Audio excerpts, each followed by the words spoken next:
The House will come to order. Today, the Pledge of Allegiance will be led by Dominic Puglisi from Chinook Trail Elementary, Colorado Springs, the son of our Assistant Minority Leader.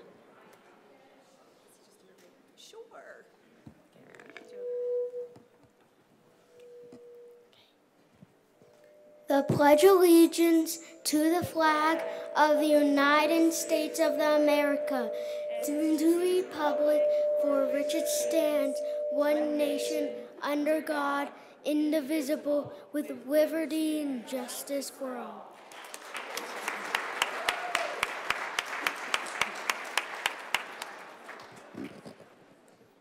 That made my day. Mr. Schiebel, please call the roll. Representatives Amabile, Armagost, Bacon, Byrd, Bockenfeld, Basenecker. Here.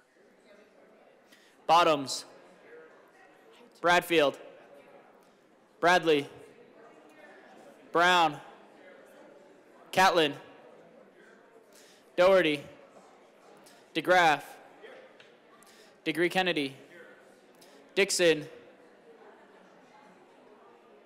Duran, English, Epps, Evans, Frizzell, Froelich, Garcia, Gonzalez Gutierrez, Representative Gonzalez Gutierrez is excused. Hamrick, Hartsook, Herod, Holtorf, Judah, Joseph, Kip, Leader, Lindsay, Lindstead, Luck, Lukens, Minority Leader Lynch is excused. Mabry, Marshall, Martinez, Morrow, Rep. Morrow is excused. McCormick, McLaughlin, Michelson Janae, Ortiz, Here. Parenti, Puglisi, Ricks, Representative Ricks, Excused. Sharbini, Rep. Sharbini, Excused. Sirota, Snyder, Representative Snyder, Excused. Soper, Rep. Soper, Soper's excused. Story, Taggart, Titone, Valdez, Velasco, Vigil, Weinberg, Weissman, Wilford, Wilson, Winter, Woodrow, Young, and Madam Speaker. Here.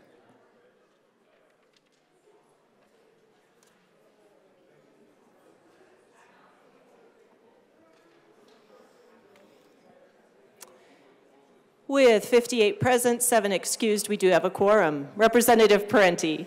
Thank you, Madam Speaker. Good morning, colleagues. I am here to present to you this week's readings of the Journal. Colleagues, it was a long weekend. There were a lot of tough moments.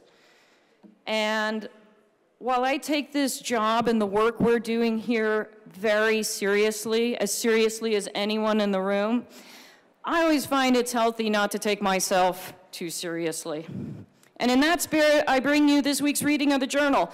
Folks, it is a very poorly held secret that my official legislative photo shoot went epically, horribly wrong. on multiple occasions and through no fault of the photographer. So badly that I have had trouble choosing which one to use. And so that's where you come in. With this week's reading of the journal, you get to help me choose which of the following photos is going to be my official photo of this legislative session. Mr. Stevens, please produce Exhibit A. Colleagues, if you want this awkward middle school yearbook photo to be my official legislative photo of this session, please vote yes on today's journal. And with that, Madam Speaker, I move that the Journal of Sunday, March 26, 2023 be approved as corrected by the Chief Clerk. This is the best yet. Thank you, Rep. Parenti. Whew. Members, if you want to permanently ruin our beautiful collection of photos, sorry. The motion before us is the adoption of the journal as approved by the Chief Clerk. All those in favor say aye. Aye. All those opposed, no. The motion is adopted. Announcements and introductions.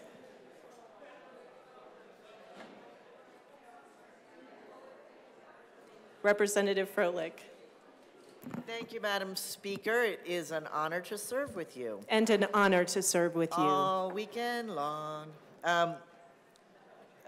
The Transportation, Housing, and Local Government Committee will not meet tomorrow. We will meet on Wednesday, however. Representative Lindstedt. Thank you, Madam Speaker.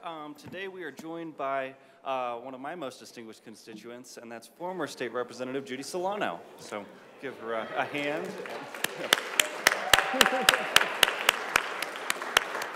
Thank you. Representative English. Thank you, Madam Speaker. I've been approved to be excused from the 30th to the 9th. Thank you. Thank you, Representative English. So approved. Representative McCormick. Thank you, Madam Speaker. I know it's been a while, but believe it or not, Agriculture, Water, and Natural Resources Committee will be meeting today at 1:30 in room 107, and we will be hearing Senate Bill 23006. See you there. Thank you. Representative Woodrow. Thank you, Madam Speaker. Members, the House State Civic, Military, and Veterans Affairs Committee will be meeting at 1:30 in LSBA to hear House Bills 1238, 1217, 1245, and 1237. See you there. Representative Dixon. Thank you, Madam Speaker. I've been approved to be excused part of this Friday afternoon. Thank you. So approved. Representative Marshall? Representative Bradfield. Thank you, Madam Speaker.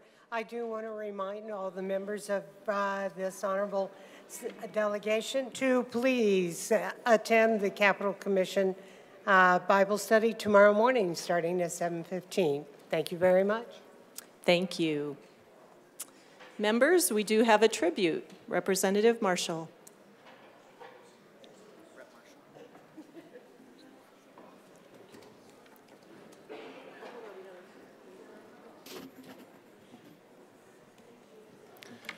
Representative Marshall. Thank you, Madam Speaker. It's an honor to serve with you. And an honor to serve with you. We have a tribute that we asked to be read at length. Mr. Schiebel, please read our tribute. The House of Representatives convened in the 74th General Assembly hereby honors and commends Sheriff Tony G. Spurlock. The Colorado House of Representatives congratulates Sheriff Tony G. Spurlock on his retirement from the Douglas County Sheriff's Office. Sheriff Spurlock began his serving in the Sheriff's Office in 1980 when Douglas County had 25,000 residents. Over the years, as the county grew to over 350,000 residents, Deputy Spurlock grew alongside it in wisdom, stature, and respect, as he diligently worked his way up through various positions within the department until elected sheriff in 2014. As sheriff, his impact went far beyond Douglas County, as he created numerous partnerships with different counties and various organizations that positively impacted the entire state. He served on the State Post Standards Board, was an early advocate of the need to focus on mental health in the community and within law enforcement to support public safety, and he continues to serve on the State Board of Directors for the Special Olympics.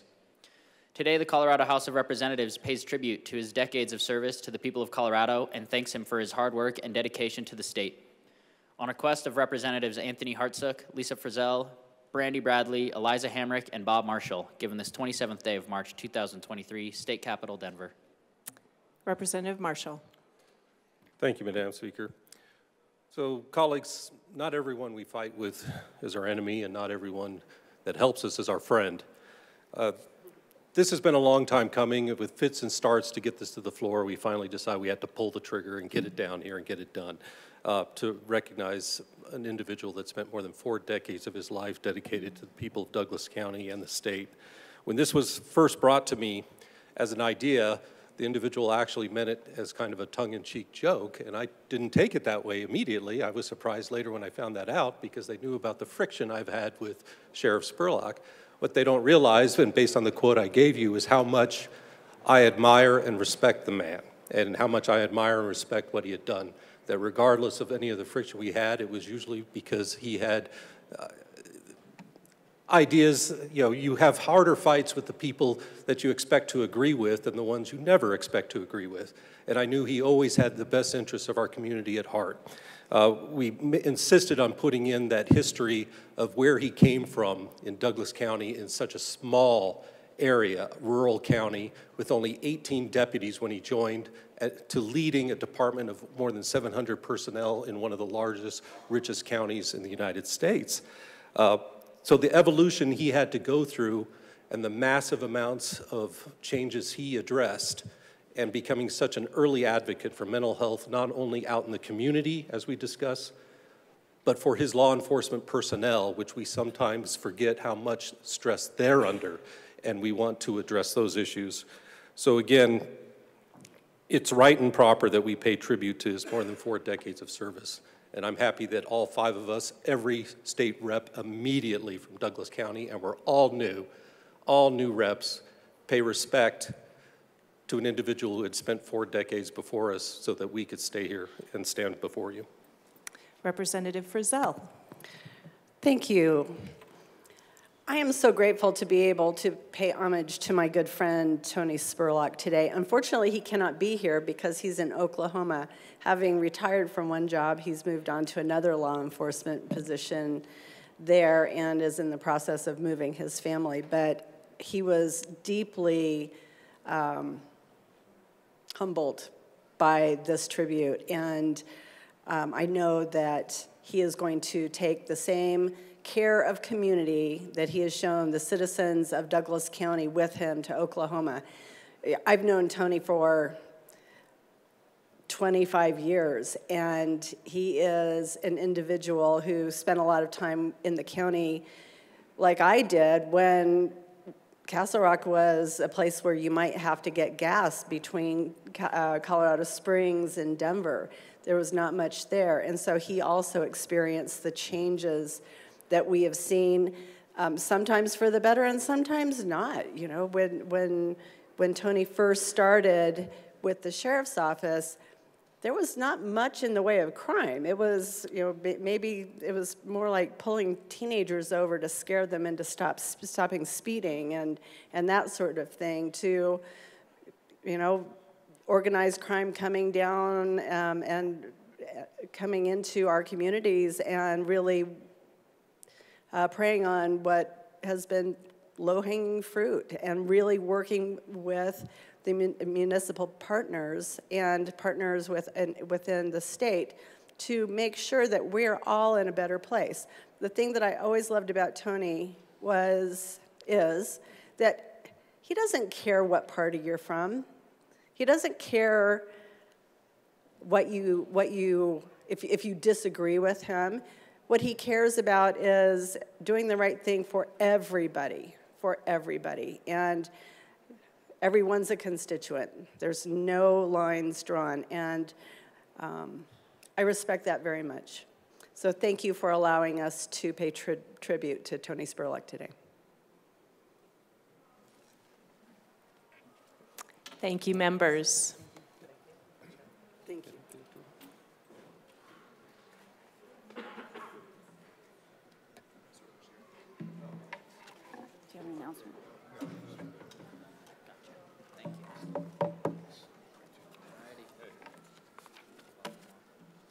Madam Majority Leader.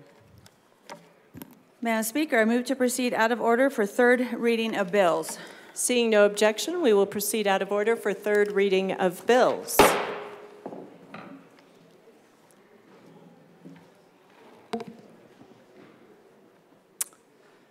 Mr. Schiebel, please read the title to House Bill 1036.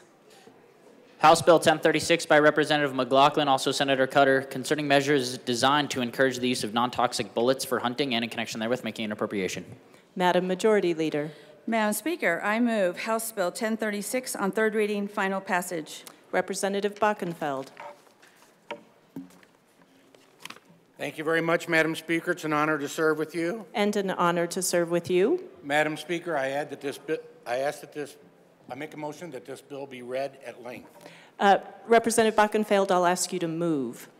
I'm sorry. A request, sorry. We're going to get this, right? Thank you, Madam Speaker. I request that this bill be read at length. That is a proper motion.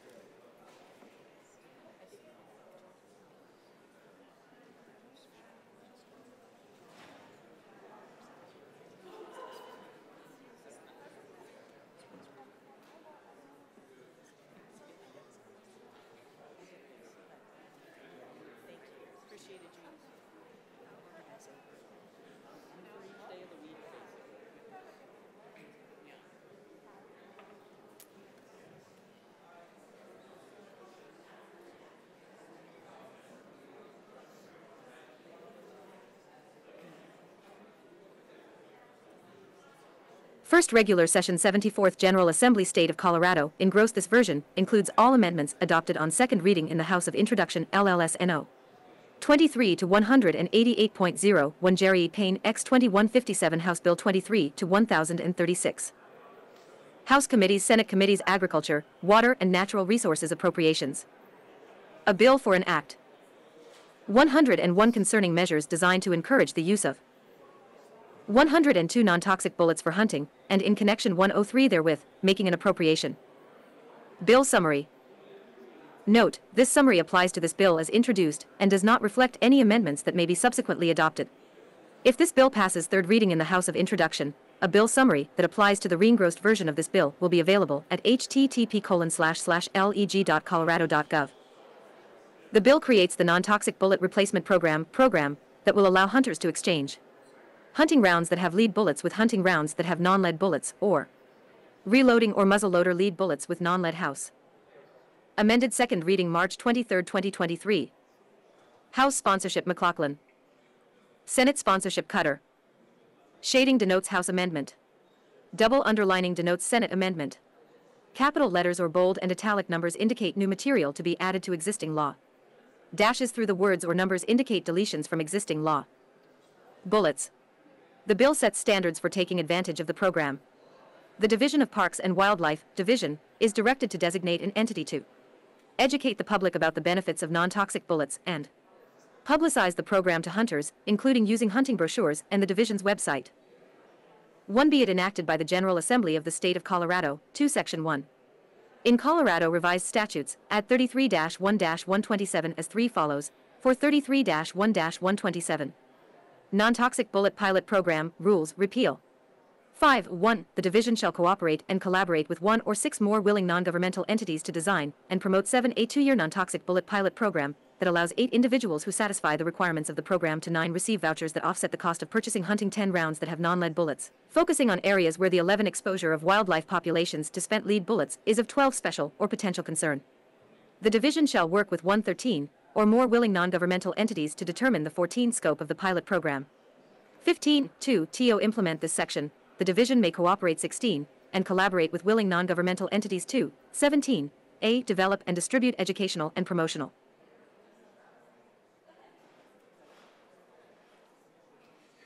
Representative Bockenfeld. Thank you, Madam Speaker.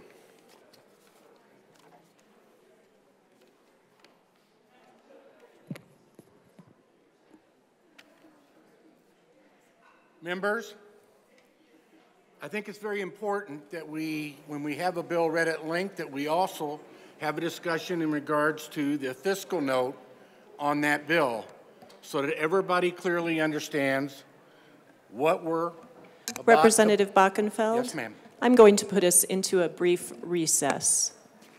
Thank you.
Sorry. The House will come back to order.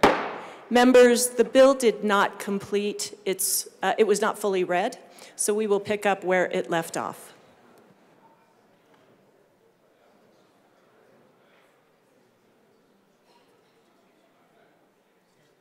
Be it enacted by the General Assembly of the State of Colorado, 2 Section 1. In Colorado Revised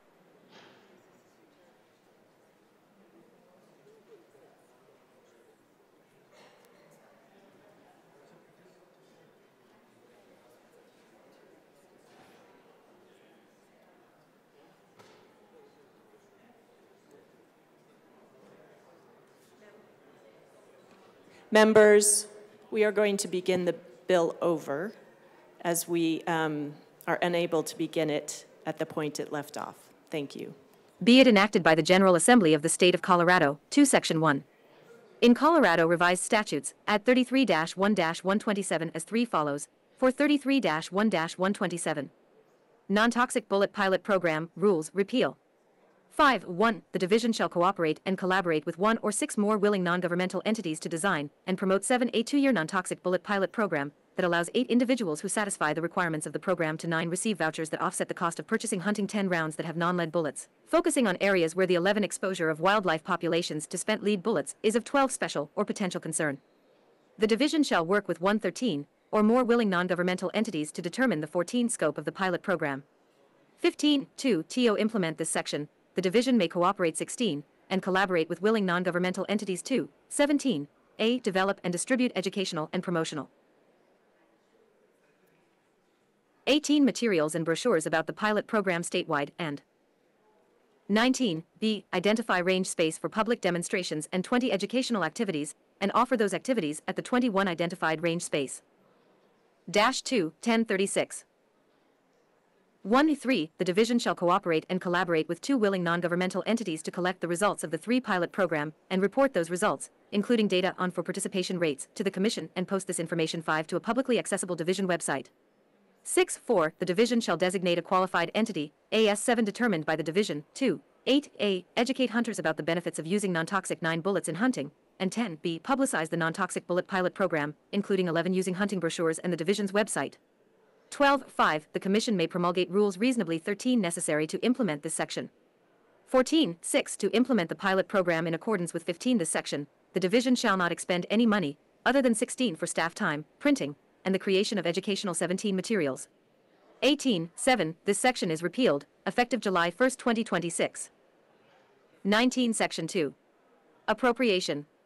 For the 2023 to 24 state fiscal year, $31,200 is appropriated to the Department of Natural Resources for use by 21 the Division of Parks and Wildlife. This appropriation is from the Wildlife 22 Cash Fund created in Section 33-1-112-1A CRS. To implement this 23 Act, the Division may use this appropriation for wildlife operations. 24 Section 3. Act subject to petition, effective date.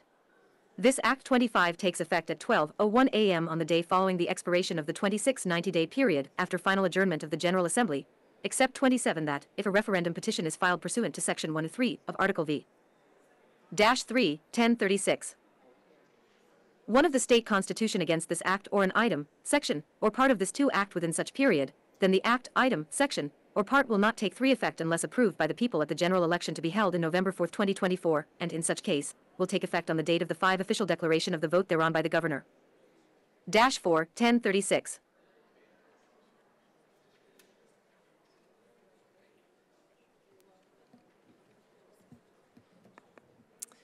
Thank you, members. Representative Bockenfeld. Thank you, Madam Speaker. Again, members, I think it's important that we review a fiscal note on these bills as they're coming through here after we've heard the bill being read, so that we can holistically look at the bill and understand both the fiscal impact and what's happening with the bill. So if you'll bear with me, in regards to House Bill 23-1036, there is a revised fiscal note dated February 20th, 2023. The prime sponsors of this bill was Representative McLaughlin. The fiscal analyst was Alexa Kelly. Summary of the fiscal impact. We have just a state expenditure. The bill creates a non-toxic bullet pilot program in the Colorado Parks and Wildlife. It will increase state expenditures in fiscal year 23 and 24 and fiscal year 24 and 25. The appropriation summary of the bill for fiscal year 23-24, the bill will require an appropriation of $31,200 to the Department of Natural Resources. I will divert a little bit from the fiscal note at this point, but it's important to point out that the original fiscal note on this bill was asking for an increase on hunting license, accumulating $5.2 million.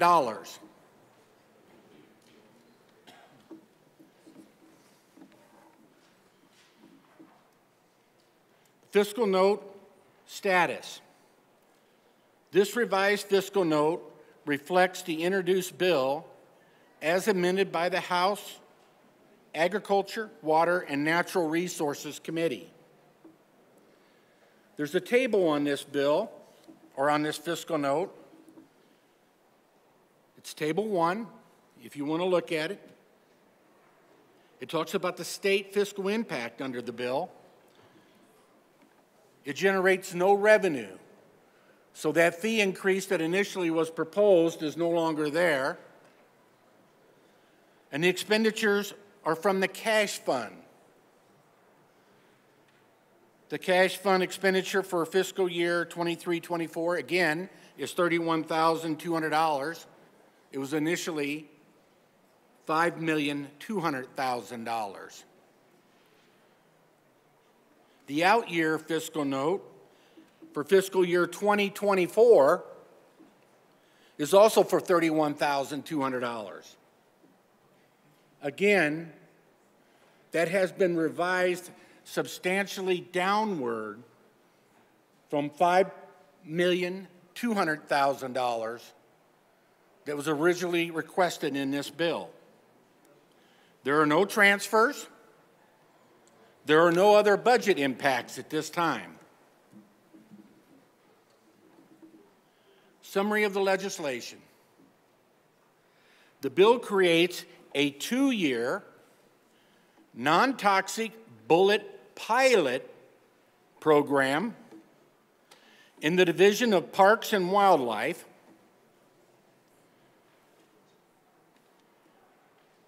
which is in the Department of Natural Resources. The bill directs the Colorado Parks and Wildlife to work with one or more non-governmental entities to create and promote the program. The program will allow individuals who satisfy certain requirements to receive vouchers to offset the cost of purchasing non-lead bullets. In addition, the Colorado Parks and Wildlife and cooperating non-governmental entities may develop educational materials about the program and offer public demonstrations and education activities at range spaces.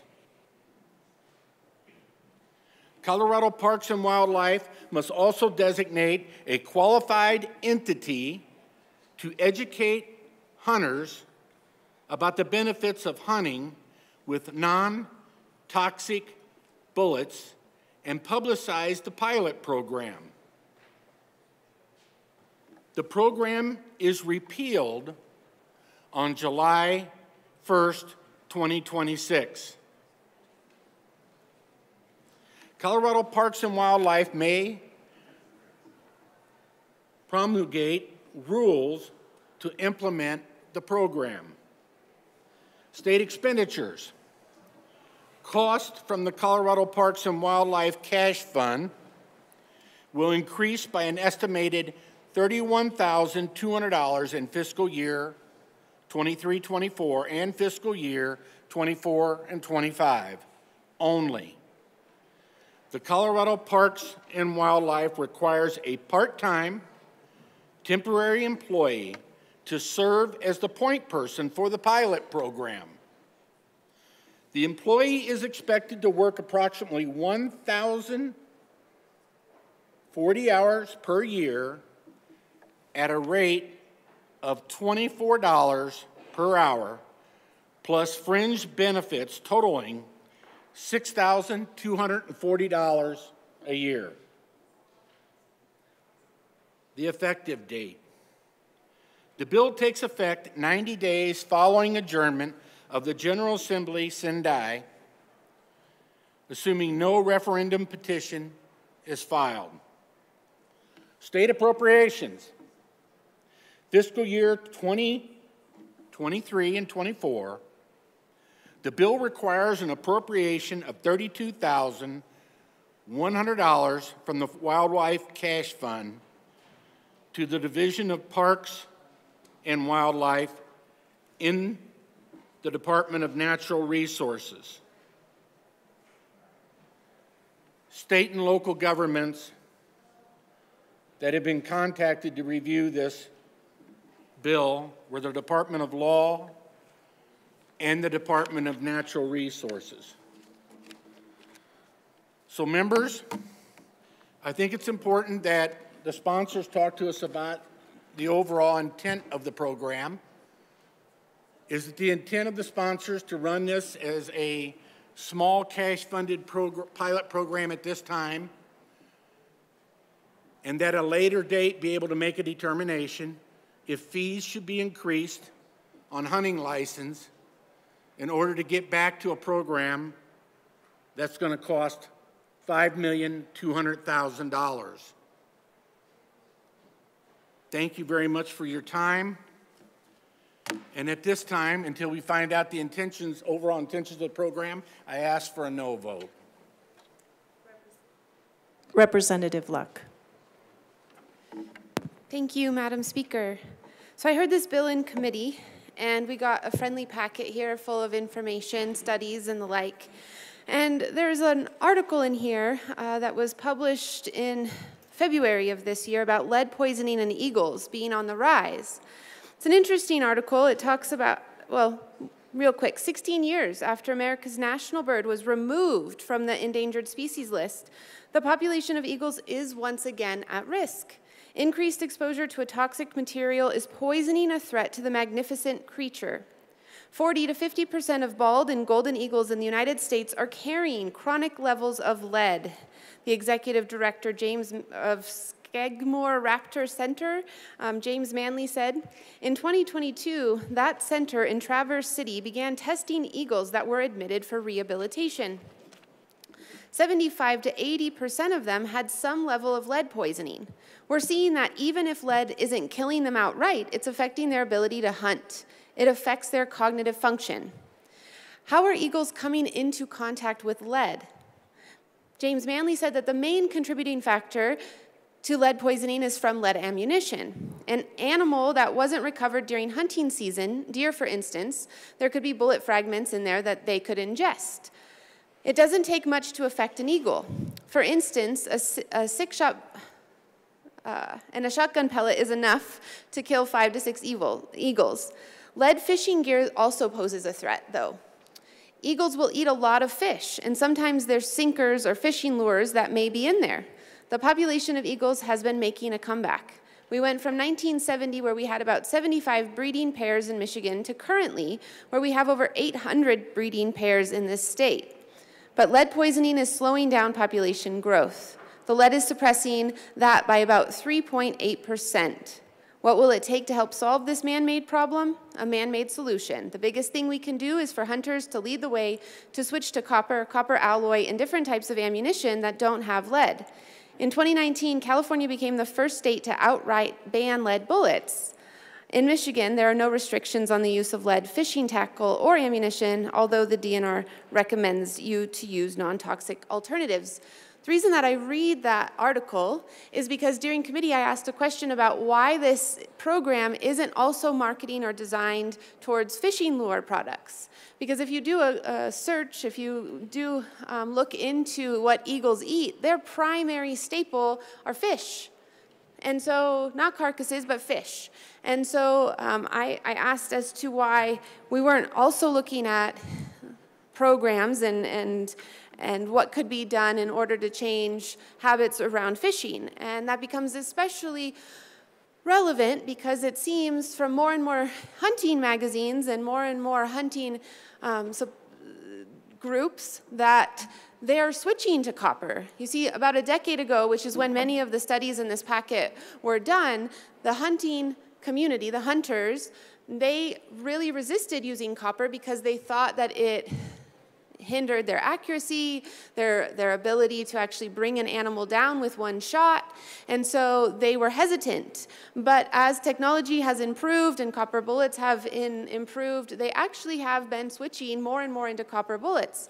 And during committee, I did a quick search and trying to compare the same brand, same shot of bullets from lead to copper. Copper, by and large, were cheaper in that quick search than the lead ones. And so presumably consumers are already going to be trying to preserve their pockets, because if any of you guys know how much increase we've seen in the cost of bullets, they're more than likely going to pick the cheapest one, especially knowing that actually copper in many ways is now better than lead. And so my questions still remain. Why not include the fishing lures, which are getting into these fish and are lead for the most part?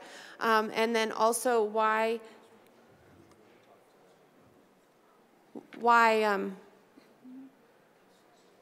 sorry, I just lost my train of thought. I got interrupted. But really those are my questions that I leave here with you today. Thank you. Representative Holtorf.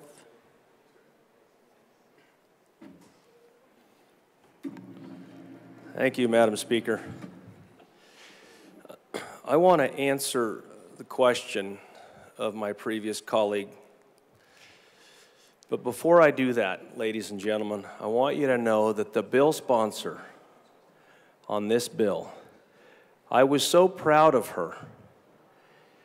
She began with an initial concept and a discussion and a concern in the wildlife management space. And she navigated through complex stakeholder discussions on both sides of the issue. I watched this as an avid hunter and sportsman. I watched this.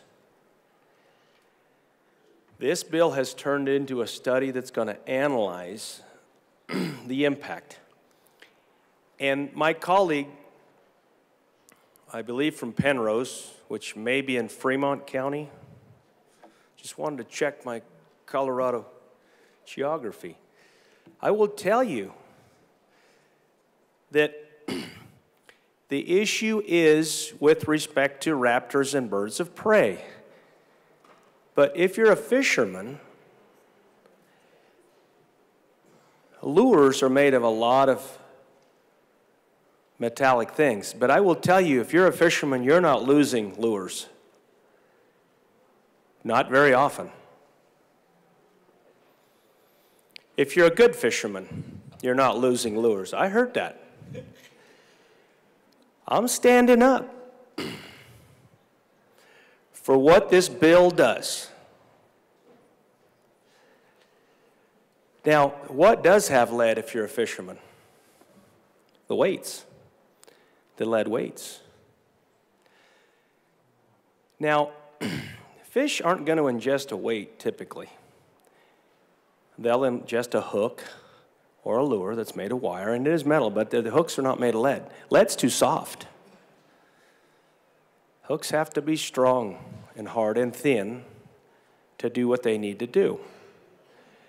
So I will tell you, in response to the very legitimate question, is this is not a concern in the sportsman's world. And my colleague needs to know that, as I think we all do in this chamber as we talk about hunting and fishing. And I'm a passionate hunter. I'm not a very good fisherman. I wish I was better. I can't fly fish, but I do like to fish. I really like to eat fish. But I digress. I want to go back to the importance of this.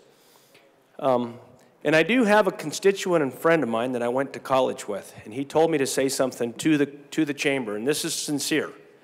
He wanted me to, I need to speak to this. Okay, Patrick Oppenheim, here it is. I told you I'd do it. There is a place for lead bullets, and I want to explain it. If you're a large game hunter, let's say you're, and I'll be a little dramatic, let's say you want to go hunt the grizz. The grizz is a big animal, powerful. The only way, if you're hunting, to stop the grizz, if the grizz is coming after you, is a high caliber round, and lead is the material of choice. Now you ask, why is that? Think about it, and I don't want to get into the physics of it. It's the density of the material, the density and the weight and the impact. Because if you're hunting the grizz and you don't stop the grizz is going to hurt you and may kill you. Now, I'm not from the mountains. I haven't had the pleasure. I think somebody that's from the Western Slope can speak much more directly to this. I've got neighbors out in the Eastern Plains that do like to bear hunt, and they put in for a tag every year. But that's, you know, black bear, brown bear. It's not grizzly bear. Also, and this is the other animal that I was told to mention, an elk, a bull elk. If you're going to shoot a bull elk, ladies and gentlemen, you need a high caliber round, and you need it to drop the elk. Now, this is more about compassion, not about a threat to you. The compassion is if you don't drop the elk with your shot, that elk will get away from you, and it will suffer. It may die later. It may not die at all. It may be injured for life. So from a compassionate point of view, you need the high caliber lead round. There is a place for it. But let me tell you something. Raptors aren't going to be doing a lot of that. And typically that round isn't going to shatter or shard, but it can if it hits bone. So this is a real thing. It is important. There is a place for everything if it's properly used right by responsible hunters. So I don't want to take away the ammunition. I want it to be used responsibly. And I don't think this bill sponsor wants that either. In fact, that's why she made the changes she made so this could be analyzed by the division, by Parks and Wildlife, and we could really find out the best way. Using good stakeholder work, we could find the best way to move forward on this particular issue. So it's not activist-driven over here. It's not driven by wildlife management over here without a good conversation We're going to have a good conversation, and we're going to get to a better place, protecting all interests, I believe, and keeping the wildlife management in front. I just want everybody to know that. I don't know if I've answered the question. I'm going to ask the colleague to come back and see if I've answered a question, because I'm not sure. Representative Luck, this is your second time to speak. You have 5 minutes and 23 seconds remaining. Thank you, Madam Speaker, and thank you for that information from my colleague out in eastern Colorado. I don't know that it answered the question, because as my colleague sitting here on the bench with me mentioned, we don't know how many people are actually good fishermen out there. So if they aren't good fishermen, then they are losing lures and other such things in our water, in our fish. I don't fish. I like fishing, but I don't eat fish, and I don't like the idea of, you know, catch and release. It seems cruel to me, but I mean, people do it and they say it's not, so that's neither here nor there. But the question still remains, if we're going to be doing a program like this, then why not do a program that ensures that we're looking at all of the sources of lead that we are reintroducing into the environment? Because obviously we took the lead out of the environment to begin with, so we're just reintroducing it in a different form. Why wouldn't we do it? Why wouldn't we look at that vis-a-vis the fishing community as well as the hunting community? So while I appreciate what you're saying, I still have my question remaining. Thank you. Representative Bockenfeld. How much time do I have left, Madam Speaker? Representative Bockenfeld, you have 1 minute, 11 seconds remaining. 1 minute, 11 seconds. Thank you very much, Madam Speaker. As I was speaking before, I was hoping the bill sponsor would kind of fill us in on what the overall intentions of the bill were, but I have not heard anything, so I'm assuming I'm not going to hear anything, so I will, at this point, I think I'm going to reverse my original request to vote no against the bill. You know what potentially could happen after this pilot program. So I'd ask you to vote your district, vote your conscience. Representative Winter. Thank you, Madam Speaker. And the issue I have is kind of something that happened after committee hearing. The problem I had is the big push was for keeping birds, and especially raptors, alive.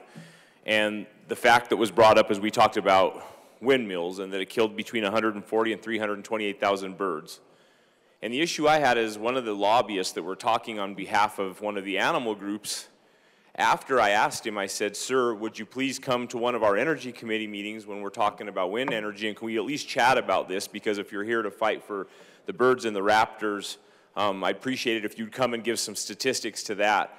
And what really upset me is he looked at me and he said, well, those are clean kills. I'm not worried about those. So it just kind of, I thought you all should know just some of the background stuff. I mean, if we're really trying to save the birds, and I was like, please come, bring that data to us. And yeah, he literally looked at me and said, well, we're not worried about those. Those are clean kills. So just kind of shocking to me. I just wanted to share that with you all. Thank you. Have a good morning. Representative DeGraff. Representative Bottoms. Thank you, Madam Speaker. When I heard about this in appropriations, when I heard about it, I asked the bill sponsor about non-toxic bullets a little bit, because I didn't really know what a non-toxic bullet was. I thought we were talking about from the point of view of the animal getting shot, and I think all bullets are kind of toxic there, but.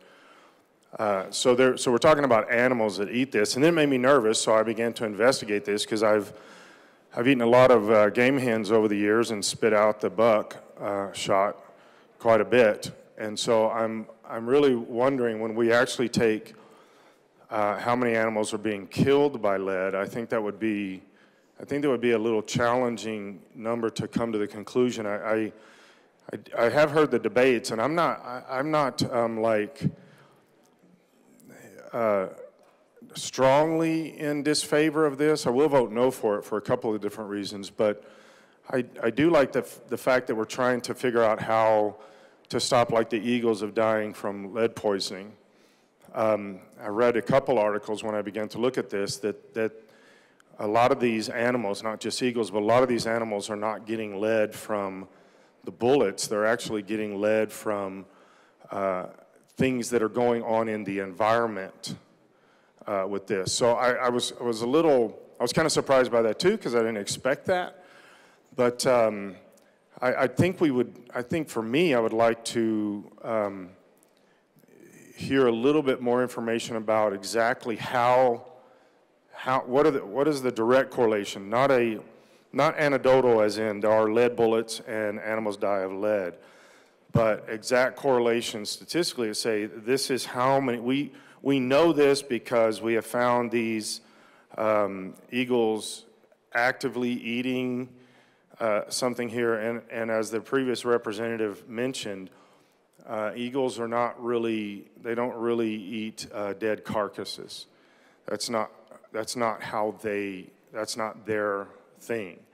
And so maybe just a little more information about, in the concept of good dialogue, about what is the direct correlation. Do we see any direct correlation, or is this, and it may not be possible to ascertain that. I'm not assuming that there's tons of data out there. I'm just saying if there is, and the bill sponsor has done some of that homework there, what is the direct correlation between, okay, this bullet killed this animal, this eagle ate that animal? Do we have anything that would actually kind of tie all that stuff together for causality? Because to me, I see these things, but I don't see a direct causality there.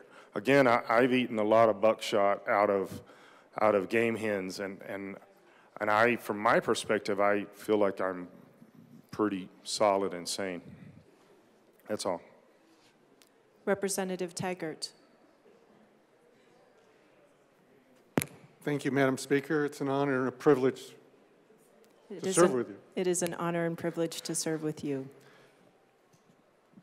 I'm an active fly fisherman, and I just come up here to talk about how lead plays into this discussion as it relates to fly fishing.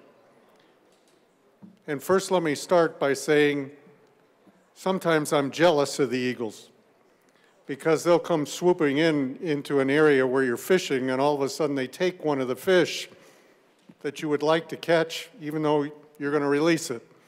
So they do it much, much better with their eyesight than we do as human beings. But there are a couple of ways that weights can get into rivers and streams, for sure. One, rivers and streams have rocks on the bottom of that river or stream, and or stumps and or logs. And quite honestly, we as fly fishermen catch those from time to time. And when we go to pull back our fly rod, all of a sudden our line snaps. That's going to be left there with that. Secondly, fish can be strong, and they can come off the surface of the water and snap their heads and break our line that way, and they can also take the lead from that situation. And thirdly, some fly fishermen do not secure the weight properly on the line, and it ends up sliding down or sliding off. Right now, I don't know, quite honestly, of an alternative to lead as weights. And as I say that, I could be wrong, but to my knowledge, we as fly fishermen only have lead. So I suspect, I hate to say this, but I suspect we're part of that problem from time to time. Representative DeGraff.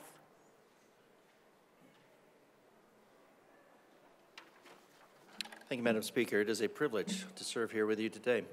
It is a privilege to serve with you. And this is relevant. The taxes land, taxes bed, tax the table which he's fed, taxes tractor, taxes mule, teach him that is taxes rule, taxes work, taxes pay. He works Representative DeGraff, taxes? Yes, ma'am. This is funded with taxes. It's a stretch. All right. Let's stay focused on the specifics of the bill. All right. Thank you. I think you get the gist. we cover everything with taxes. And although maybe $5 million this year, $5 million next year in the overall billions of dollars of budget is considered wafer thin, they do add up. And that, going straight to our Declaration of Independence to see where our just powers come, that to secure these rights, and those are life, liberty, and the pursuit of happiness, governments are instituted among men, deriving their just power from the consent of the governed. Now, I do like the part of this that we're talking about a voluntary exchange. The thing that I don't like about the voluntary exchange is that voluntary exchanges can become quickly mandatory with a strike of the pen, and so that becomes problematic. So I think there is a lot about this bill that I do like. As an environmental manager, I did have to handle a lot of, I didn't have to handle it personally. I had to have specialized equipment, people with specialized license come in and take that out. So I do understand the nature of lead and hazmat in general. And I was an environmental manager for about 5 years. So there's a lot I like about this idea, and I like that it's voluntary. I don't like that it's in statute, because $5 million, doesn't matter how small an amount it is still not within the scope of what we should be doing with government. And then per Thomas Jefferson, that government governs best, that governs least. And so I am concerned, and I don't think it really matters how the lead gets in, but we're talking about this one. It's not in the scope of government. So whether it's a good intention or not, it should it's wrong in that sense. And also, we're talking about $5 million in 2 different years, and ultimately, what we're going to be doing is funding willing non-governmental entities. Well, we don't know who those non-governmental entities are. So again, I have a problem with sending out $5 million, even though it's a small amount in our budget, but still $5 million to non-governmental entities to determine the scope of the pilot program.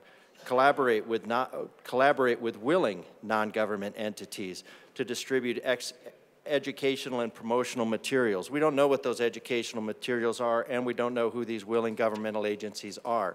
Is that all willing governmental agencies? Are they going to compete? What is it that we're putting in motion here? Again, I think we as a body write too many blank checks, and I think this could be handled a lot more simply, because it does seem like the entire intent of this is to just limit the amount of lead that is going into the system. Now, lead is obviously it is a naturally occurring material, and one of the things that we had when we have and the Marines in the room will know this, about shooting into a berm and then having to mitigate that lead. A lot of times the EPA would come in and say, well, you've got to get that lead in that dirt below the standard that it would be naturally. So all the dirt that you have around here in Colorado, it's depleted uranium essentially has a level of low lead in it. So you're never going to be able to get away from it at all.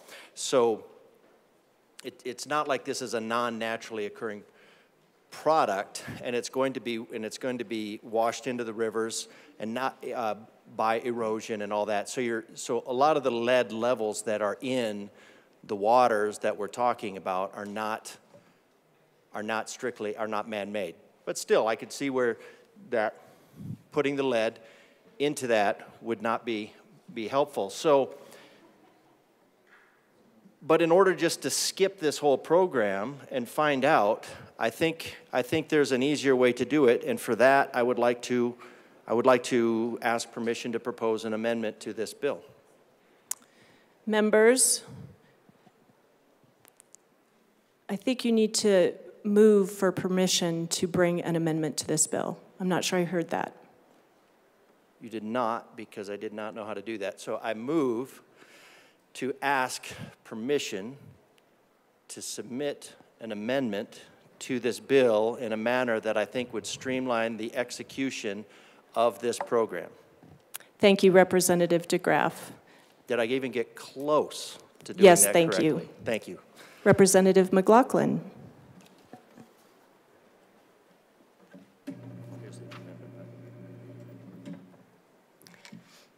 Thank you.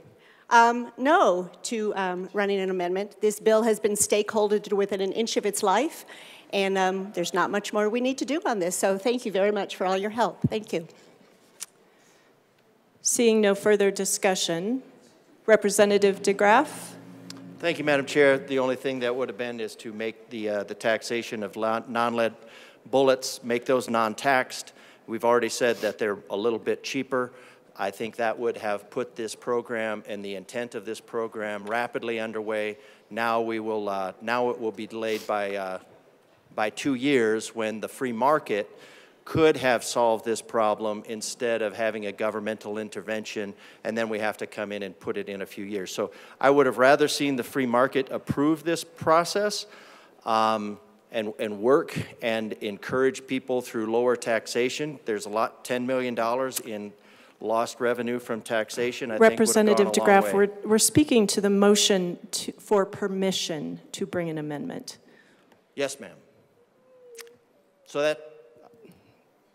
that is why I would like to ask for that is why I would like an aye vote for permission to submit an amendment to make the bullets, the non-lead bullets, non-taxed, in order to implement what I think are very good intentions and that have been very well stakeholdered, and that we would get this program underway immediately with the free market, as opposed to overstepping out, or as opposed to stepping outside the proper role of government. So I ask for an aye vote so that I can ask for an aye vote on the amendment.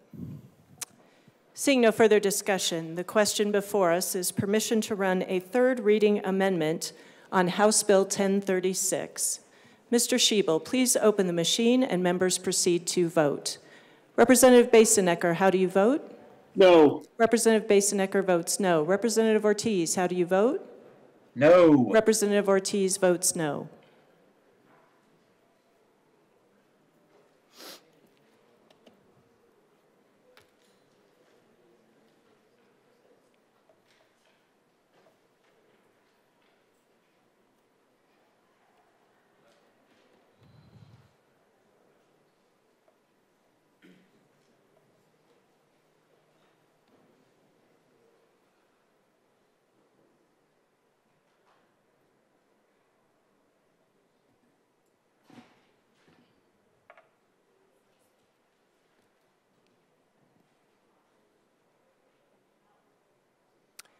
Representative Valdez is excused.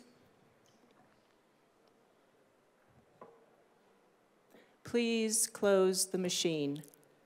With 16 aye, 47 no, 2 excused, the motion fails.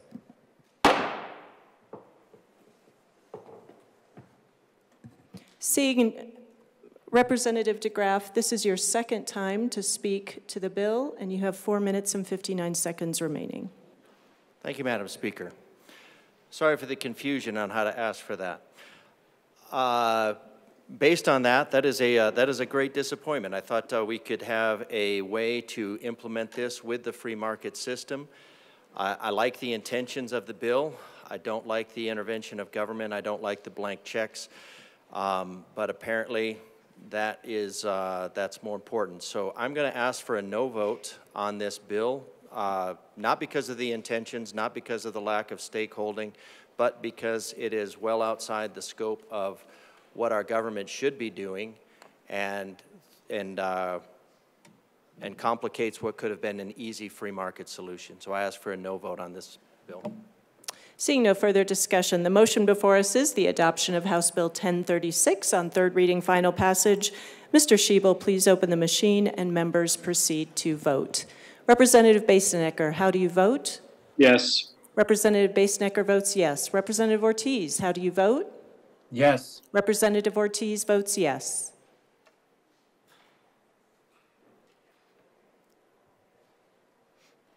Please close There we go, sorry. Please close the machine. With 46 aye, 18 no, and 1 excused, House Bill 1036 is adopted. Co-sponsors.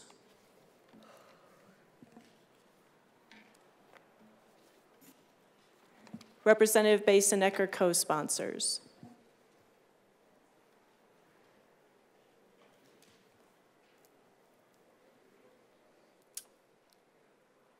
Please close the machine. Mr. Schiebel, please read the title to Senate Bill 83. Senate Bill 83 by Senators Winter F. and Simpson, also Representatives Winter and Michelson-Jeannet, concerning an expansion of a physician's assistant's ability to practice and in connection therewith changing the relationship between a physician assistant and a physician or podiatrist from supervision to collaboration. Madam Majority Leader. Madam Speaker, I move Senate Bill 83 on third reading, final passage. Representative Winter. Thank you, ma'am. I move Senate Bill 83 and I move Senate Bill 83 and ask for a favorable recommendation. It has been properly moved. Okay.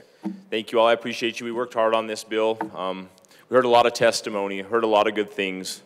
And I think that there's a lot of people that want to be able to allow physicians' assistants to be able to practice. And I'm hoping that it'll help in rural Colorado, but I think it's going to help everybody. And I ask for an aye vote. Is that it? Thank you. Thank you, Representative Winter. Representative Holtorf.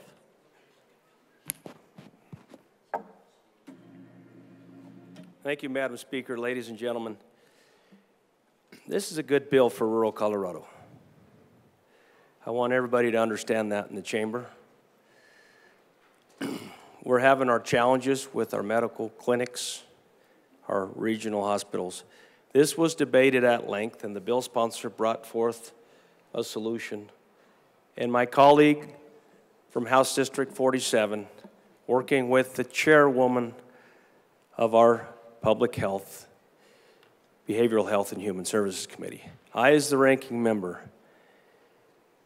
sat and listened to all the testimony, and I am in support of this bill. I ask for a favorable recommendation when you consider voting for this bill. Representative Bradley. Thank you, Madam Chair. I would like to request for this bill to be read at length. Thank you. That is a proper motion. Please read First the bill. regular session 74th General Assembly State of Colorado, revised this version, includes all amendments adopted on second reading in the Second House LLSNO. 23 to 226.01 Yolana, Love X 2295 Senate Bill 23-083. Senate Committees House Committees Health and Human Services Public and Behavioral Health and Human Services. A bill for an act.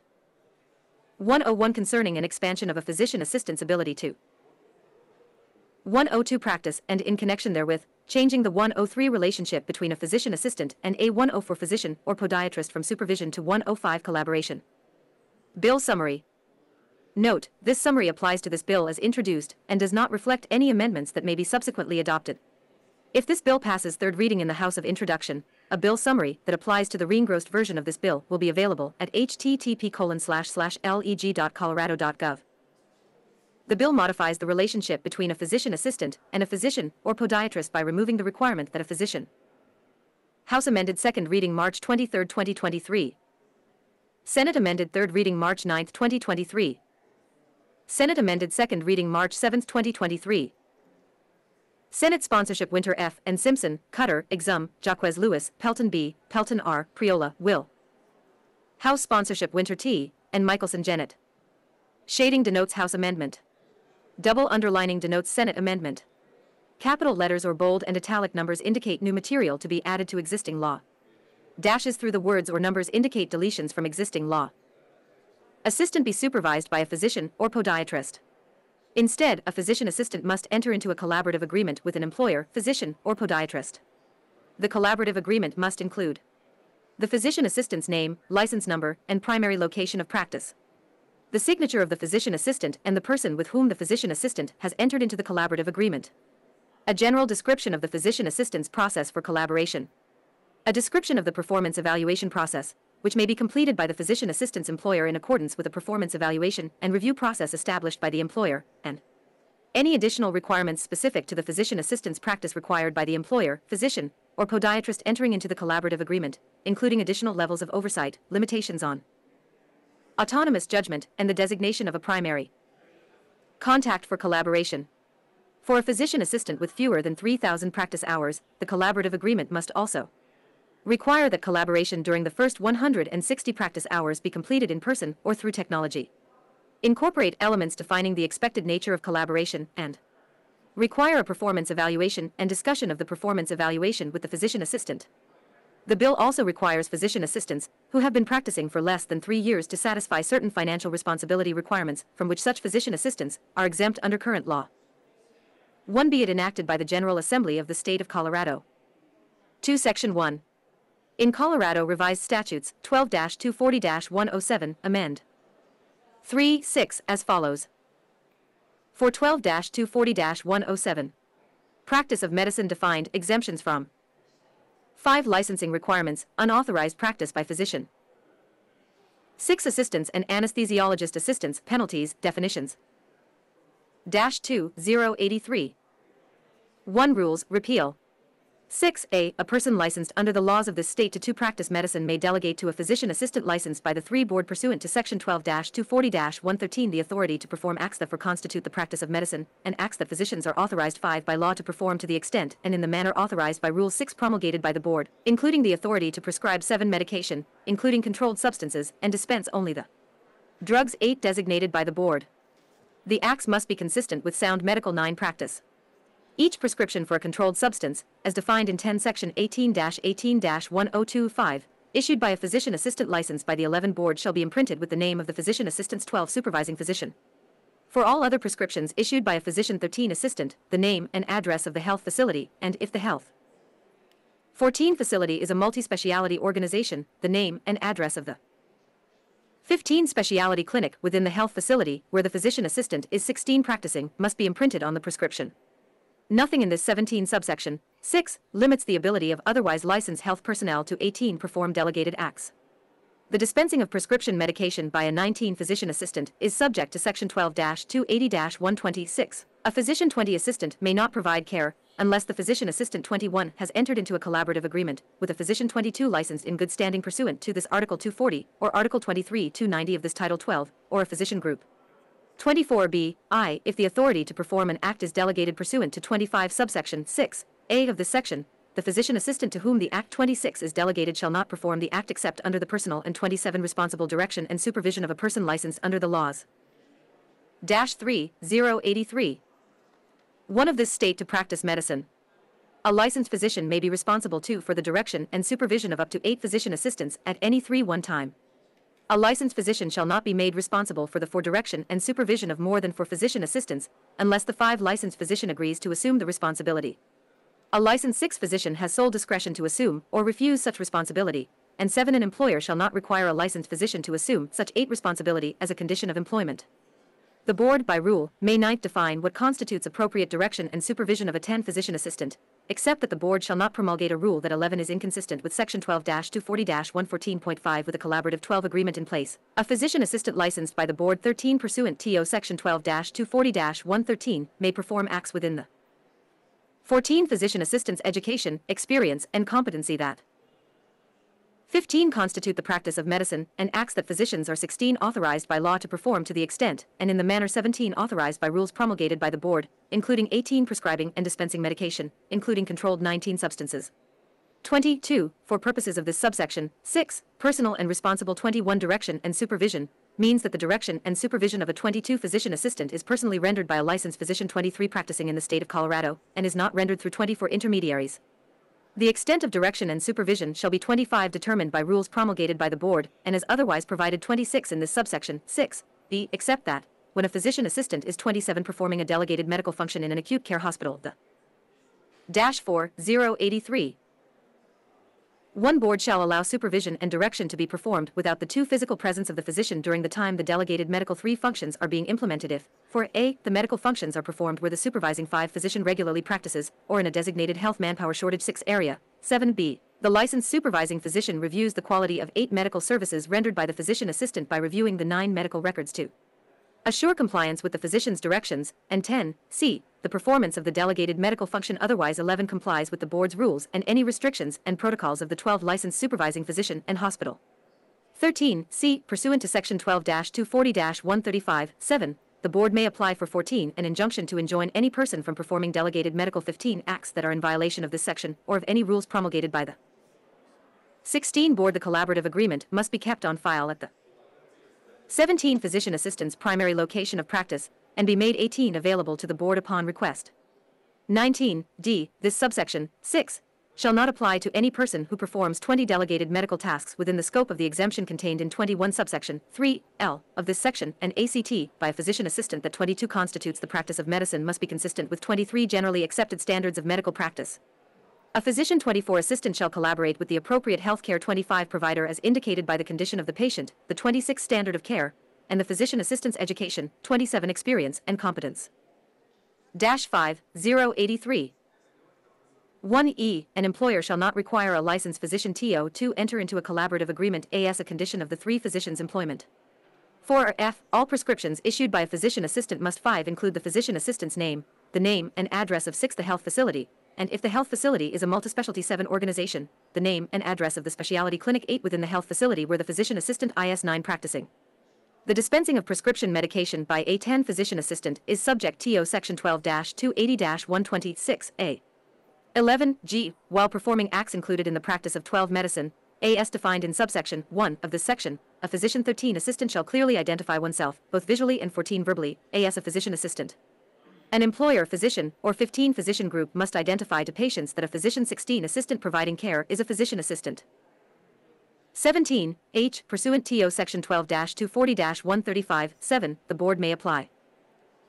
18 for an injunction to enjoin any person from performing medical 19 acts that are in violation of this section or of any rules 20 promulgated by the board. 21i. This subsection 6 does not apply to any person who 22 performs medical tasks within the scope of the exemption 23 specified in subsection 3l of this section. 24j. A physician assistant is liable for the care provided by 25 the physician assistant. 26k. A physician assistant shall comply with the financial 27 responsibility requirements specified in section 13-64-3011 and -6083. 1 rules adopted by the board pursuant to that section. 2l. Pursuant to section 12-240-138, 1d, I, a physician 3 assistant is not authorized to own a majority of a medical for practice. 5 Section 2. In Colorado Revised Statutes, amend 12-240-114.56 as follows. 712-240-114.5. Physician assistants, collaboration 8 requirements, proof of practice hours from another jurisdiction, 9 liability definitions. 1 as used in this section, unless the context 10 otherwise requires. 11a. Collaboration means, as indicated by the patient's 12 condition, community standards of care, and a physician 13 assistant's education, training, and experience. 14. I. Consultation between the physician assistant and a 15 physician or physician group, or 16. 2. Referral by the physician assistant to a physician, or 17. If the referral is to a physician practicing in a different practice 18 area than the physician assistant, a physician's practice group. 19. B. Collaborative agreement means a written 20 agreement that describes the manner in which a physician 21 assistant collaborates with a physician or a physician group. 22a. C. Performance evaluation means a document that includes 23 domains of competency relevant to the practice of a physician assistant. 24 uses more than one modality of assessment to evaluate the domains, and 25 includes consideration of the physician assistant's education, training, 26 experience, competency, and knowledge of the specialty practice area. 27 in which the physician assistant is engaged. -7083. 1b. Practice agreement means a written agreement between a 2 physician assistant and a supervising physician that defines the 3 communication and decision-making process by which the physician for assistant and the supervising physician provide care to patients. 5C, supervisory plan, means a document that allows a 6 supervising physician to follow the ongoing professional development of 7 a physician assistant's clinical practice, promotes a collaborative 8 relationship between a physician assistant and his or her supervising 9 physicians, and allows a supervising physician to address any deficiencies 10 that have been identified in the physician assistant's clinical competencies 11 during the initial performance period. 12D, physician, means a physician licensed in good standing 13 pursuant to this Article 240 or Article 290 of this Title 12, 14 including a physician in a physician group. 15, 2A, a physician assistant license pursuant to this Article 240. 16, who has practiced for less than 3 years is subject to the following.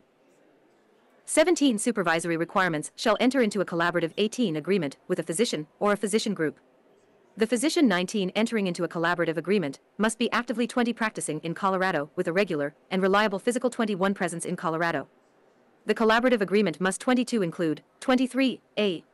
The physician assistant's first 160 working 24 hours shall be supervised by a supervising physician who works at the 25 same location as the physician assistant. The physician assistant's primary 26 supervising physician shall provide at least 40 hours of supervision, and 27 the remaining hours may be provided by a secondary supervising. -8083. One physician who is designated by the primary supervising physician.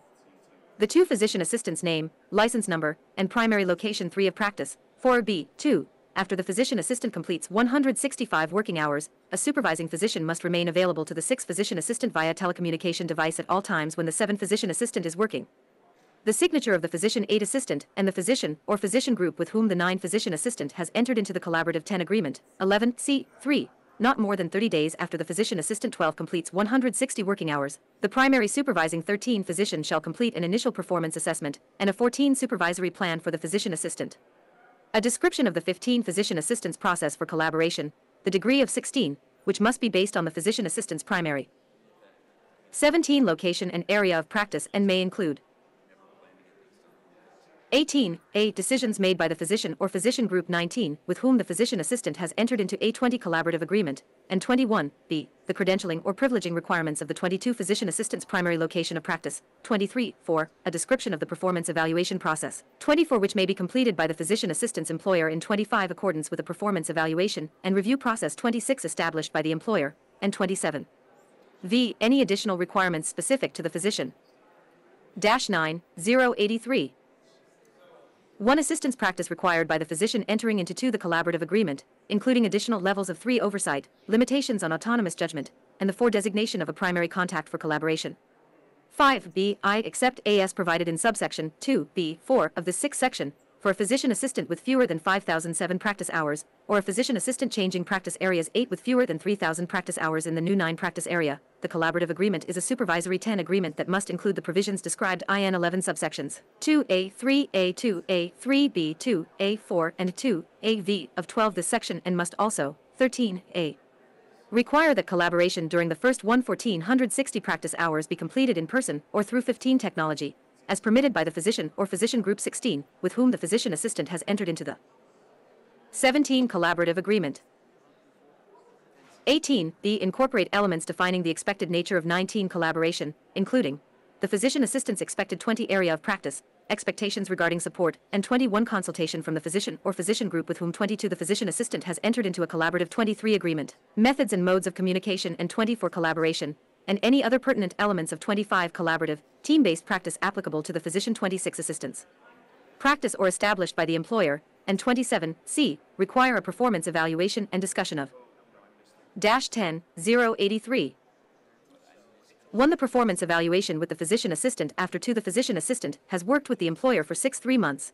Again after the physician assistant has worked with the employer for 12 months. An additional evaluation 5 thereafter as determined by the physician or physician group 6 with whom the physician assistant has entered into the 7 collaborative agreement. 8.2. The performance evaluation may be completed by the 9 physician assistant's employer in accordance with the 10 performance evaluation and review process established by the 11 employer, except that the performance evaluation must be 12 completed with at least the minimum frequency required in 13 section 2B, I-C of this section. 14.3. Except as provided in subsection 2B4 of this 15 section, after a physician assistant has completed the number of 16 practice hours required pursuant to subsection 2 of this 17 section, the additional collaborative agreement requirements 18 described in this subsection 2B no longer apply. 19. 4. Notwithstanding the provisions of subsection 2 of 20 this section, 21A, for a physician assistant entering into A22 collaborative agreement with a physician or physician group in 23 the emergency department of a hospital with a level I or level 24-2 trauma center. The collaborative agreement remains A25 supervisory agreement and continues indefinitely. 26B, for a physician assistant changing practice areas to 27 practice in an emergency department of a hospital that is not A-11-083. 1 level I or level 2 trauma center, the supervising physician or 2 physician group may increase the number of hours for which the 3 collaborative agreement is a supervisory agreement pursuant for 2 subsection 2B of this section. 5.3a. The supervision of a physician assistant license pursuant 6 to this Article 240 who has practiced in this state for 3 years or more 7 is determined by a practice agreement that shall be created by the 8th physician assistant and his or her primary supervising physician not later 9 than 30 days after the physician assistant begins practicing under the 10 supervision of the primary supervising physician. A practice agreement 11 must include a physician assistant may provide the board with a 12 signed affidavit outlining practice experience for the purposes 13 of meeting the requirements described in subsection 2B of this 14 section, as applicable, if the physician assistant 15a held an unencumbered license in another state or 16 territory of the United States before becoming licensed in this 17 state pursuant to section 12-240-113 or 18b was initially licensed in this state prior to the 19 effective date of this subsection 3, as amended. 20I, a process by which a physician assistant and a supervising 21 physician communicate and make decisions concerning patients' medical 22 treatment, which process utilizes the knowledge and skills of the 23 physician assistant and the supervising physician based on their respective 24 education, training, and experience. 25.2. A protocol for designating an alternative physician for 26 consultation when the supervising physician is unavailable for 27 consultation. 12.083. 1.3. The signatures of the physician assistant and supervising 2 physician, and 3.4. A termination provision that allows the physician assistant for or the supervising physician to terminate the practice agreement after 5 providing written notice of his or her intent to do so at least 30 days 6 before the date of termination. If a practice agreement is terminated, the 7 physician assistant and the physician assistant's primary supervising 8 physician shall create a new practice agreement within 45 days 9 after the date the previous practice agreement was terminated. 10b. In addition to the components described in subsection 3a 11 of this section, a practice agreement may impose conditions concerning 12 specific duties, procedures, or drugs. 13c. If the terms or conditions of a practice agreement change, both 14 the physician assistant and the supervising physician shall sign, and date 15 the updated practice agreement. 16.4. A physician assistant license pursuant to this Article 240 who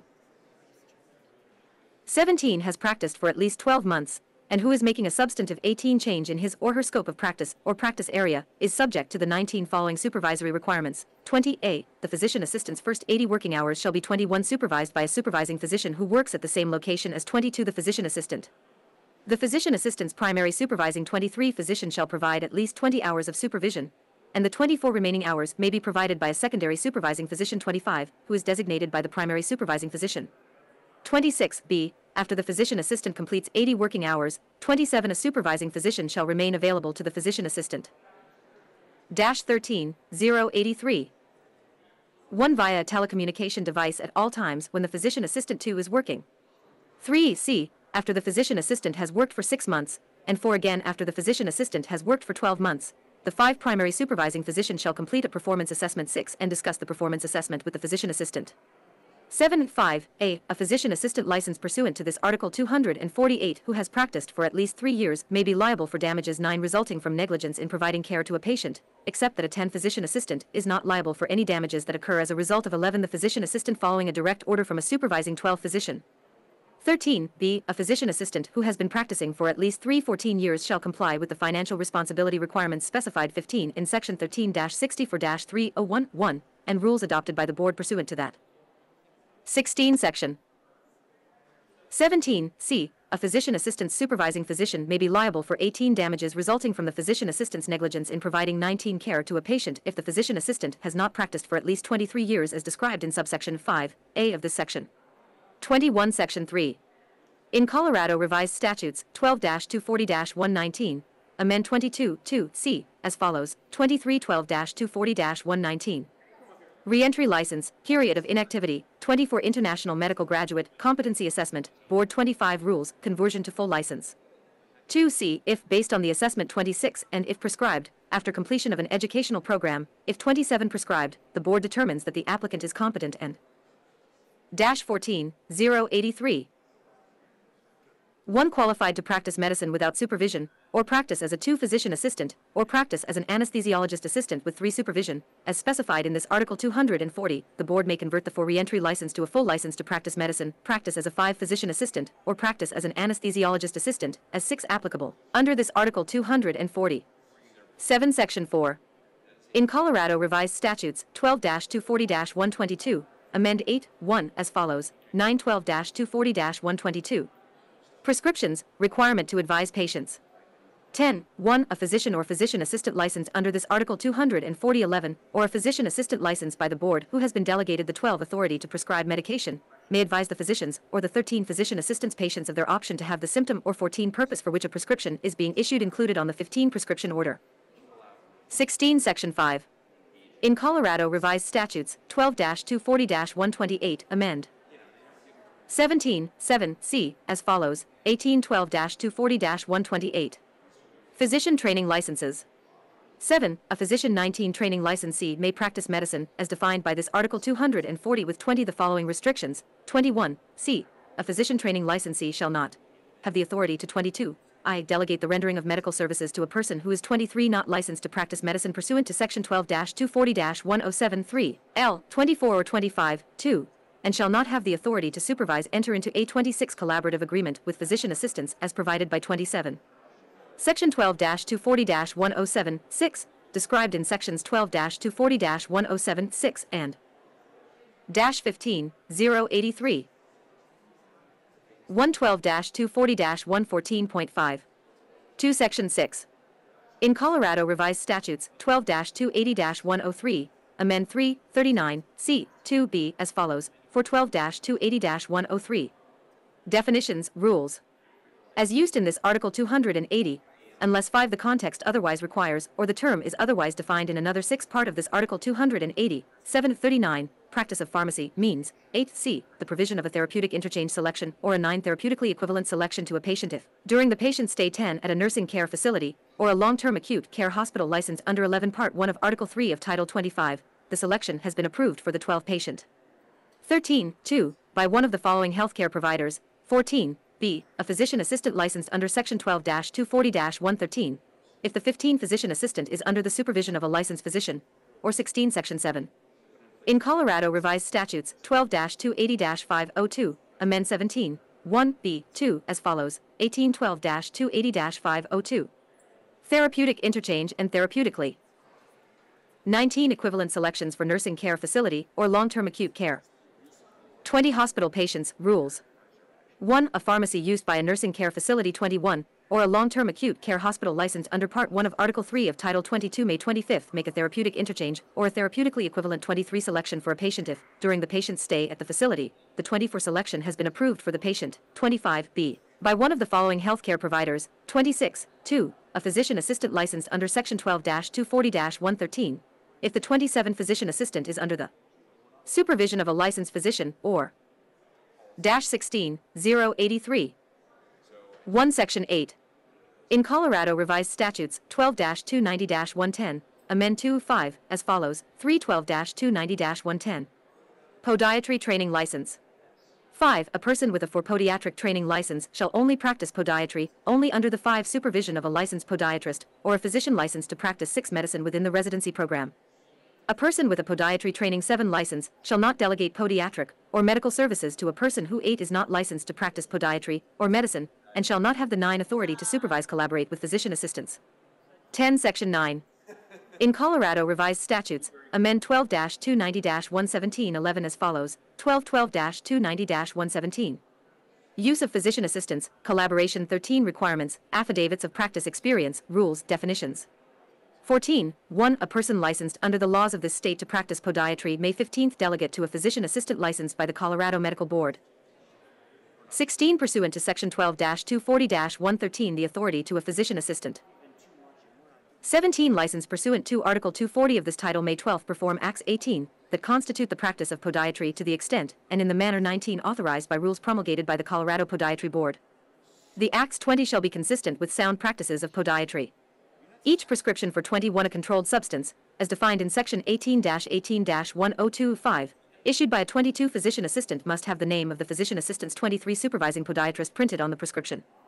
For all 24 prescriptions issued by a physician assistant must include the 25 physician assistant's name, the name and address of the health facility, 26, and if the health facility is a multispecialty 27 organization, the name and address of the specialty clinic.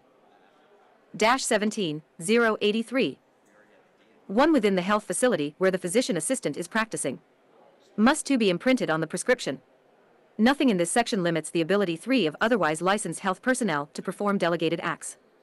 The for dispensing of prescription medication by a physician assistant is subject 5 to section 12-280-126.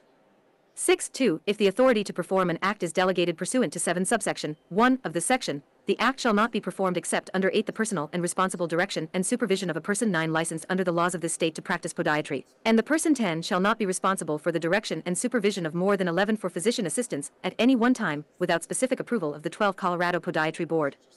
The board may define appropriate direction and 13 supervision pursuant to rules prior to practicing podiatry. A 14 physician assistant must enter into a collaborative agreement. 15 with a licensed podiatrist.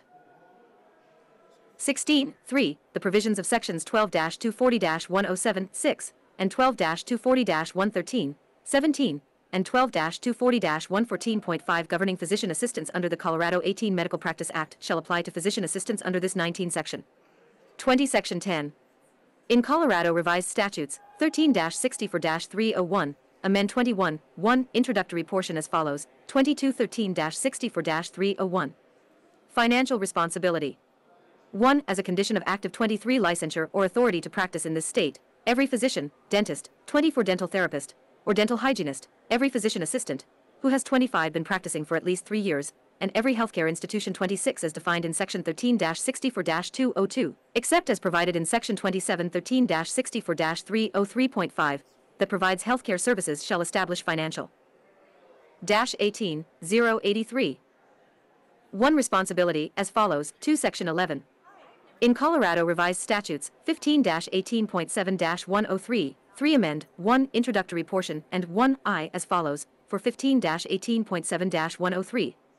Medical orders for scope of treatment forms, 5 form contents. 1. A medical orders for scope of treatment form shall 6 must include the following information concerning the adult whose 7 medical treatment is the subject of the medical orders for scope of 8 treatment form. 9. The signature of the adult's physician, advanced practice 10 registered nurse, or if under the supervision or authority of the physician, 11 physician assistant. 12 Section 12. In Colorado Revised Statutes 15-18.7-104, 13 amend 5 as follows: 1415-18.7-104.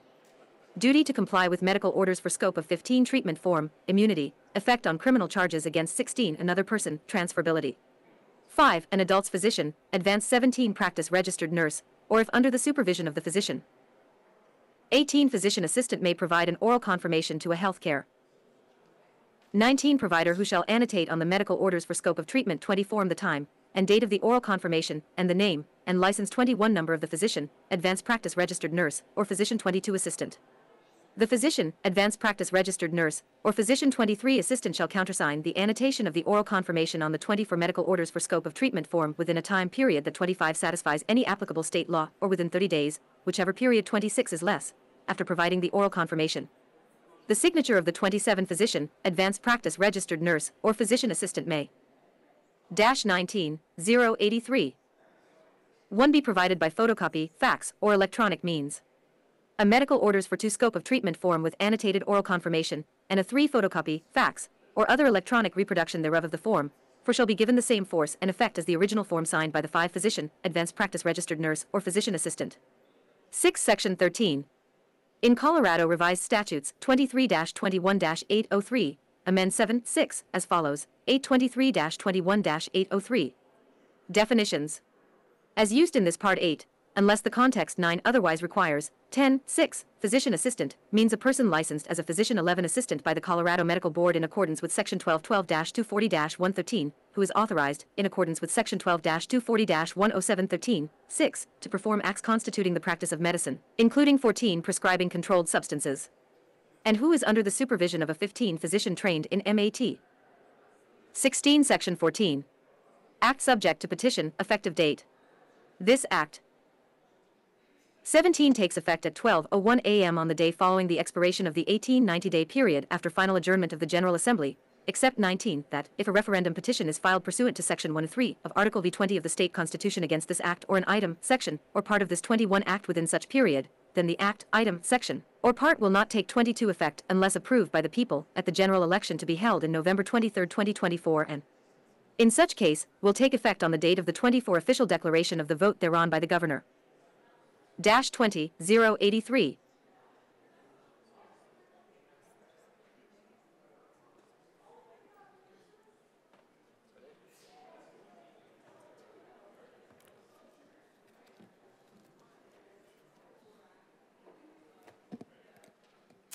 Representative Bockenfeld. Thank you, Madam Speaker.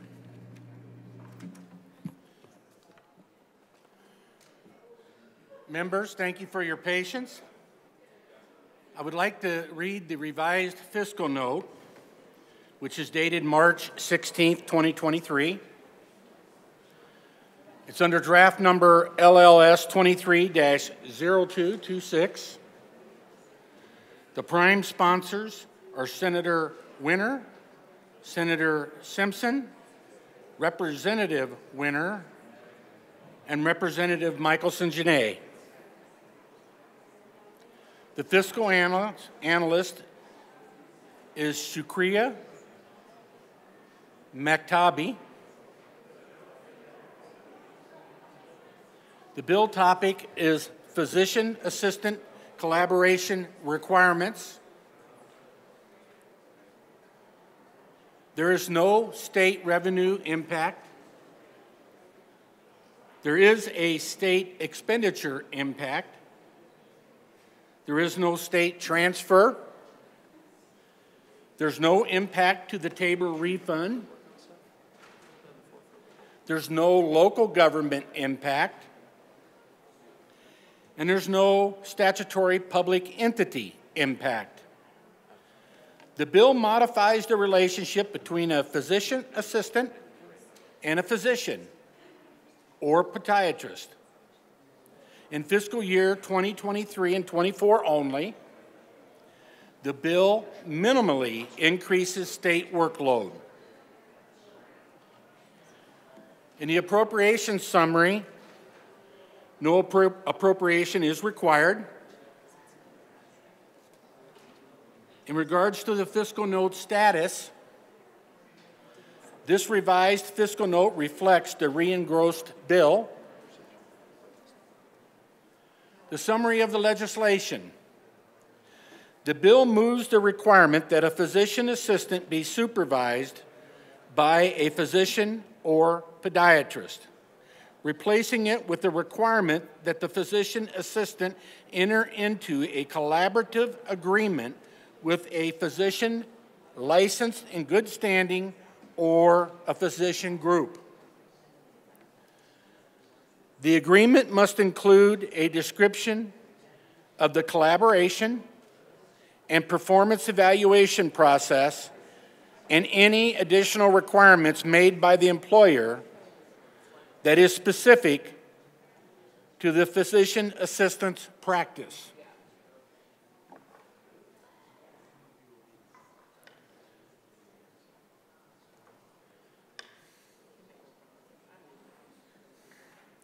With a collaborative agreement in place, a physician assistant can practice medicine, including prescribing and dispensing of medication, including controlled substances. If the physician assistant has fewer than 5,000 practice hours, the agreement must include additional provisions, such as completing certain practice hours in person or through technologically defining the expected nature of the collaboration and requiring a performance evaluation. The collaborative agreement must be made available at the physician assistant's practice site. The bill also requires physician assistants who have been practicing for less than 3 years to meet certain financial responsibility requirements, that they are exempt from the current law. State expenditures. In fiscal year 2023 and 24, the bill will increase workload in the Department of Regulatory Agencies to conduct rulemaking, outreach, and education to the physician assistants, physicians, and podiatrists. This workload can be accomplished within existing appropriations.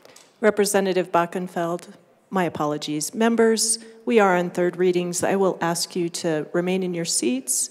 We are quiet in the chamber during this time. Thank you. Please proceed.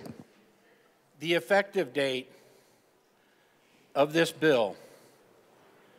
The bill takes in effect 90 days following adjournment of the General Assembly, sine die, assuming no referendum petition is filed. The state and local government contacts utilized to prepare this fiscal note was the Department of Higher Education, the Department of Regulatory Agencies, Information Technology, and the Judicial Department. Thank you, members, very much for your time. I appreciate it. From my personal perspective, I ask for an aye vote on this bill. Representative Bradley. Thank you, Madam Chair. And I wanted to thank the bill sponsors for bringing this bill forward. I got to sit on public health and was very excited about a healthcare bill, being a healthcare representative or worker myself. We know what COVID has done to our healthcare community. A lot of people left, a lot of people retired, a lot of people are just plain tired.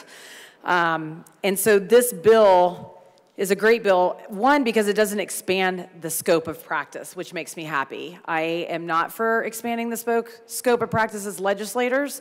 The rural community came and spoke in favor of this bill. They're having a really hard time with recruiting physicians to take care of their community. They were saying that you have to wait sometimes as long as 3 weeks to get in to see a doctor. That's crazy. We live in the United States of America. Kelly with the Colorado Rural Health Center said there's a shortage of primary care physicians. There's a decrease in being able to recruit and retain. It takes 3 years to recruit a MD. It only takes 6 months for a PA. And they're trying to really work on ideas to keep physicians' assistants in the rural community to care for our rural community. They're in desperate need of medical help in these communities. We asked the people in opposition to this bill, why are you in opposition to this bill? What does this bill do that makes you so afraid of getting more staff, medical help in these communities? And they couldn't answer. They said that they were going to replace MDs in the ER rooms, and we found out in the state of Colorado that's not true. In trauma centers, level 1s, 2, and 3s, there always has to be emergency room physicians staffing those areas. There's never a PA that's just going to be on without an emergency room physician. There was a lot of testimony for the PAs. And as a physical therapist, you know, it's way different than a physical therapy assistant not being in your line of supervision. These people have completed so much training, and most of the time, and I don't know about you guys, but I can't even get in to see my primary care physician in a lengthy or in a short period of time. So I rely on the PAs to take care of me. And those PAs are not in direct supervision with their MDs. They have a collaborative agreement, and that's what the PAs came and testified against. They said that sometimes their MDs only review their charts once a year. So that's the collaborative agreement. And I think that this bill really helps get health care to the people that really need it, the people that deserve it. And that's what we're wanting, right? That's what we're wanting in our community. We're wanting better care for the rural communities as well as the urban communities. And again, I just want to thank the bill sponsors for bringing this bill forward. I urge a yes vote on this bill. Thank you. Representative Bottoms. Thank you, Madam Speaker. I also want to thank both bill sponsors for doing this. This is a rural thing. I've experienced this in different situations, even in emergency room settings. Years ago, I went in with a dislocated shoulder into a rural hospital, and the doctor on duty, on call that night, was passed out drunk in his office, and they were struggling to be able to do certain things for me. And so I know that's a weird, extreme case, but I've seen many PAs that have the ability to step up, and with the training and stuff that this provides, I think this is a solid bill. So I urge an aye vote also. Seeing no further discussion, the motion before us is the adoption of Senate Bill 83 on third reading and final passage. Mr. Schiebel, please open the machine and members proceed to vote. Representative Basenecker, how do you vote? Yes. Representative Basenecker votes yes. Representative Ortiz, how do you vote? Yes. Representative Ortiz votes yes.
Representative Story is excused. Please close the machine. With 60 aye, 2 no, 3 excused, Senate Bill 83 is adopted. Co-sponsors.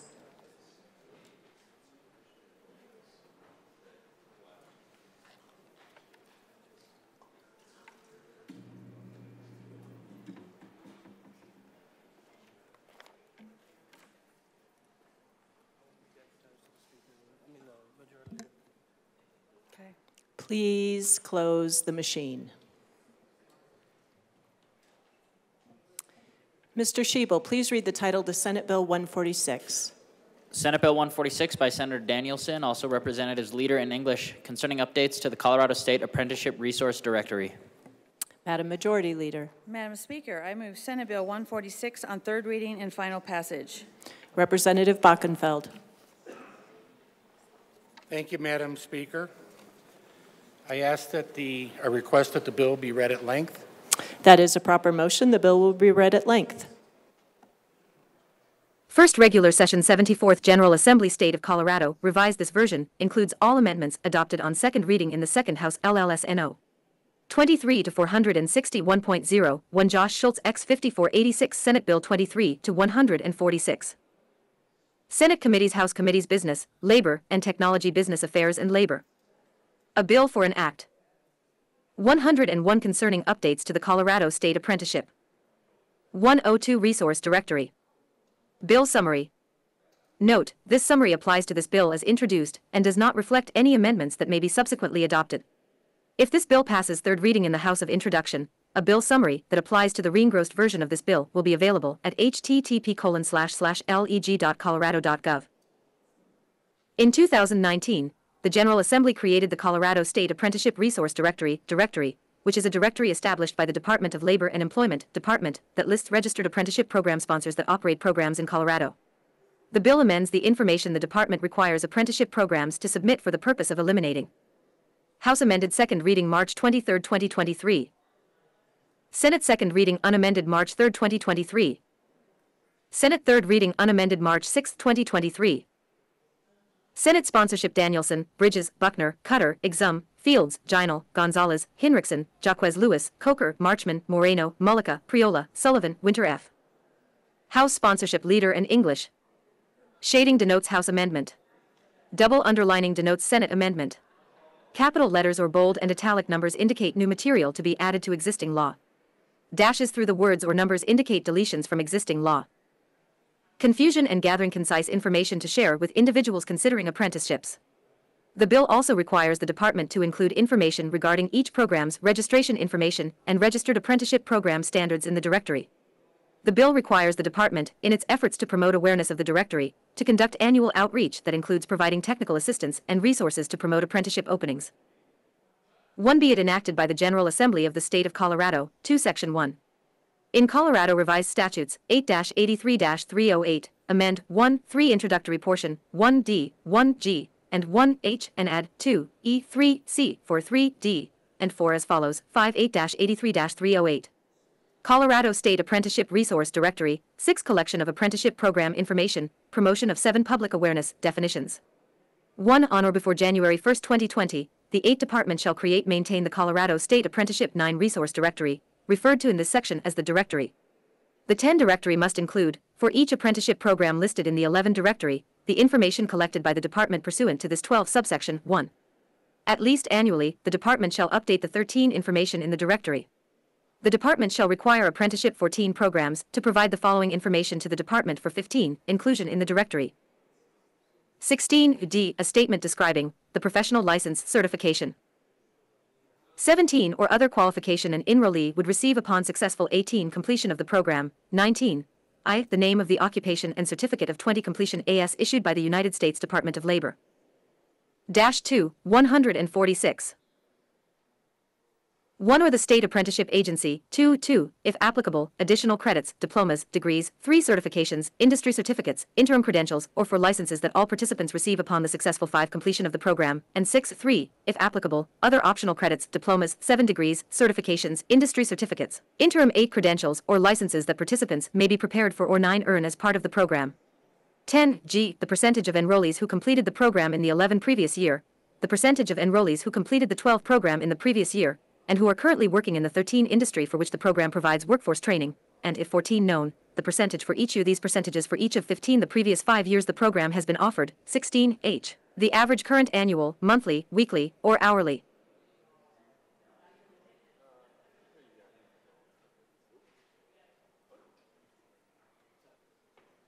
(17) Compensation of enrollees who completed the program lowest.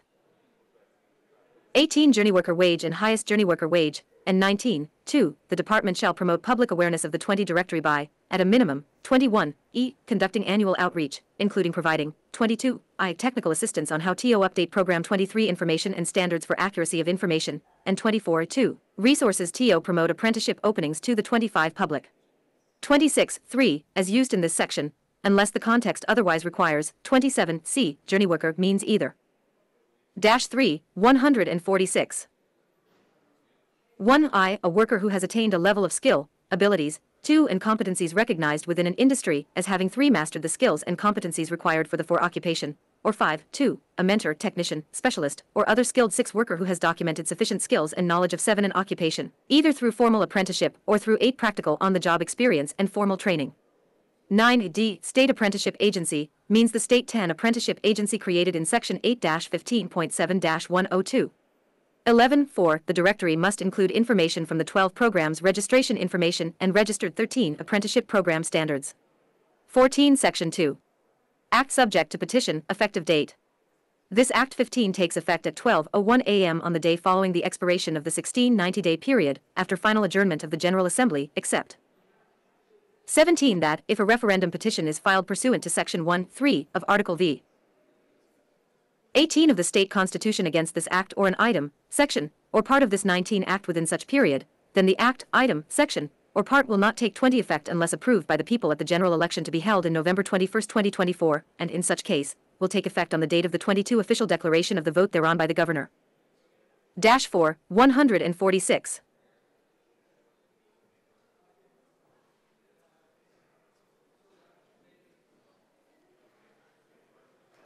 Representative Bockenfeld. Thank you, Madam Speaker.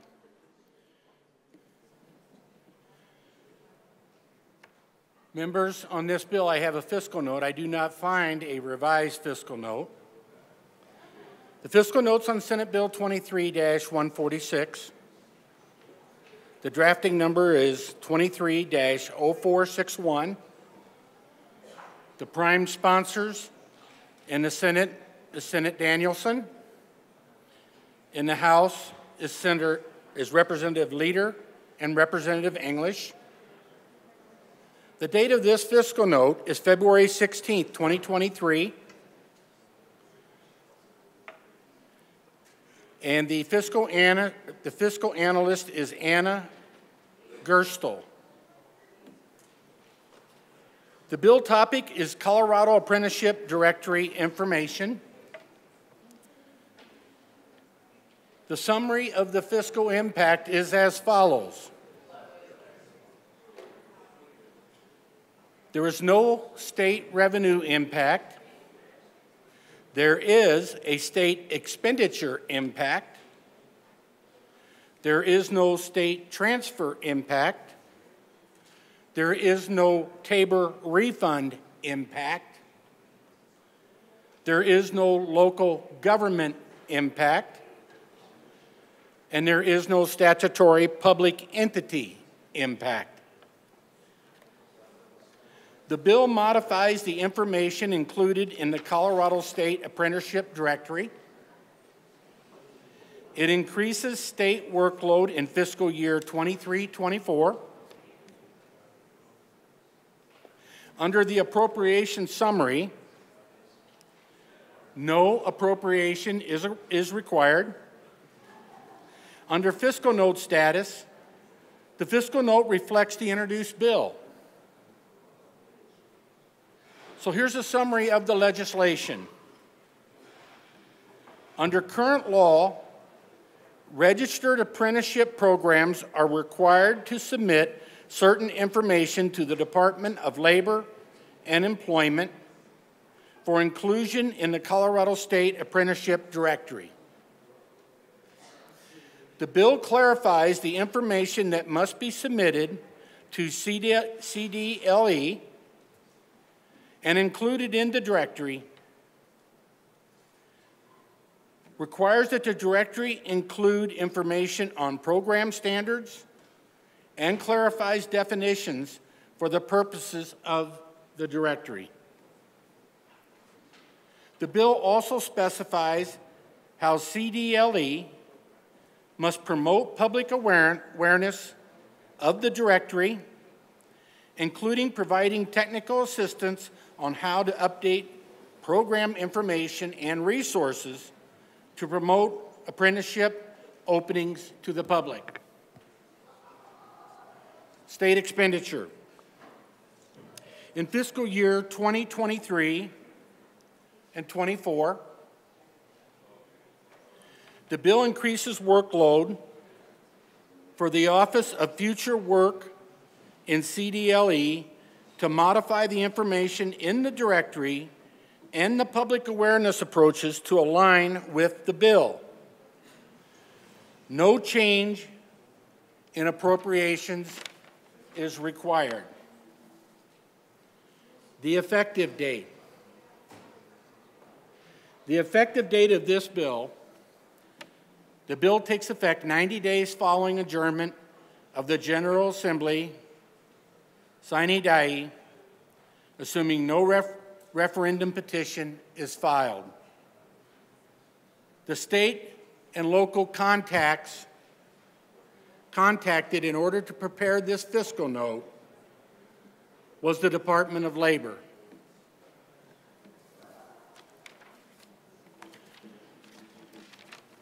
Remember, that's the completion of the fiscal note.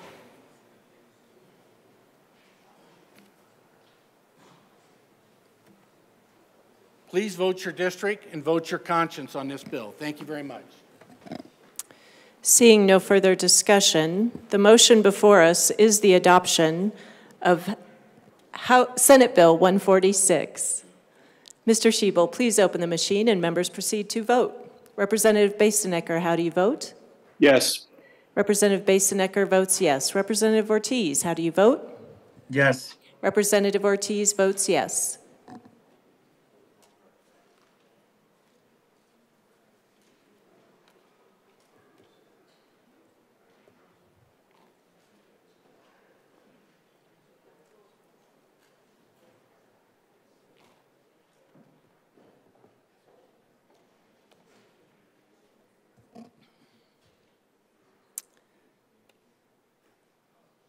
Representative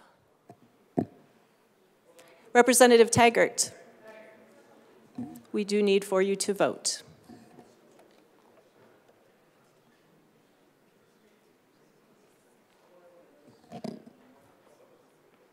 Please close the machine. With 48 ayes, 16 no, and 1 excuse, Senate Bill 146 is adopted. Co-sponsors.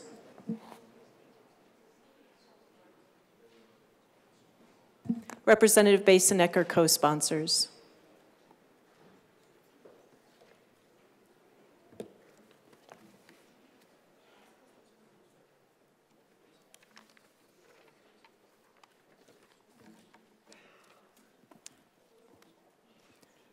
Please close the machine. Mr. Schiebel, please read the title to Senate Bill 169. Senate Bill 169 by Senators Mullica and Danielson, also Representatives Duran and Hamrick, concerning increasing the legal age to purchase a firearm to 21 years of age with limited exceptions. Madam Majority Leader. Madam Speaker, I move Senate Bill 169 on third reading and final passage. Representative Bottoms. Thank you, Madam Speaker. I request this bill be read at length. That is a proper motion. Please read the bill at length. First Regular Session 74th General Assembly State of Colorado, revised this version, includes all amendments adopted on second reading in the Second House LLSNO 23 to 811.0 to Jane Ritter X 4342 Senate Bill 23 to 169. Senate Committees House Committees State, Veterans, and Military Affairs State, Civic, Military, and Veterans Affairs. A bill for an act. 101 concerning increasing the legal age to purchase a 102 firearm to 21 years of age, with limited 103 exceptions. Bill summary. Note, this summary applies to this bill as introduced and does not reflect any amendments that may be subsequently adopted. If this bill passes third reading in the House of Introduction, a bill summary that applies to the reengrossed version of this bill will be available at http://leg.colorado.gov. Current law allows a person who is 18 years of age or older to knowingly possess or purchase a firearm. The bill increases that age requirement to a person who is 21 years of age or older and adds, intentionally, to the mens rea required for a person under 21 years of age to commit the offense of possessing or purchasing a firearm. The bill lists: House amended second reading March 26, 2023. Senate third reading unamended March 13, 2023. Senate amended second reading March 10, 2023. Senate sponsorship Mullica and Danielson, Bridges, Coleman, Cutter, Exum, Fenberg, Fields, Gonzalez, Hansen, Jaquez Lewis, Coker, Moreno, Rodriguez, Sullivan. House sponsorship Duran and Hamrick, Kip. Shading denotes House amendment. Double underlining denotes Senate amendment. Capital letters or bold and italic numbers indicate new material to be added to existing law. Dashes through the words or numbers indicate deletions from existing law. Exceptions to the offense. Under current law, it is a class for felony to intentionally, knowingly, or recklessly provide, or allow to possess, a firearm, with or without remuneration, to any person under the age of 18, juvenile. The bill makes it a Class 2 misdemeanor to intentionally, or knowingly sell or transfer a firearm to a juvenile. The bill makes conforming amendments. 1. Be it enacted by the General Assembly of the State of Colorado, 2 Section 1. In Colorado Revised Statutes, 18-12-101, add 3, 1, B.7, and 1 C.5 as follows, for 18-12-101. Peace Officer Affirmative Defense definitions. 5. 1 as used in this Article 12, unless the context otherwise requires. 6. B.7 firearm means any weapon, including a starter gun. 7 that can, is design TO, or may readily be converted TO expel A8 projectile by the action of an explosive, the frame or receiver of 9A firearm, or a firearm silencer. Firearm does not include an 10 antique firearm, AS defined IN 18 U.S.C. SEC 921A16. In the case 11 of a licensed collector, firearm means only curios and relics. 12. Firearm includes a weapons parts kit that is designed to or may 13th readily be completed, assembled, restored, or otherwise 14 converted to expel a projectile by the action of an explosive. 15. Firearm does not include a weapon, including a weapons parts. 16. Kit, in which the frame or receiver of the firearm, as defined in 17 subsection 1 C.5 of this section, or the weapon, is destroyed. 18 C.5, frame or receiver of a firearm, means a part of a 19 firearm that, when the complete firearm is assembled, is visible 20 from the exterior and provides housing or a structure designed 21 to hold or integrate one or more fire control components, even 22 if pins or other attachments are required to connect the fire-2, 169. 1 control components. Any part of a firearm imprinted with A2 serial number is presumed to be a frame or receiver of a firearm. 3 unless the Federal Bureau of Alcohol, Tobacco, Firearms, and for Explosives makes an official determination otherwise, or there 5 is other reliable evidence to the contrary. 6.7 Section 2.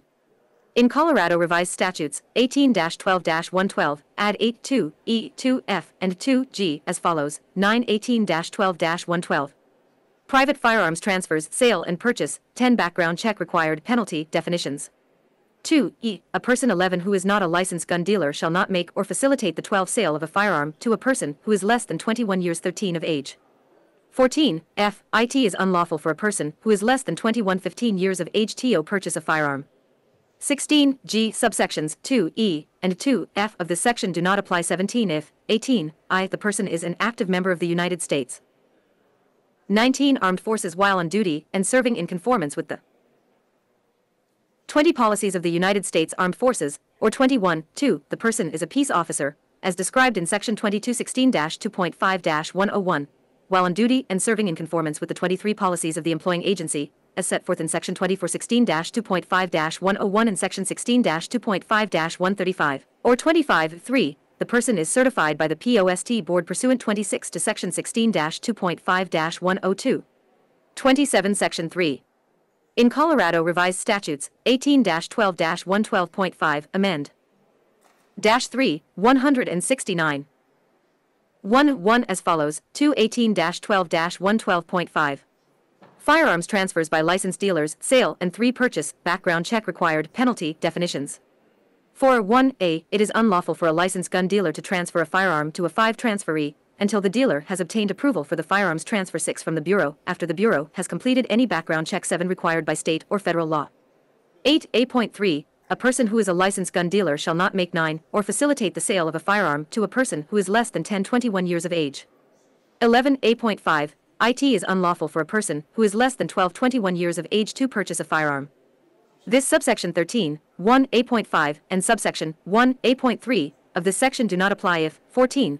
If the person is an active member of the United States. 15. Armed forces while on duty and serving in conformance with the 16 policies of the United States Armed Forces, or 17. 2. The person is a peace officer, as described in Section 1816-2.5-101, while on duty and serving in conformance with the 19 policies of the employing agency, as set forth in Section 2016-2.5-101 and Section 16-2.5-135, or 21-3. An individual certified by the POST Board pursuant 22 to Section 16-2.5-102.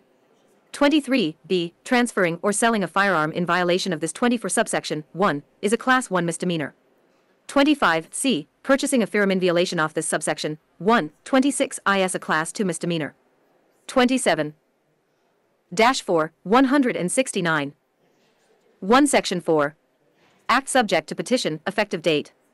This Act 2 takes effect at 12:01 a.m. on the day following the expiration of the 390-day period after final adjournment of the General Assembly, except for that, if a referendum petition is filed pursuant to Section 103 of Article 5V of the State Constitution against this Act or an item, section, or part of 6 this Act within such period, then the Act, item, section, or part will not 7 take effect unless approved by the people at the general election to be 8 held in November 2024 and, in such case, will take effect on the date of 9 the official declaration of the vote thereon by the Governor.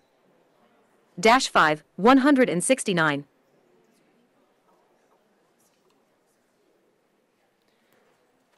Representative Buckenfeld. Thank you, Madam Speaker. Madam Speaker, I'm dealing with a revised fiscal note dated March 16, 2023. And then on seconds, there were substantial amendments made to this bill.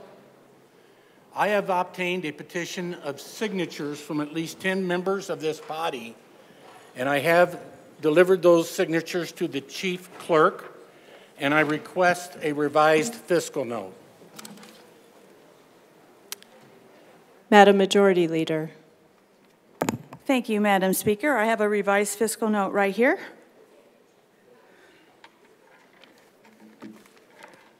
Representative Buckenfeld.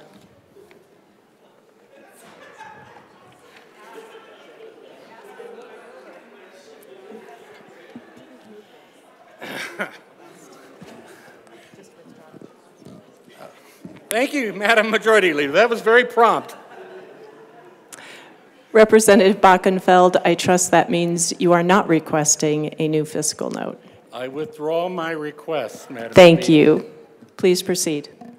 Members, this is in regards to fiscal note on Senate Bill 23-169. It's a revised fiscal note dated March 27th, 2023. In regards to drafting number 23-0811, the prime sponsors of this bill are Senator Mullica and Senator Danielson. The representatives are Representative Duran and Representative Hamrick.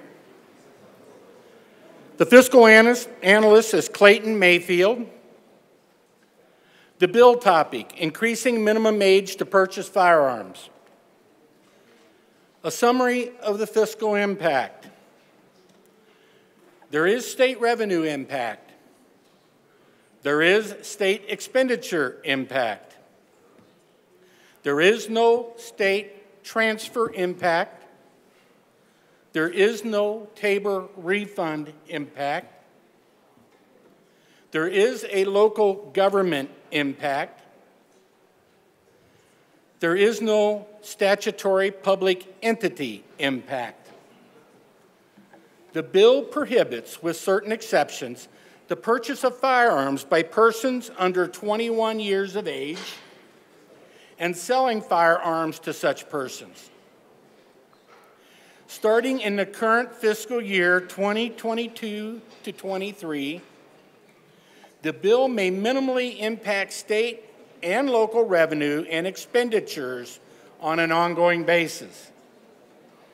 In regards to the appropriation summary, no appropriation is required. The current fiscal note status. This revised fiscal note reflects the revised bill. Summary of the legislation. The bill prohibits the sale of a firearm to or purchase of a firearm by a person less than 21 years of age. Exceptions to this prohibition are made for persons who are an active member serving in the United States Armed Forces while on duty, a peace officer serving with an employing law enforcement agency while on duty, or a certified by the Peace Officer Standards and Training Board, Post Board. The prohibition applies to both private and licensed dealer transactions. Violations of the prohibition are a Class 2 misdemeanor for purchasers, a Class 2 misdemeanor for private sellers, or a Class 1 misdemeanor for licensed dealers.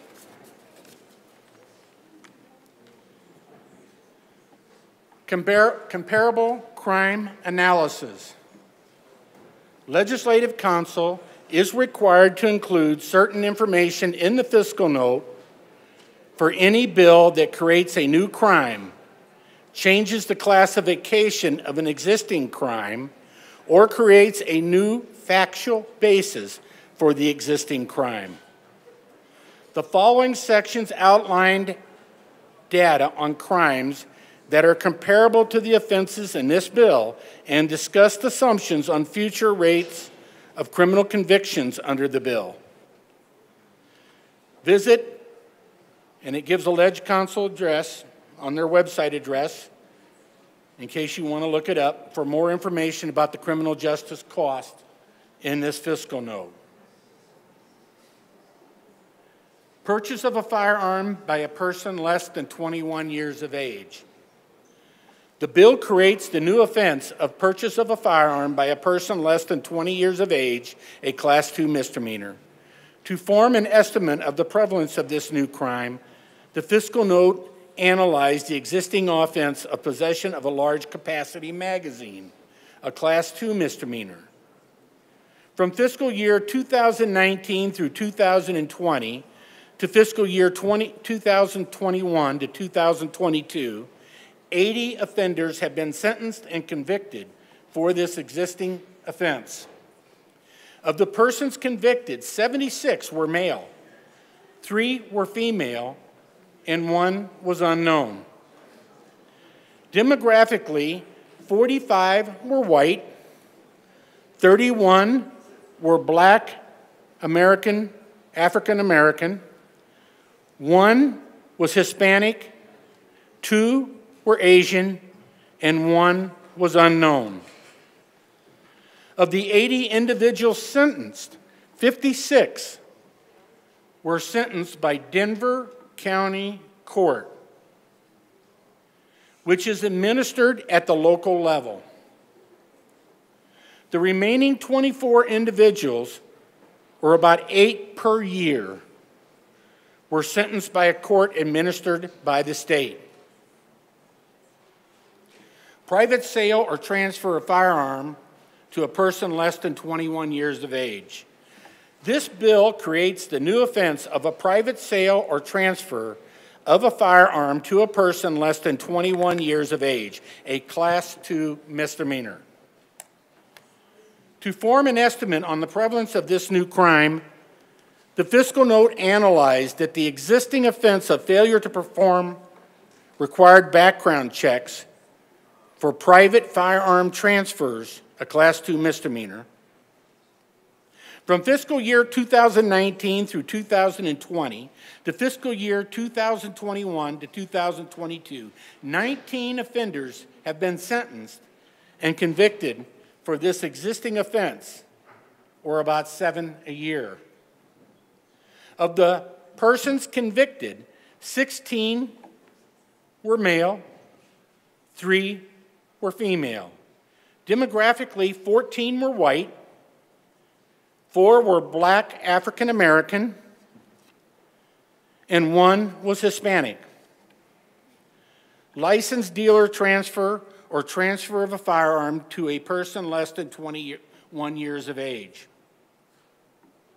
This bill creates a new offense of a sale or transfer of a firearm by a licensed dealer to a person less than 21 years of age, a Class I misdemeanor.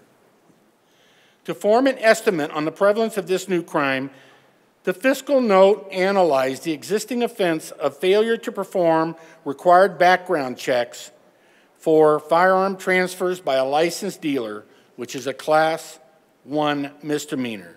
From 2019 through 2020 to fiscal year 2021 through 2022, 1 offender was sentenced and convicted for this existing offense, a white female. So here's the assumptions. The bill expands the pool of people who may be subject to the offenses in the bill by raising the age required to purchase a firearm from 18 to 21. However, given the relatively small number of cases and convictions under current law. Representative Bockenfeld, you have 1 minute remaining. Thank you very much, Madam Speaker. Under current law, the bill's exemptions and the assumptions that most people, especially businesses, will comply with the law, any increase in cases is assumed to be modest, likely less than 15 misdemeanor cases per year. Also, many prosecutions under the bill will likely occur as part of a broader action for other crimes, which will limit the overall impact of the bill on the criminal justice system. state revenue and expenditures. Based on the assumptions above, this analysis assumes that there will be a minimal impact on the state revenue and expenditures. Under the bill, criminal fines and court fees, which are subject to taxpayer Bill of Rights, may increase by a minimal amount. Similarly, any increase in workload and cost for the Judicial Department, including trial courts. Representative Bockenfeld, your time has expired. Thank you, Madam Speaker. I ask for a no vote. Representative Weinberg. Thank you, Madam Speaker. It is thebomb.com to work with you. It is thebomb.com to work with you. Where's Garcia? Dang it. Fellow colleagues, I just want to stand up. I rise in opposition to this bill as my Loveland constituents have come to me and explained that they feel that this is a violation of their Second Amendment rights. However, with that being said, I want to give absolute compliments to the bill sponsors of how they've handled this. For me, as a first-time legislator being down here, this is exactly what I wanted to see, which was what bill sponsors listening to the other side of the aisle. I feel that Loveland was well represented with our concerns. I believe we didn't get everything we wanted, but I believe we did get some pieces. I want to really extend my gratitude to the two bill sponsors of showing me that you are willing to take a minute and listen to the other side and do something about it. So thank you again for all your work. I urge a no vote. Representative Frizzell.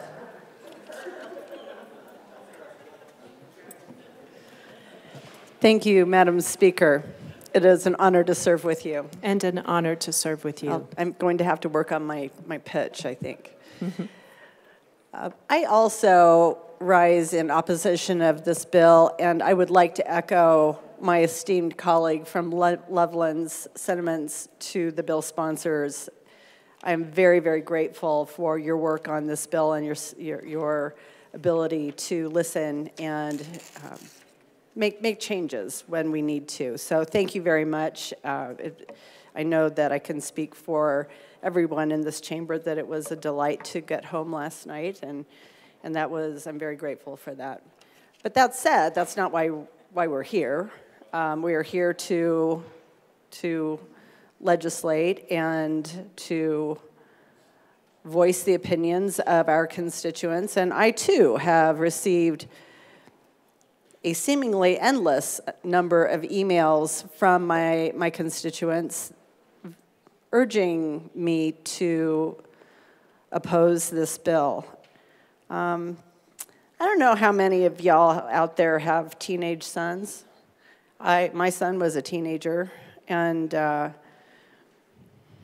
he survived that, thank God. There were moments I had my doubts because I personally wanted to, I can't say that on mic, can I?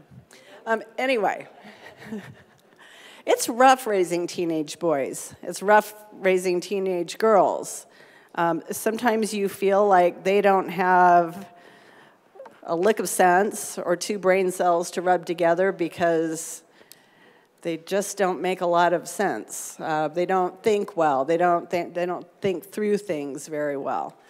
Part of that's being a teenager and a young adult, and happily my son has grown up to be a productive and upstanding member of society. He had amazing military service, which I'm very proud of, in the Army, and he is an avid gun owner. He very definitely flexes his rights through the Second Amendment. But I guess I'm confused because I get why there are times when it's not great for an 18-year-old, a 17-year-old, a 16-year-old to have a gun in their hand. Thank you very much. I appreciate it's very nice out there. I get that, but there are also good reasons for them to, and that would be hunting. I mean, I think we've heard from a lot of my colleagues that, you know, this is a family thing. This is a family activity. We've heard from our good friends from rural Colorado where gun ownership and the great responsibility of being a safe gun owner is part of life, right? It's part of life.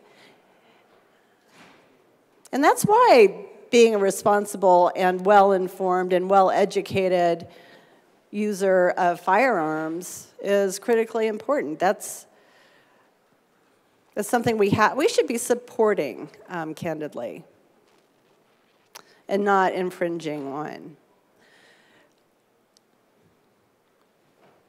I know people in my district in Castle Rock who this is kind of a family activity. My own husband taught my kids to shoot when they were young. They'd go out, they called it plinking, and they'd take some cans out and put them on a log out in the middle of nowhere up in the National Forest area where it was safe to do so. They went to the shooting ranges, and they learned. My first husband, he was actually on the sharpshooting team for KU. And as such, he was pretty good at instruction. That was something that really, it was important for my kids because they had to have a healthy respect for firearms. So I don't understand, and this is where my confusion comes in, is how we can try to legislate, and I talked about this yesterday. We're trying to legislate exceptions. And I fundamentally don't agree with that, except it's a one-way street sometimes because we talk about mental health and health care for people who are under 18 and how that should be a basic right of theirs. So we're kind of going in the other direction on that. And I'm having a hard time reconciling how we can say it's okay for someone who's 12 years old to make a decision without their parents, but yet someone who is literally legally an adult at 18 can't possess a firearm, can't purchase a firearm. They can vote. They can do lots of things. They can join the military. But they can't participate in a protected right under our Constitution. So I'm confused. I appreciate you all listening to me. Did you take a picture? And I really appreciate the conversations around this bill. I appreciate, as odd as it may sound, spending time with you all this weekend. It was at times extraordinarily painful because it was so raw and emotional. But we heard each other too. Heard, like hearing, not hurt. I want to be clear. And to me, that was incredibly powerful. Thank you very much. I ask for your no vote on this bill. Representative Hartsook. Thank you, Madam Speaker. It's an honor to serve with you. An honor to serve with you. I'd like to start out by very graciously thanking the sponsors, not only for their very moving stories yesterday, and I tip my hat to you for that. Very emotional, very heartfelt, and I appreciate that. I think that was wonderful for everyone to hear. And at the same time, like most everything in life, there's two sides to a coin. As all of you know, I'm retired military. I got two boys. One's a senior right now, and he will be heading off to the Citadel Military Academy in the fall, which one of the sponsors is very fond of and has a lot of connections. and then he will be going into the military. My other son is just starting hunting, and so we're going out doing things. I've raised my kids with the discipline of firearms, sent them through the safety classes, hunter safety classes, and have done a responsible parent to teach them how to handle a weapon, what it's used for, and of course, as my oldest goes off to the military academies at Charleston there at the Citadel, he'll learn even more. And then he'll go into the military and do whether a career, that'll be his choice. But yet he won't have the choice to buy it until he's over 21. And he's been shooting since he was a little kid. Both the kids have been shooting since they were little. Even before they could hold the .22, they sat in my lap. They learned to drive at 16. Well, the oldest one did. The other one can't wait, but he's still got another year and a half to go. So they hit all the benchmarks. And at 18 now, of course, he can vote. He's got to wait till he's 21 to drink. But he can vote at 18. He can do military service at 18. You can do a lot of things at 18. And I understand the concerns here between 18 and 21. I'm not a fan of making policy based on exceptions or what bad people do to drive the train for everyone else. Doesn't mean that they don't do the bad things. I think we should punish them versus taking those rights from the other ones that have been raised correctly and do the proper thing. And I understand that's a fine line to walk for many people. And that's why I simply want to tell you the other side of the coin, the other side of the story. Well, I greatly appreciate the sponsors and them sharing their very wrenching and heartfelt stories. I see another side to it also. And having been in the military and seen countless, I'll call them kids, when you're the commanding officer and you're looking at them, they're pretty young at 18. But yet we take them on the range and we shoot hundreds and hundreds of rounds. We teach them discipline. We teach them over and over. Sometimes some of you might not agree with harsh methods if they don't do things correctly. It's very immediate response. Usually involves a getting smacked and then a lot of extra duty. But we instill in them the safety, the respect of any rifle, any weapon that's out there.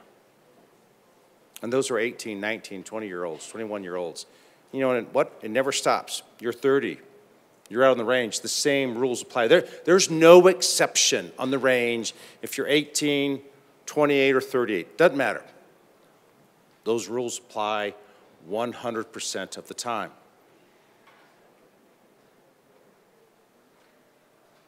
And I think that same right should apply to be able to purchase that hunting rifle. You do things properly. You go through the proper safety classes. I will reiterate what I have said before. I believe that we should have more hunter safety in the classrooms, in middle school and high school, just like we do for automobile safety. Everyone should understand. Doesn't mean they want to go out and buy that. They buy or they don't buy it. That's their decision. Just like it's their decision to drive or not to drive. But they should understand the safety that is drilled into them over and over and over again, just like learning how to drive. And that starts at 16. So if we can trust kids at 16 to hurtle down the highway at 55, 65, 75 miles an hour, then I think we should be able to trust 18-year-olds with the same training, the same implementations of safety to go purchase a weapon and go hunting. And then I urge you to vote no on this bill. Thank you very much. Representative Armagost. Thank you, Madam Speaker. I brought this up when it was in committee and also second reading, just the idea that we're still talking about 18 to 21-year-olds. And in that time, there's a lot of needs for a person of that age to purchase a firearm, whether it be for sport or competition or otherwise, all the different programs and responsible gun ownership that a person of that age can be a part of and utilize a firearm for. In teaching this to youth, I think as teaching hunter education and firearm safety and competitive shooting, teaching those skills myself to kids is very rewarding. Seeing the overall, just the joy that's involved, very family oriented, and you know, with parents and children there together and being able to participate in these programs together, whether it be shooting competitively, target shooting, you know, just the accomplishment of that. And even hunting, getting kids out there and hunting with family members, siblings, parents, seeing the look on their face and the reaction they have, and the first time they get an animal, big animal or small animal, on a hunt. And as strange as it might sound for people that aren't hunters, but teaching them the respect for life. Why is killing an animal respect for life? Because we're contributing to the habitat by balancing out the habitat and preventing disease among the animals. So not just that, teaching them to harvest, teaching them to kill an animal to survive and for food. The sport, the family bonding that goes in behind all of those programs, all of those opportunities is amazing.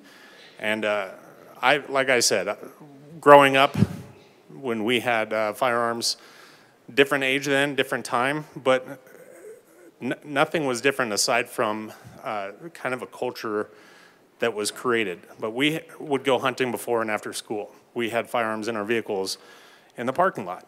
It was a normal thing. It wasn't anything thought of until that became a norm, as it were, of negative.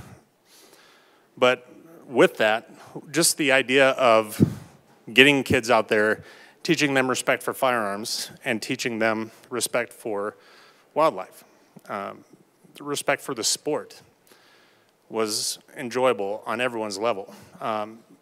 Without that, the only thing that kids are learning from in firearms is seeing it on TV, seeing it in movies, seeing it on video games, and all the different negative aspects of the graphic use of firearms. And it's unfortunate. It's unfortunate to see that it's turned into a thing where guns become taboo and are not taught in a household. The same thing with drugs, anything like that. If kids aren't going to learn from a responsible person how to responsibly act around something, how to responsibly use something, they're going to learn from the irresponsible people. So while I'm strongly encouraging people to get youth involved with firearms, hunting, sport, competition, the fun side and the responsible and safe side of firearm usage, firearm ownership, don't treat it as a taboo thing. And by doing this, by making it to where people from 18 to 21 can't purchase a firearm, we're taking that opportunity away from them. As adults, as 18-year-olds, they wouldn't be able to purchase a firearm. They would have to go with somebody and be supervised with one and be still treated like a child, which hopefully after being 10, 11, 12 years old, they're getting that hunter education. They're getting that safety and awareness training and exposure rather than being shunned from firearms as a negative thing and as something that is taboo. And that's where I think we get the culture of treating or using firearms in a taboo form rather than using them in a responsible, safe, and fun family manner. So I'm obviously in opposition of this bill. I wish we could be going the other direction because what this bill is trying to address, I understand being the crisis that we have with mental illness and the use of deadly weapons that people choose when they are wanting to commit homicide or suicide, but I don't think this is the way to address it. I don't think taking that opportunity away from those family members to enjoy those programs is the way that we really want to address this problem. I think addressing the founding problem, the foundation of this in mental illness and mental health is what we need to focus on. I say it every time these come up, if we spent a fraction of the time and energy on mental health and mental illness as we do on anti-gun legislature, we would actually be making a difference. But by doing this, this is making a negative difference in the community of people that are doing safe and responsible things with firearms, not the fraction of a percentage of people that are using them for horrific reasons. So I'm a no vote, and I encourage everyone else to be a no vote on this bill as well. Thank you. Representative Evans. Thank you, Madam Speaker. Well, first, I just wanted to say that I sincerely and truly did appreciate the sponsors' work on this bill. All the way up to the second reading yesterday, there were amendments and actual dialogue occurring on this bill. And so I really do sincerely and genuinely appreciate all of the work that went into this bill, and I think it moved in a good direction. I do unfortunately still have some concerns with the bill. It's like it's the thing my dad told me when I was growing up, you know, as soon as you say but, B-U-T, everything you said before that, then everybody forgets about it. So I hate to do that because I really do appreciate everything that you've done, but not quite there yet. And here's the concerns that I still have. As a military person, you know, I know that you can join the military when you're 17 years old. So does it happen a lot? No. But I see a situation where if we unilaterally restrict the ability to purchase a firearm to somebody that's 21 years of age, you could have somebody that joins the military, does a 3-year enlistment, they get out of the military as a 20-year-old, they could be married, have a kid, and be an honorably discharged veteran as a 20-year-old if they joined when they were 17. And under this, somebody like that would still not be allowed to lawfully purchase their own firearm. And so as I do with all of the bills, I always ask, does this solve the problem that we're trying to fix without creating other unintended consequences? And so with great respect for all of the work that's been done on this, because I truly do believe the bill is in a better place now than it was at the beginning of this process, and I genuinely and truly do appreciate that. Some of these unintended consequences, to me, I just can't quite get there yet because I don't believe that it's going to solve the problems that we're trying to solve while also not negatively impacting folks like I just described in that situation where an honorably discharged veteran, married, starting a family, would still not be allowed to legally purchase a firearm if they enlisted when they were 17, completed a 3-year enlistment, and then were honorably discharged. So for those reasons, I urge a no vote on this bill. Thank you. Representative Winter. Thank you, Madam Speaker.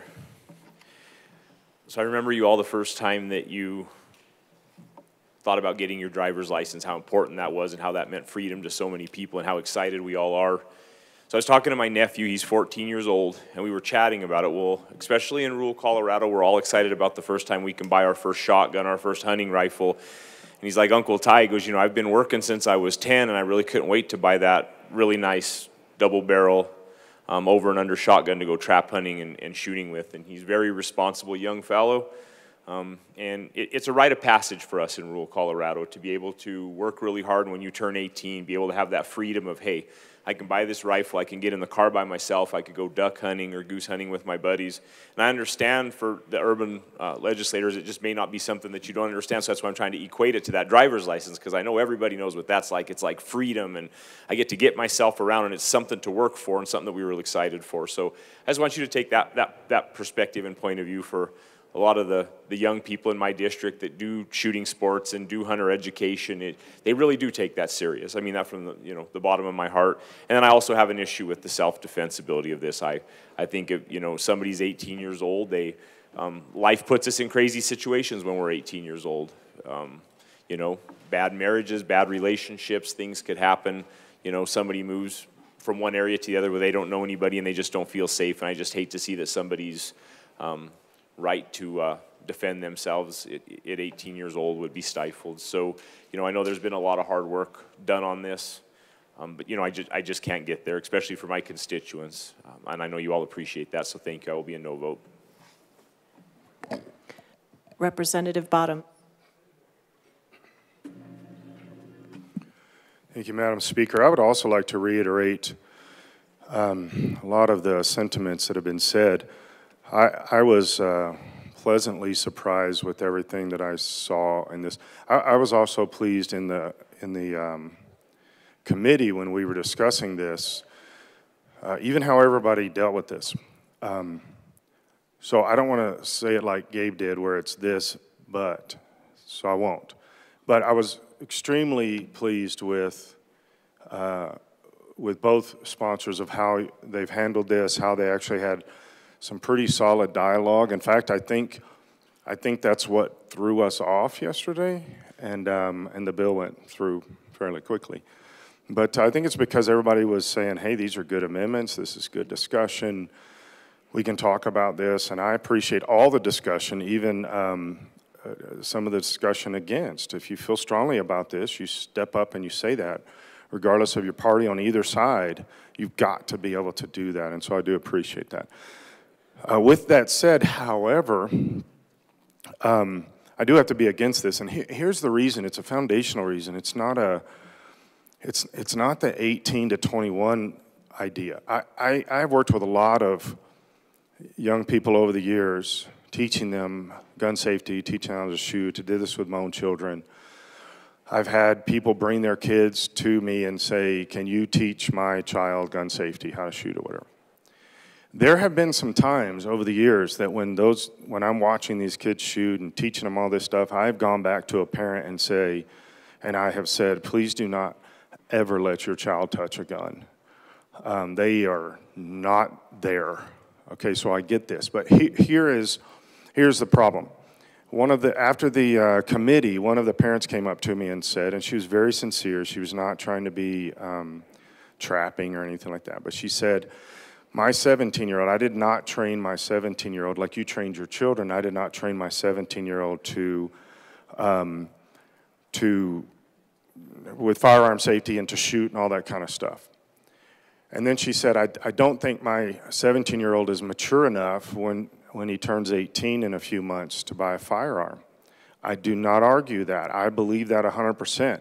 There are a lot of 17-year-olds about to turn 18 that are not ready to own a firearm. Now, my suggestion to her was get him somebody in his world that can help him with that. Specifically, he has a desire for firearms because as a parent, when they become adults, you can't always stop that. Well, you can't stop that. So train them, get them some help, get them some firearm safety, okay? So that's my suggestion. But I also did mention to her, and this is the point that I'm getting to, is I understand the individual stories. I deeply appreciated Majority Leader's story. I've dealt with that with so many people over the years. I totally understand that.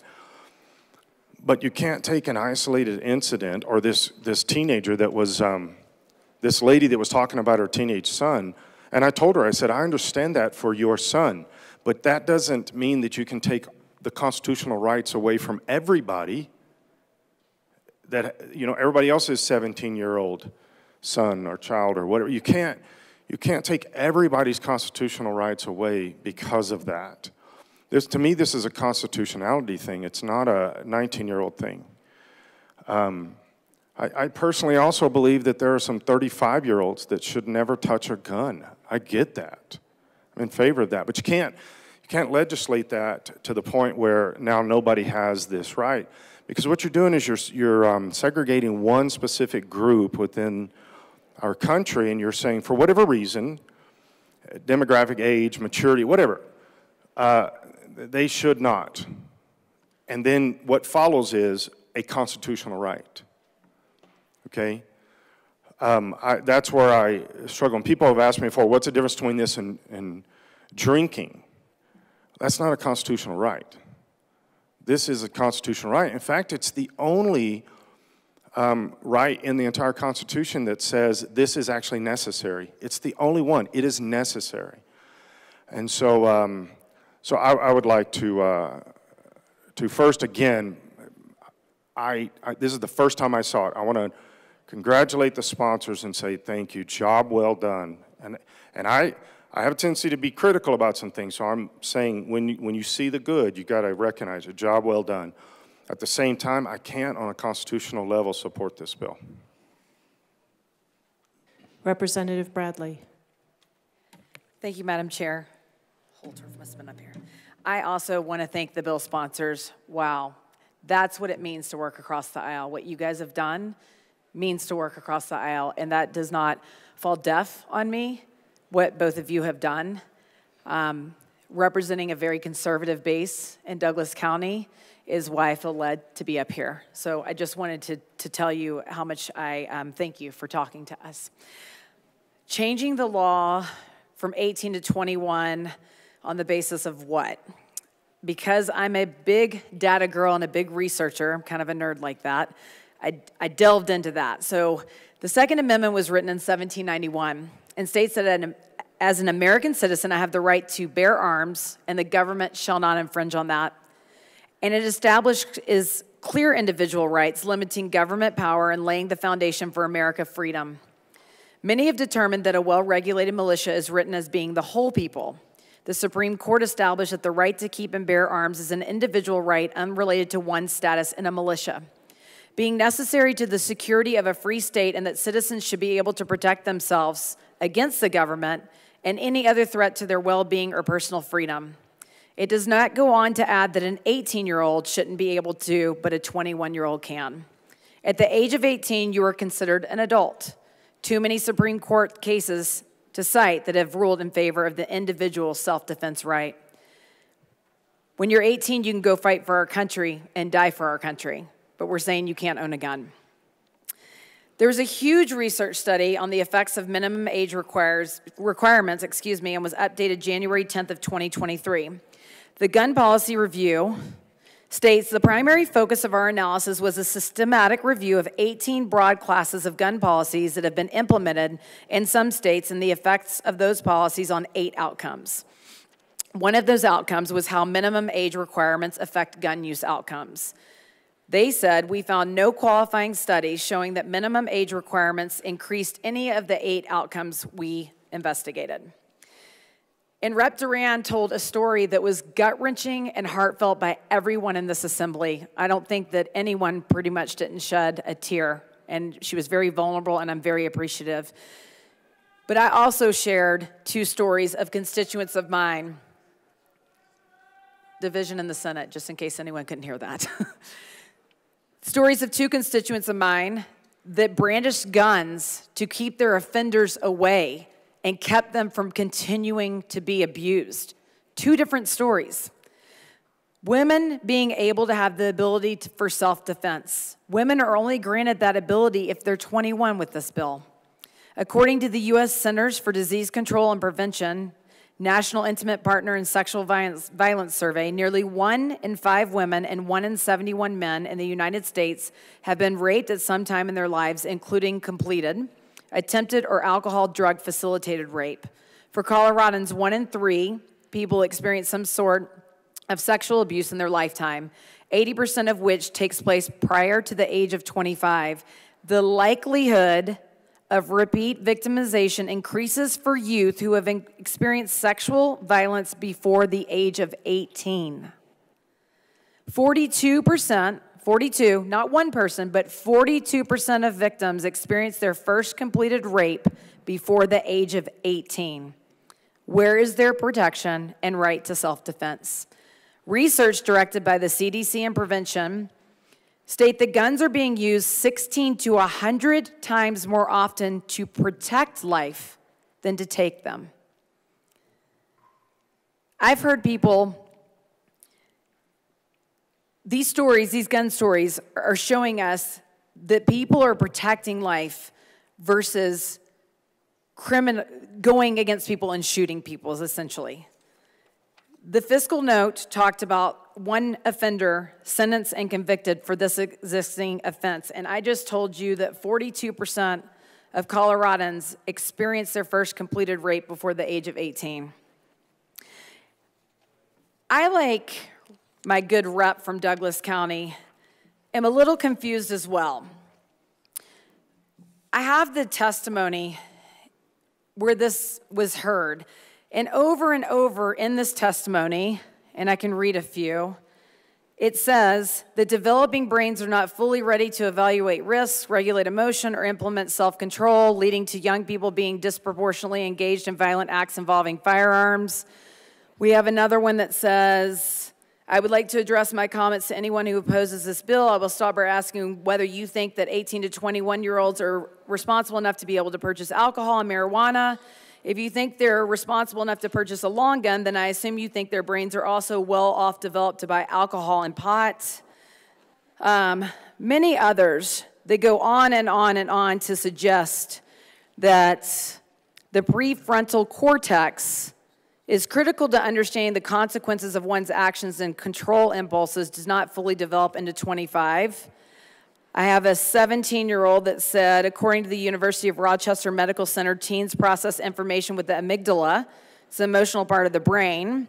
This is not the part of the brain conducive to rational decisions. This is the part of the brain that could well result in rash action causing injury and death to others.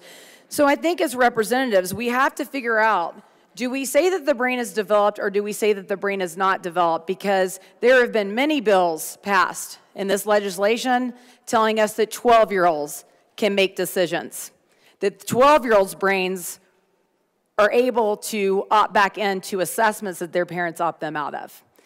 So we're 16, we can drive a car, a 2-ton vehicle down a road, we can vote at 18, but now we're saying that they don't have the amygdala to process enough information to buy a gun. So I would ask that we quit confusing the public with legislation that says one thing and legislation that says others. I will end with, evil doesn't exist within a gun. It exists in the minds and hearts of those people who pull the trigger for evil purposes. Thank you. Representative Byrd.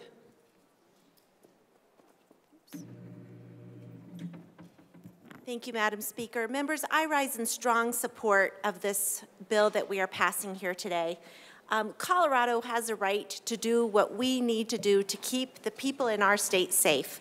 And prior to the passage of this law, what we're operating under right now are minimum standards set forth by federal law. And in case you didn't know, members, federal law sets a dangerously low minimum age for purchasing firearms. While the law requires a person to be 21 years to purchase a handgun from a licensed firearm dealer, it only requires a person to be 18 to buy a long gun, including an assault weapon from a dealer. The law is even weaker for purchases from unlicensed sellers with an 18-year-old minimum age for handguns and no minimum age for long guns. We should also remember, members, that firearms are the leading cause of death for young people ages 18 to 20.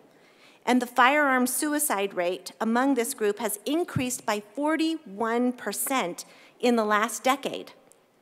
18 to 20-year-olds commit gun homicides at triple the rate of adults, 21 years of age and older.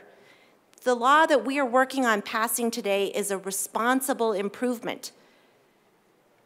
It'll help us make wide strides to keeping more people safe. Not a single one of us should fear being shot when we are out and about living our daily lives. This is responsible, it's common sense, it's measured, and I rise in strong support of this. I'm a parent of 2 children who are under the age of 21 and feel strongly about that, even though I trust their judgment implicitly, even my son who's 16, just about 16.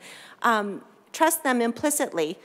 We still need responsible laws, and this is responsible. Members, I urge a yes vote.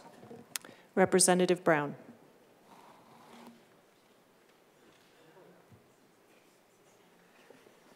Thank you, Madam Speaker.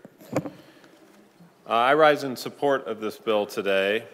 I think many of you know that my community took the bold step last year to pass this exact policy, and I was proud to be a champion of that policy at the local level. We worked on a regional approach with our fellow municipalities in the area to make sure that they also enacted similar policies. My community believes deeply in this bill and this policy, but we can't do it alone. We need state action. You know, I am convinced by the statistics that show us that 18 to 20-year-olds commit gun homicides at triple the rate of adults 21 and older. And it is the gap in our laws right now that are helping to drive this policy difference. Access to guns is a key determinant in whether or not violent acts get committed, including suicide. So I rise in strong support today. I am also taken by the fact that the shooter at the Marjory Stoneman Douglas High School was under 21.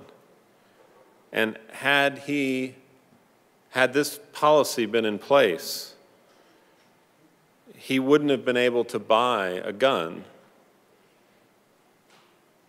7 states and Washington, D.C. have increased the minimum age to purchase long guns, but Colorado has not. So it's time that we took the right steps to protect our youth and to protect our communities so that my kids and no kids have to deal with active shooter drills and the fact that too many of our children have been lost to gun violence. I just want to acknowledge those in Nashville today who have lost the people that they love because of the terrible tragedy there. And I think this bill and the others that we have passed are the reason that I hope will help to stem the tide of gun violence that has become an epidemic in our country. Thank you very much. Representative Amabile.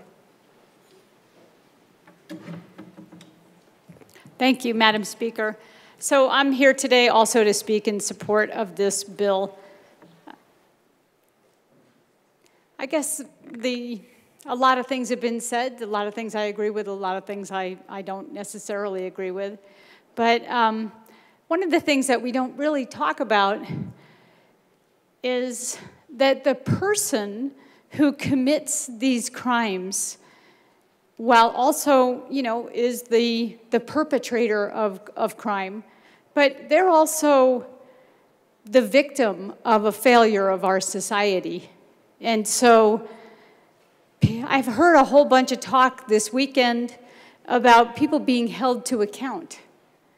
And I will say that most of the time they are indeed held to account, and they do often pay the ultimate price, like the young man who shot those staff people at East High School recently. I mean, he paid with his life, but also our jails and prisons are full of young people who have committed violent crime. And if we could have gotten to them and helped them before they made the decision to go out and buy a gun and commit crime or complete suicide, then we will have saved our society a huge hurt and a huge price. And this bill makes a little dent in that. It says, hey, the people who are actually shown to be the most likely to perpetrate these offenses, we're handing them the tools to do that, willy-nilly. And if we could be more thoughtful in that, if we could hold back on that and take more care with their lives and with all of our lives, then we will all benefit from that. And I hope you'll be able to look at this issue from a whole bunch of different perspectives. I know I can, and I hope you all can too. And I think I just urge everybody to think that the lives we save might be somebody who's near and dear to us on either side of this terrible scourge of gun violence in our society. So I urge a yes vote. Thank you. Representative Taggart.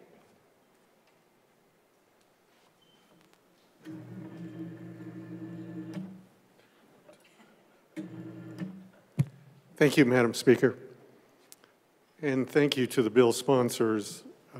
Yesterday, to say the least, was an emotional day, and I very much appreciated what you said, and it made what I have gone through at certain times in my life seem quite small, honestly, and I appreciate you sharing that, because I know how difficult it is to share things like that. I like a lot of young men. I was just 17 years old just a few years ago. That's not fair, nor nice. I don't know if anybody else can relate to this conversation, but we were having a graduation party at our house when I was 17 years old. And my father pulled me away from that graduation party for just a few minutes to take me outside and look me straight in the eyes and say, "Rick, effectively tomorrow, you are a guest in our home." And some people, where I've told that story before, get shocked and think that my dad was rude or didn't care for his eldest son, wanted me to be gone. They would have had to have known my dad. And that was my dad's way of saying, "Rick, I've done everything I can for you. You're on to the university, and you're more than capable of making your own decisions." And that's exactly what he said.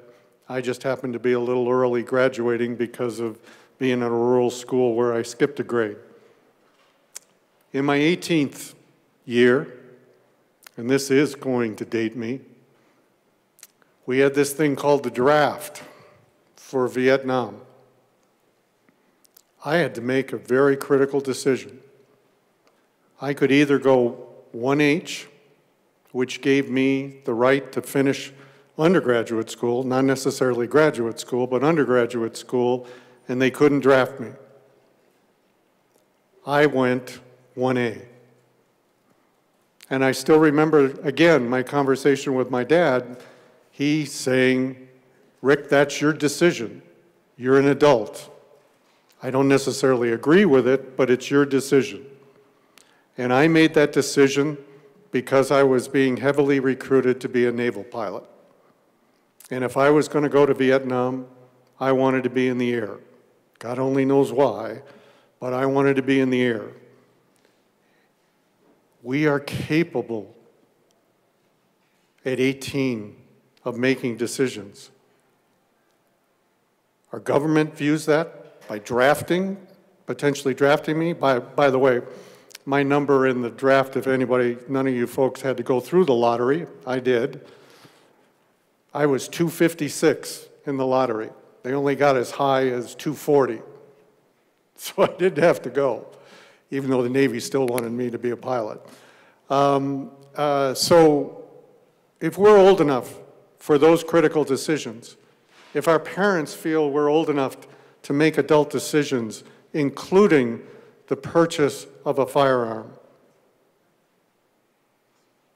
I have to support the age remaining at 18. And I apologize, I wish I could go to 21, but I feel that we are adults and we can make those decisions. Thank you. Representative Epps, you ready? Representative Froelich. Thank you, Madam Speaker.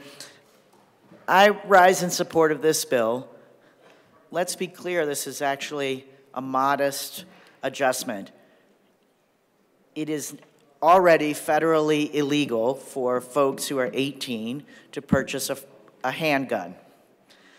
What this bill does is bring all firearms into compliance with that directive, which means that you are not 18, 19 years old wandering a gun shop trying to figure out what you're legally allowed to purchase.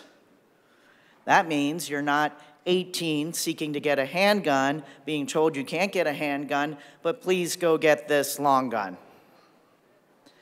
It's a compromised position. It moves us towards gun violence prevention.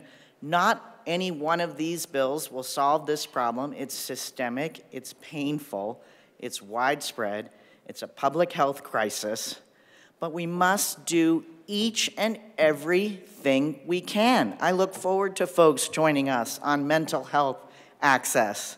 I look forward to folks joining us on addressing the economic circumstances that lead to hopelessness.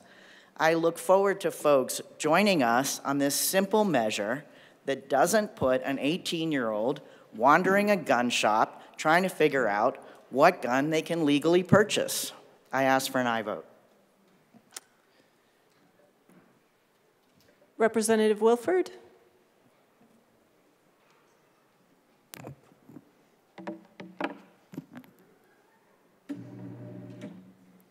Thank you, Madam Chair, or I'm sorry, Madam Speaker. Members, I rise today in support of this bill. What most folks don't know about me is that growing up, I moved almost every 2 or 3 years of my life. But one of the places I lived and continued to go home to was a farm in rural Kentucky. On the farm, there was a gun behind every single door. My grandfather taught me how to shoot, how to respect and properly store a gun. My husband grew up in Alaska and Wyoming and learned the same. But we need to recognize that not every young person across Colorado grows up with the same instruction or with the same parents or extended family that has the same perspective and commitment to safety. When I was a kid, I was also part of a peer mediator program. I learned how to listen to my friends and how to help them work out their problems. And this training is something that I've carried with me my entire life.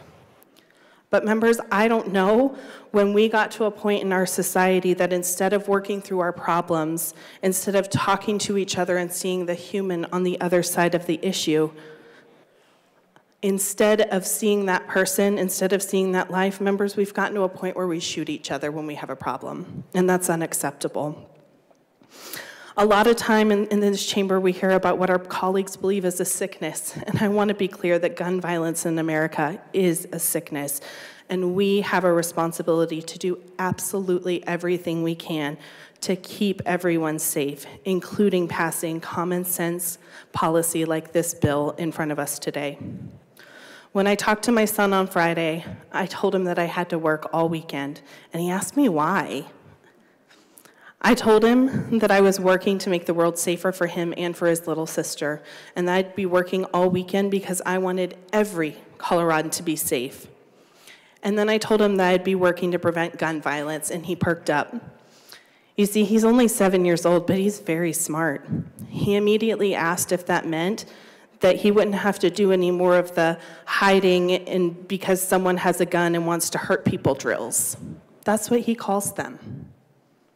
I'm going to read that again because that breaks my heart, that that's what my 7-year-old son sees as a normal part of his school. Hiding because someone has a gun and wants to hurt people drills. I started doing active shooter drills when I was in middle school, just after the Columbine tragedy, and I never dreamed for a minute that one day when I would be a parent, that my child would start doing these drills in kindergarten. But this is America. This is America where a hunk of metal is more important than the lives of our kids, the lives of our neighbors, the lives of our loved ones. When this bill was in committee, we heard from a 9-year-old who talked about the steps and the process that he and his classmates take in order to practice what to do if there is an active shooter in their school. And we also heard from a teacher who, when she heard that one of her students was struggling with these drills and one of her students was scared to come to school, she promised that little girl that she would do everything she could to keep her safe. And she would sit with her back to the door so that her students would be safe when they were sheltered. She would sacrifice her body for her students. Now, I know a lot of teachers, and I don't know that any of them ever went to school or ever had instruction on how they would have to use their bodies to defend their students. Dropping my child off at school and watching his little backpack bounce up and down when he walks into school, trusting and hoping and wishing that he gets to walk back through those doors at the end of the day is a painful daily reminder that I am a parent in 2023. The work that we do in this chamber, members, is vitally important. We were all elected by our districts with the promise that we would stand up for the needs of our communities and that we would ensure that our future is brighter than our past. Well, Colorado members, we're at a turning point, and we're at a time in our history that we have to take action. And I will be a yes vote today because action is the only answer to this situation that we are in. Thank you. Thank you. Representative Catlin. Thank you, Madam Speaker. It's an honor to serve with you. An honor to serve with you. Thank you. Well, members, I've listened to all of the arguments. I've listened to the debate. There's a couple of things that I wanted to say in regards to where we are right now. First, I want to say that I trust our young people. I trust them at 18 years old. There are some that you shouldn't probably trust when they're 38 years old, but I do trust the young people of this country and of this state.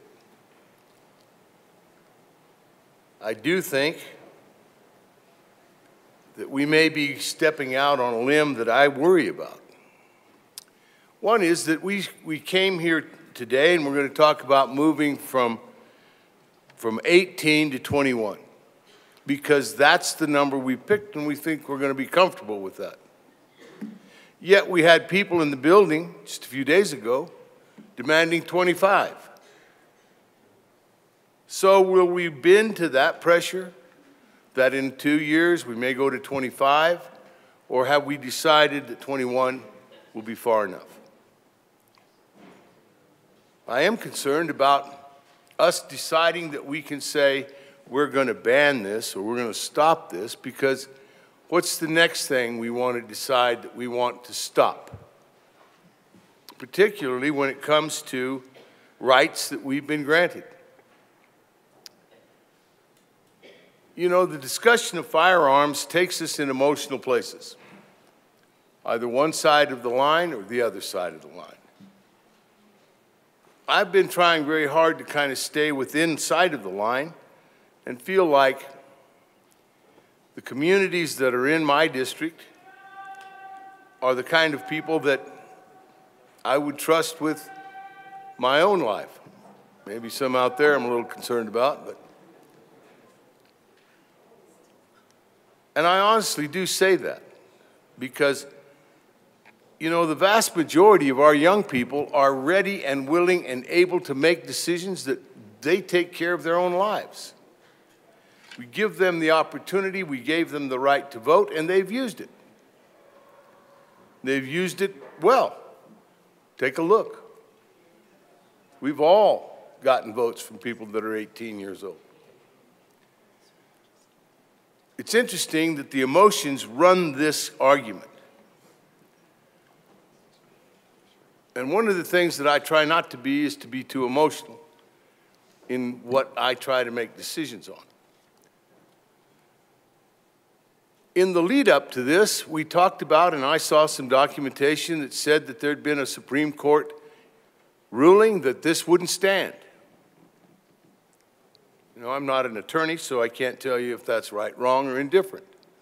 But some of the information that was given to me as we were ramping up to this said that there'd been a case in court, in the Supreme Court, that said this wouldn't work, that this wasn't going to be held, that it was unconstitutional. If that's the case, why are we doing this? For another test case or what? You know, I know that people are struggling, trying to find an answer. But sometimes when I'm looking for an answer, I look in the wrong places. Maybe we're looking in the wrong place. You know, our military thinks that an 18-year-old person is ready, willing, and able to be in the military. I think there are some programs where an individual can start training prior to being 18 years old to be a policeman or a sheriff. Now, they may be special cases. They may not be the average individual, but I would argue that they are the average individual that has made a decision in regards to their future career, to their future life, and we as a community recognize they're able, willing to do it. And we start that training with them. You know, I was here when we passed a bill that allows hunter training and firearm training in high school. Maybe we should look at that and say, we want all of you to take that. But that would bring a hue and cry from making someone do something. Yet we are saying, by making, you can't do this. It's in the same vein of thinking. So depending on where you stand in relationship to that line, which one would be the best?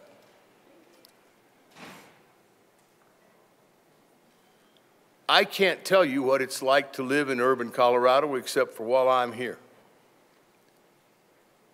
I have not had any run-ins with people. I haven't had any frightening experiences. But, you know, I live right here within a 3/4 of a block of this building. But in my travels around, I haven't been frightened. I haven't witnessed anything. I haven't been a witness to anything that was weapons or firearms or any of those kind of things. So, granted, I don't live here all the time, and I haven't lived here since I was a kid, so I can't tell you what it's like. But I can tell you what it's like in the communities that I represent. Evidently, we don't have nearly the problems that some of you do. But when we start talking about statewide law, we're talking about my district too. I think that my district is much different than a lot of yours in this urban area.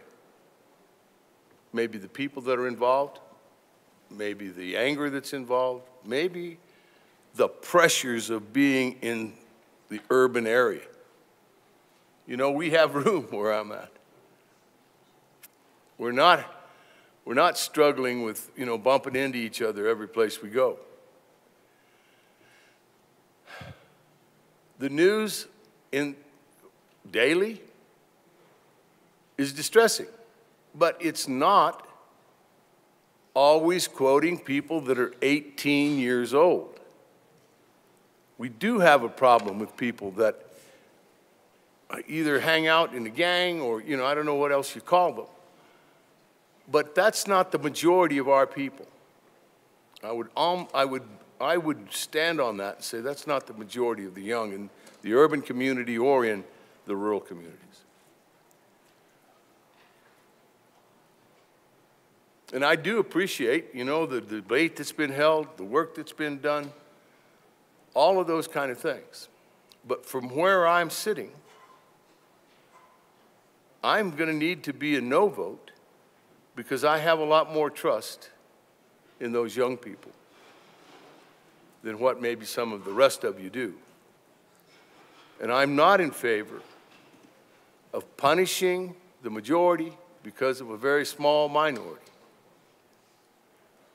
and it does look like that could be part of what's happening, is that since we're worried about a very small minority of young people, that we are going to lump them all together in the same basket, and they are all going to have to be treated the same. Those kind of things worry me. Would it be better if we said when someone came to buy a firearm, can we see your training card? Particularly if you're under 21? Maybe. But today, and I do appreciate the work that's been done, I want you to know that. But today, I'm going to ask you to please vote no on this bill. Thank you. Representative Luck. Thank you, Mr. Speaker Pro Tem. If two individuals commit the same crime, same place, same time, together, our criminal justice system does not normally try them in the same court at the same time. Why is that? Because historically we've understood the importance of individual justice. Even if two people do substantially the same thing at the same time in the same way, in the same place, we try them separately because they each have their own unique sets of facts. That is an inherent element of our justice system, individual justice. I stand opposed to this bill today because it promotes group justice. It says all of the people in this one group are substantially similar enough for us to impose upon them a particular restriction. And there may be times for that. But when we're dealing with an inherent right, the right for self-preservation, the right to defend oneself, to provide for one's family through hunting and other means, strict scrutiny should be applied. There should be a high bar for any time when we strip someone of an inherent right, an unalienable right. And we are, make no mistake, stripping a whole class of people, 18, 19, 20-year-olds, of an inherent right. Not because of what they themselves have done, but because of what a small fraction of their peers have done.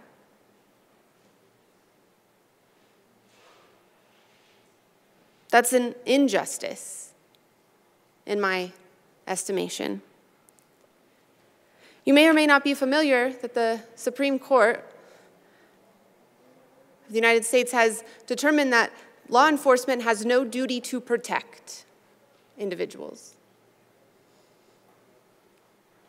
And as the good representative from Grand Junction pointed out, there are those families who do say that when you turn 18, you're on your own. We're here to love you and support you, but we've raised you to be independent. And so for those individuals from 18, 19, 20, who are responsible, who can get married, who can do a range of things, including start a business, they are at risk of harm.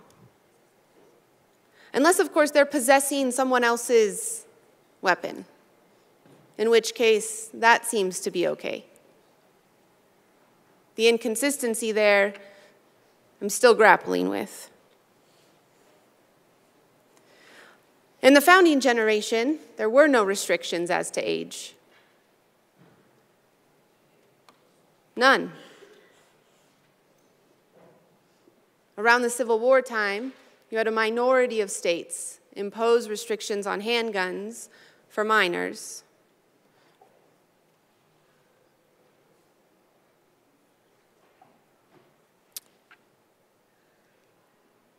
It also bears import to note that less than 10% of crimes are committed with firearms that are purchased in the legal market.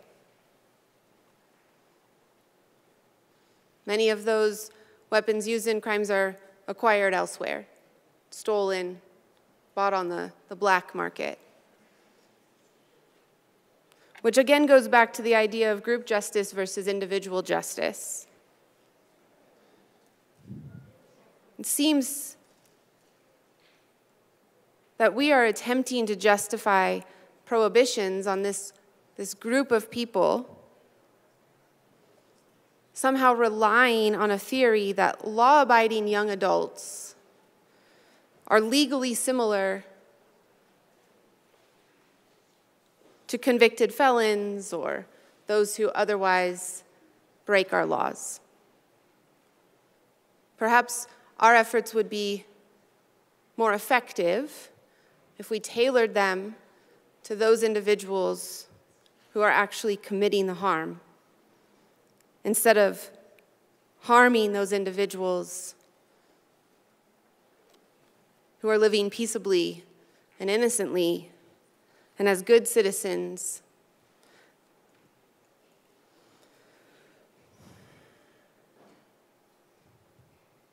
I too respect the bill sponsor's willingness to amend this bill.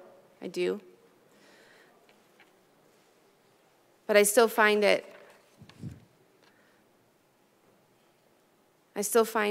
sad that we are going to employ group justice and put at risk good people because they can't legally purchase their own means of self-protection. Thank you.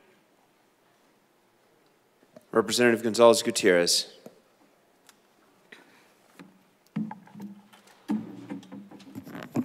Thank you, Mr. Speaker Pro Tem.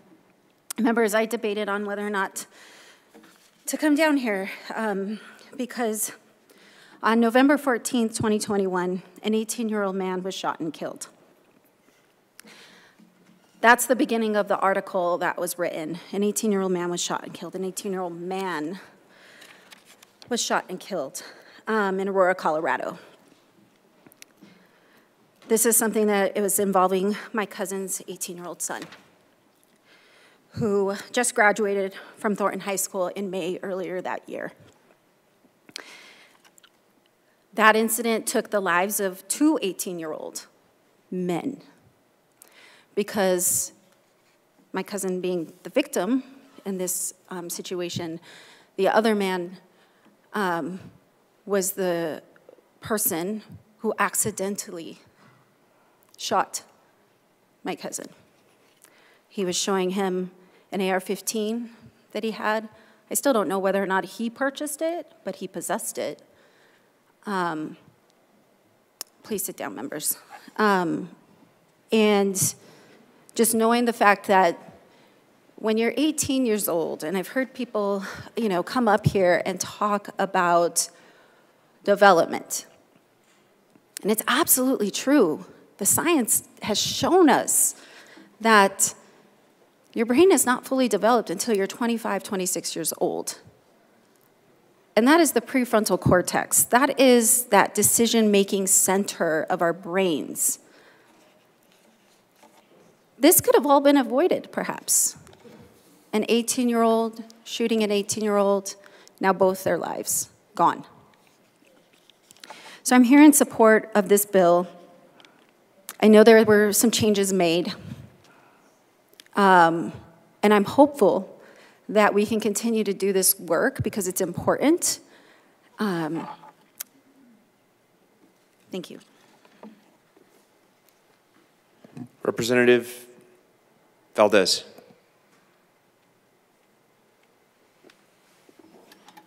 Thank you, Mr. Chair. It's an honor to serve with you. It's an honor to serve with you. I guess it's Mr. Speaker Pro Tem. My apologies. I'm going to tell you a story about a kid who grew up here in the metro area and kind of his experience with gun violence. And that story really begins back in 1993 when one day he was awakened because his stepfather, who owned a hobby shop in a shopping center in Aurora, they thought there might have been a fire. Something was going on. There was a lot of police presence. What turned out to have actually happened is that a young, very young man had, in rage of being fired from his employer, had walked into that restaurant and killed everybody who was still there, except for one person. That person who survived went door to door looking for help and found help, but was obviously a big blow to that part of town. Fast forward, that kid's in high school, you know, decides to get a job, likes working at movie theaters, gets a job at a trailer in the parking lot of the Aurora Mall for a new theater under construction, the Century 16. Fast forward a little bit further, a few months later, after that theater opens, that same kid is sitting in a classroom at Rangeview High School in Aurora, Colorado, when all of a sudden, you started hearing the bang of these metal things going over the windows. And we didn't have lockdown drills, but our school was built. It was built to be in an inner city, and because it was that way, they had designed it for gunfire. And they started sliding these metal things into the windows. That kid was obviously very freaked out because back then we had what was called Channel 1 was broadcast into classrooms, and we watched that unfold. And what a lot of people don't know is that they've really changed what it looked like from the real thing you saw that day. Columbine High School looked very different that day. They've edited a lot of what we saw. That boy, me, what I saw. I think when we talk about all of those crimes, there's a common thread. When we talk about all of those horrific events that have happened here in the metro area, where me, that kid, grew up. They were all committed by very young men. And they were all committed by somebody who did not yet form an idea of what the implications of their actions had been. I don't really talk about these stories very often because it's ridiculous how many times that boy, me, has had my path crossed with gun violence. And I only feel lucky to have, thank God, not been there myself, not been in front of that situation. But it's scary to live in a world where you're that close to it all the time. And the passage of this bill will prevent those who should not be in possession of these types of weapons from having those types of weapons. And in almost every case that I discussed would have prevented that from happening. And that would have been a much different story for that kid. So please vote yes on this bill. Thank you very much. Representative DeGraff.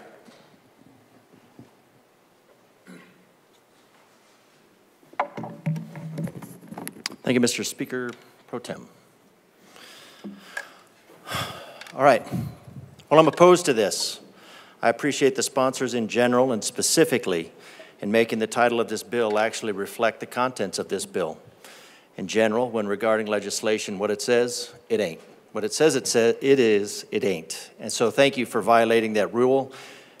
Admittedly, yesterday it was a bit disarming, and we got out of here early, which was awesome. Some things. The term assault weapon, just for everybody in the room that's not familiar, is a misnomer, and it conveys a general ignorance of the issue. Assault means a violent physical attack, as with blows. And there's nothing minor about attack, but it's not a word that should be used willy-nilly, because that's not how responsible gun owners handle guns. It's been stated that this just is a small ad going from 18 to 21 of long rifles, but one prior infringement doesn't justify the next. So I'm opposed to this bill. Well, actually, I'm torn just on this bill, however. 168 and 169 were terrible on too many levels. And we know that those laws will be weaponized and cause great harm. So back to this law.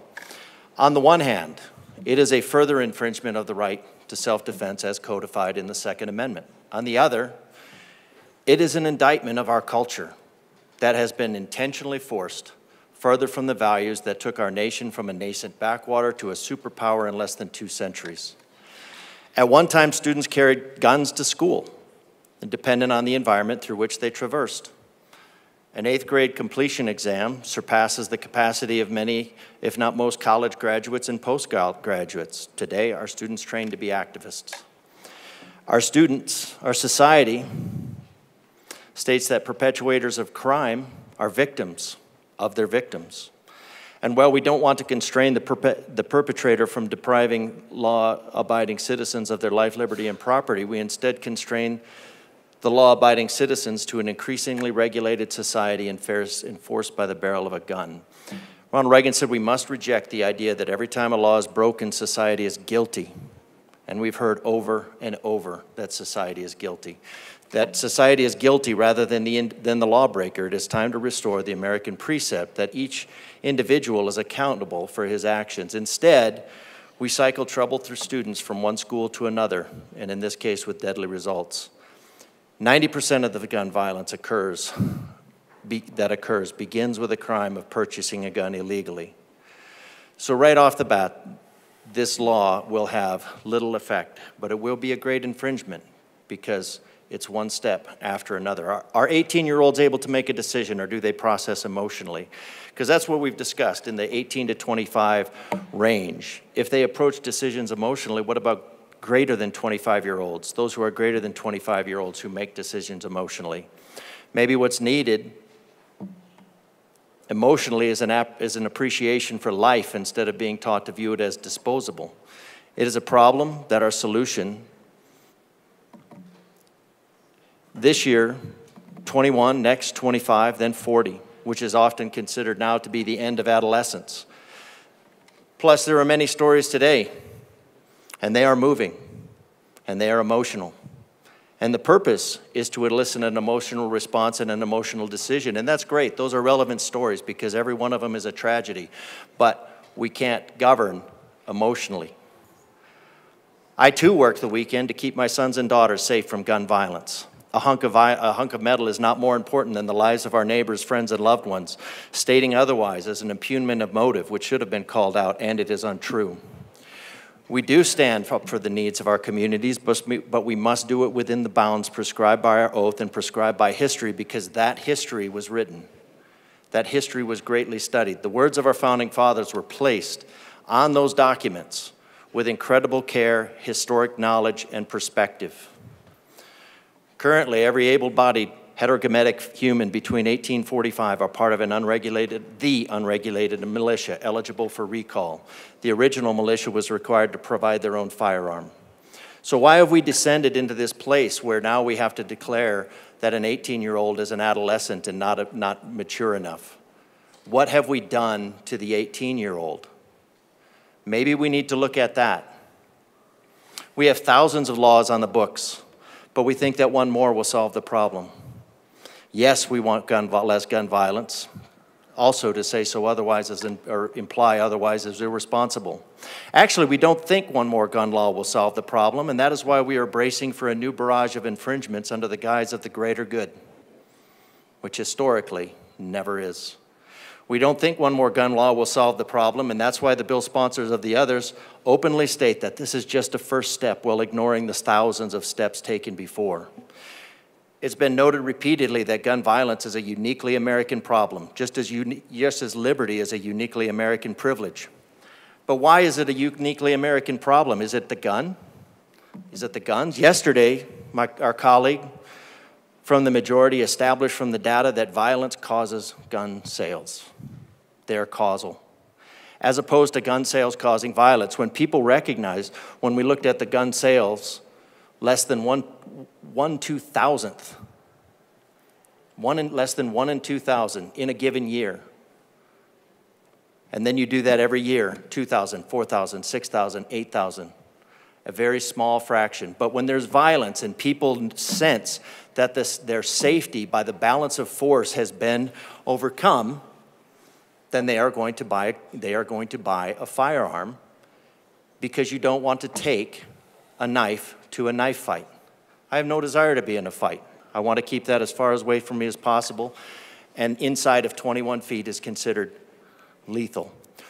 When people recognize that they are at a disadvantage in the balance of force, they seek to equalize it. That there might be a good guy with a gun who can overcome the imbalance of force of a bad guy with a gun is incredibly unlikely, and this is why mass shooters gravitate to gun-free zones. This is why bad guys shop for their guns outside of gun-free zones. Why is that these mass shootings seem to aggravate in left-leaning communities? Perhaps ideology is the problem. Our founders spent a great time studying Mediterranean and Middle Eastern histories and empires as well, and criticize them and as a criticism for European civilization.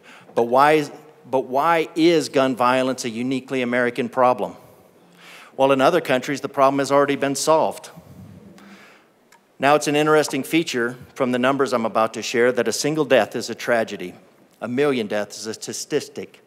So try to think of these murders as not as a statistics, but as millions of individual murders committed by a government for whom they previously trusted. In 1911, so this is about 150 years after the Declaration of Independence, when our founders forewarned of these type problems, and people thought that they were no longer a problem. In 1911, Turkish citizens were disarmed, and 1.5 million Armenians were slaughtered. In 1929, Russia said, now this is not an accusation of the bill, but this is the historical context in which we live. The Second Amendment is there to protect us from government. The right to self-defense in these cases was taken from these individuals. And we can blithely look at this as a series of statistics, or we can look at this as individual murders. 1929, Russia, citizens disarmed, 20 million murdered. 1935, China, citizens disarmed, 20 million killed. 1938, German, citizens disarmed, 6 million Jews murdered. 1956, Cambodia, citizens disarmed, 1 million intellectuals killed. 1964, Guatemala, citizens disarmed. And what are we dealing with today? What's not on the news? That the Brazilians were disarmed, and now they are being oppressed and disappearing out of their streets. Well, this is history for the United States. We should read it as a warning for the future, from the future. But why learn from history when you can live it? The examples given occurred over a century after our founders warned us that the dangers of allowing government to infringe on the right to self-defense. More proximately to our point, I'm going to read this quote. Mr. Speaker, it is highly pro tem, it is highly edited to communicate more clearly and remove what would be, some would consider offensive. Any unarmed people are subject to become limited in choice or action, or are subject to becoming limited in choice or action at any given moment. If the guns are taken out of the hands by the people, and only those who would limit choice or action have guns, then it's off to the concentration camps, gas chambers, or whatever. Those advocating for centralization of authority or stringent government controls or suppression of opposition come up with. One of the democratic rights of the United States, the Second Amendment of the Constitution, gives the people the right to bear arms. However, there is a greater right, the right of human dignity that gives all men the right to defend themselves. Representative DeGraff, your 10 minutes have expired. Thank you, Mr. Speaker. That was like right at the period. Representative Wilson. Thank you, Mr. Speaker Pro Tem. I'd like to start by expressing my frustration towards the bill sponsors on this one. About 99% of my notes were based on some stuff that they took out of the bill, so I don't have much left. But I do want to talk about, is the purchase age really the issue? Even with a lot of these tragedies we talk about, they do not have to do with an individual purchasing a firearm from traditional avenues. A lot of times they're stolen, they're ghost guns, they're bought on the market, and you're seeing access to these guns universally. But there's some problem with our youth because the age group that this is happening to and the age group committing these crimes are the same. So in a survey, like the majority of students in urban and suburban schools, said they could get access to a gun within 24 hours. I don't know that many people have firearms that are that easily accessed for our youth. In rural schools, it was about 10 minutes to get access, for a student to get access to firearms. The unfortunate thing is it's happening more in the urban and suburban schools than it is the rural schools. So we need to figure out what's the difference there. Why is this happening more common in the suburban schools and the urban schools than it is in the rural schools? I'm not saying it doesn't happen. I mean, there's always examples of all of this. And this takes me back to, and this is concerning, and I don't want to take this the wrong way, but some friends of ours, years back, we had all gone shooting together. And they asked me to teach, I'm a firearms instructor, they asked me to teach their son how to shoot. And I did, and I had no issues with it. The kid he was probably 14, 15. The kid was great. He was smart. And then a couple years later, as he was middle school into high school, I had asked them if they wanted to go shooting again. And they said, we'd love to, but Johnny can't go. I said, why not? They said, we don't trust him anymore. Since his middle school and his transition into high school, we don't know what's happened. We don't trust him with the firearms anymore. We have never kept our firearms locked up in our life, and now we keep them locked up because we cannot figure out what's going on in schools to where we no longer trust even him to go with us to go shooting. And this is a tragedy. What is going on in middle schools and high schools that is putting so much stress or so much inability to cope on our youth is where we need to be looking for the answer. There's so much of this, not pointing to the purchasing age, but what's going on in that age group. Like I said, the majority of these tragedies are happening in the same age group. Again, there are examples that don't fit that, but the majority are. So why is our youth no longer able to cope with society? Why are they so frustrated that they think this is the simple way?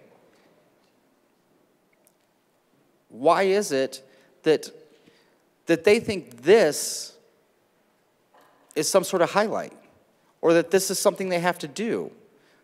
What is going on there?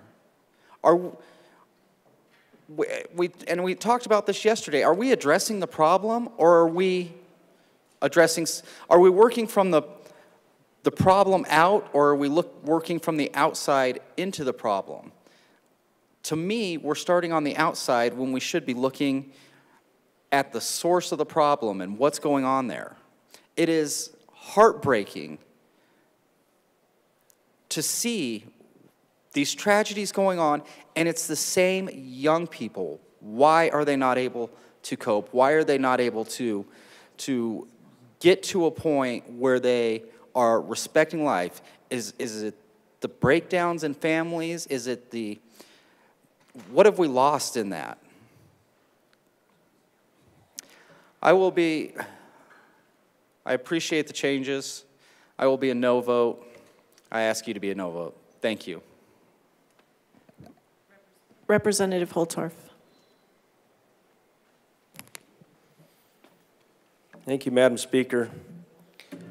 Esteemed colleagues, I would like to start by praising the bill sponsors for their hard work, for the fact that they listened and they made a lot of accommodations to many different stakeholders and many different folks that were out there that were speaking to the things that were the most concerning throughout the process. I think when we do this, outcomes are better. And I really appreciate the leadership of our majority leader, Representative Durant, and also the co-prime sponsor, Representative Hamrick. It's hard to do. It's really hard to do when you've got a dog in the hunt. Your own kids, your own family, other people that you're close to, or your own lived experiences, people say here, and their own tragedies. I wish I could support this, but I have to stand with my district for many reasons, and I'm going to try to explain those to the chamber and not take more than 10 minutes, Madam Speaker.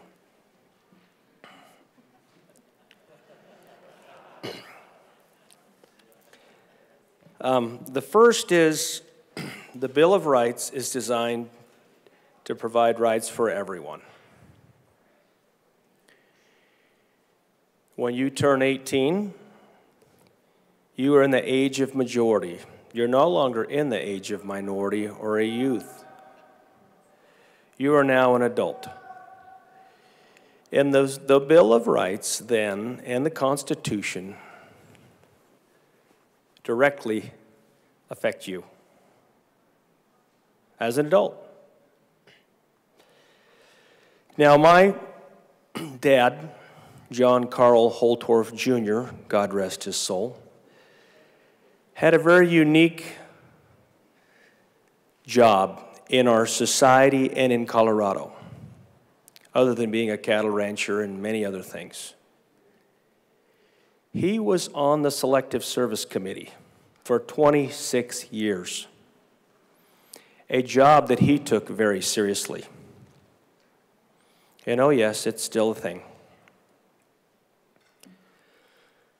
He went to the meetings, he did the trainings, he went to different parts of the state and many times out of state to be a part of that committee.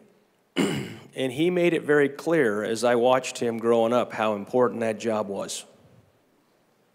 Because he knew, based on the national security situation of this country, that when the youth made the transition to adulthood at 18, that they would be called or could be called to make the ultimate sacrifice.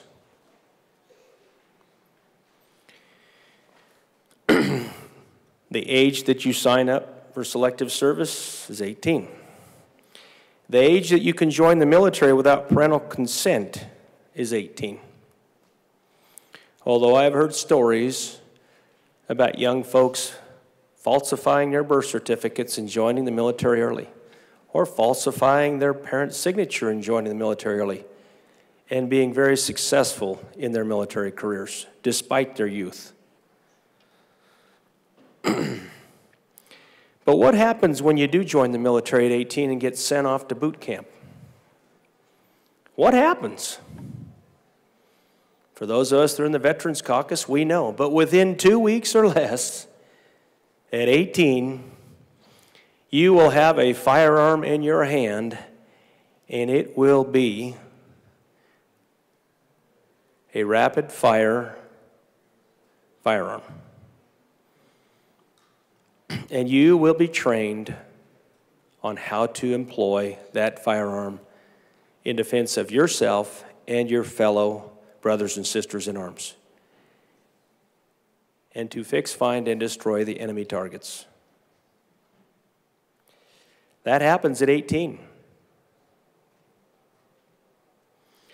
Additionally, when you're 18, you're now an adult and you can sign legal documents without parental involvement.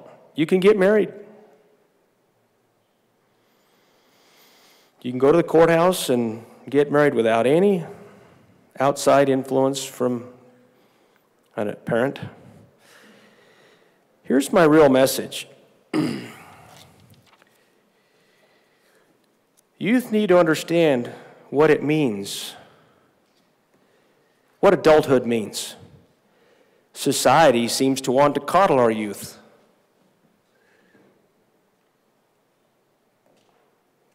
Keep them in the nest, keep them under wing, baby them, protect them.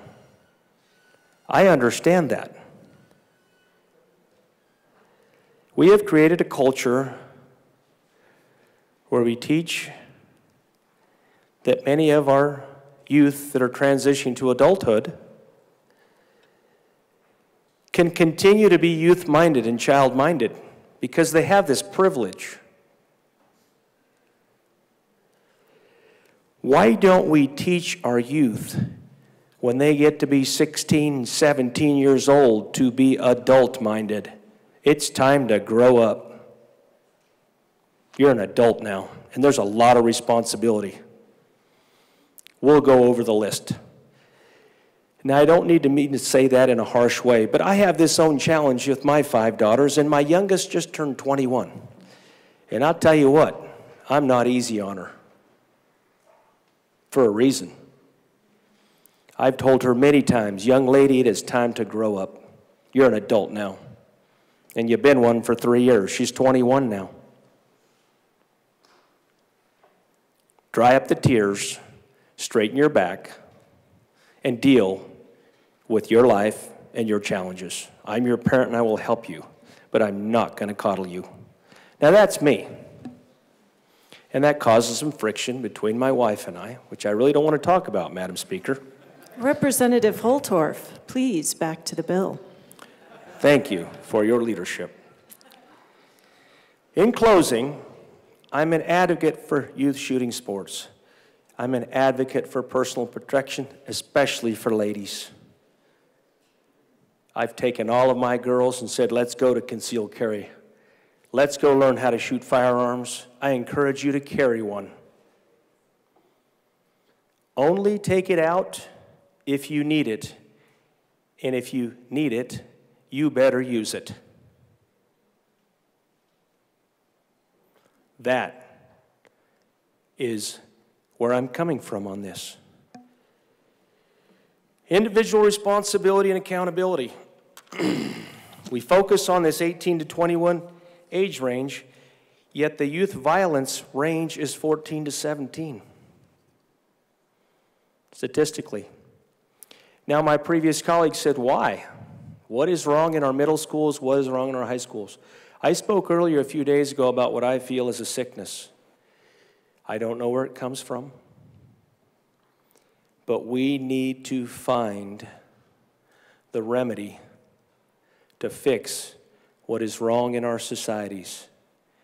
And I know that this type of legislation is not going to solve that problem. It is not the elixir that we need to take in our society today, in the United States, to fix these problems. I wish I knew what it was, Madam Speaker. I believe it lies in the behavioral and mental health space, and it also lies in the way we're raising our children. For those reasons, I cannot support this bill despite the good works of the bill sponsors, and I do thank them for everything they've done. Thank you, Madam Speaker. I'll be a no. Assistant Minority Leader Puglisi. Thank you, Madam Speaker. Clearly, this is an issue that our caucus feels very passionately about. We received an overwhelming number of emails and outreach from our constituents about, and we urge a no vote. Thank you.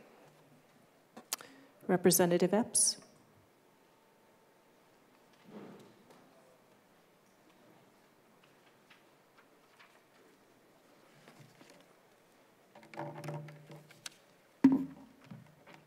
I had not expected to be so conflicted about this bill. I had not expected to struggle with this bill, but in fact I wound up and am still going back and forth about this bill, both physically and otherwise, including going back and forth about deciding if I was even going to speak about 169. I would have rather, as is custom, given my remarks on second reading, but I'm someone who needs time to read and think and understand and process. Some of you know. Process. I wanted to read and understand this legislation closely. It's so vastly changed from when I, as a member of State Affairs, considered it just a week ago. Wanted to discuss it with my community, but I didn't get the chance. And this bill impacts 18 to 21-year-olds, but they also didn't get the chance to read and consider the changes in this legislation. And more than all, I struggle with this bill because thinking of the 18 to 21-year-olds who didn't get to live to adulthood because of choices of adults and policymakers, because of the proliferation of guns, that they didn't get the chance either. A speaker told us today that 169 is a modest proposal. I agree. But I wonder, is modest what we were called to do? More specifically, is modest what we promised to do? The opposite of modest is not reckless.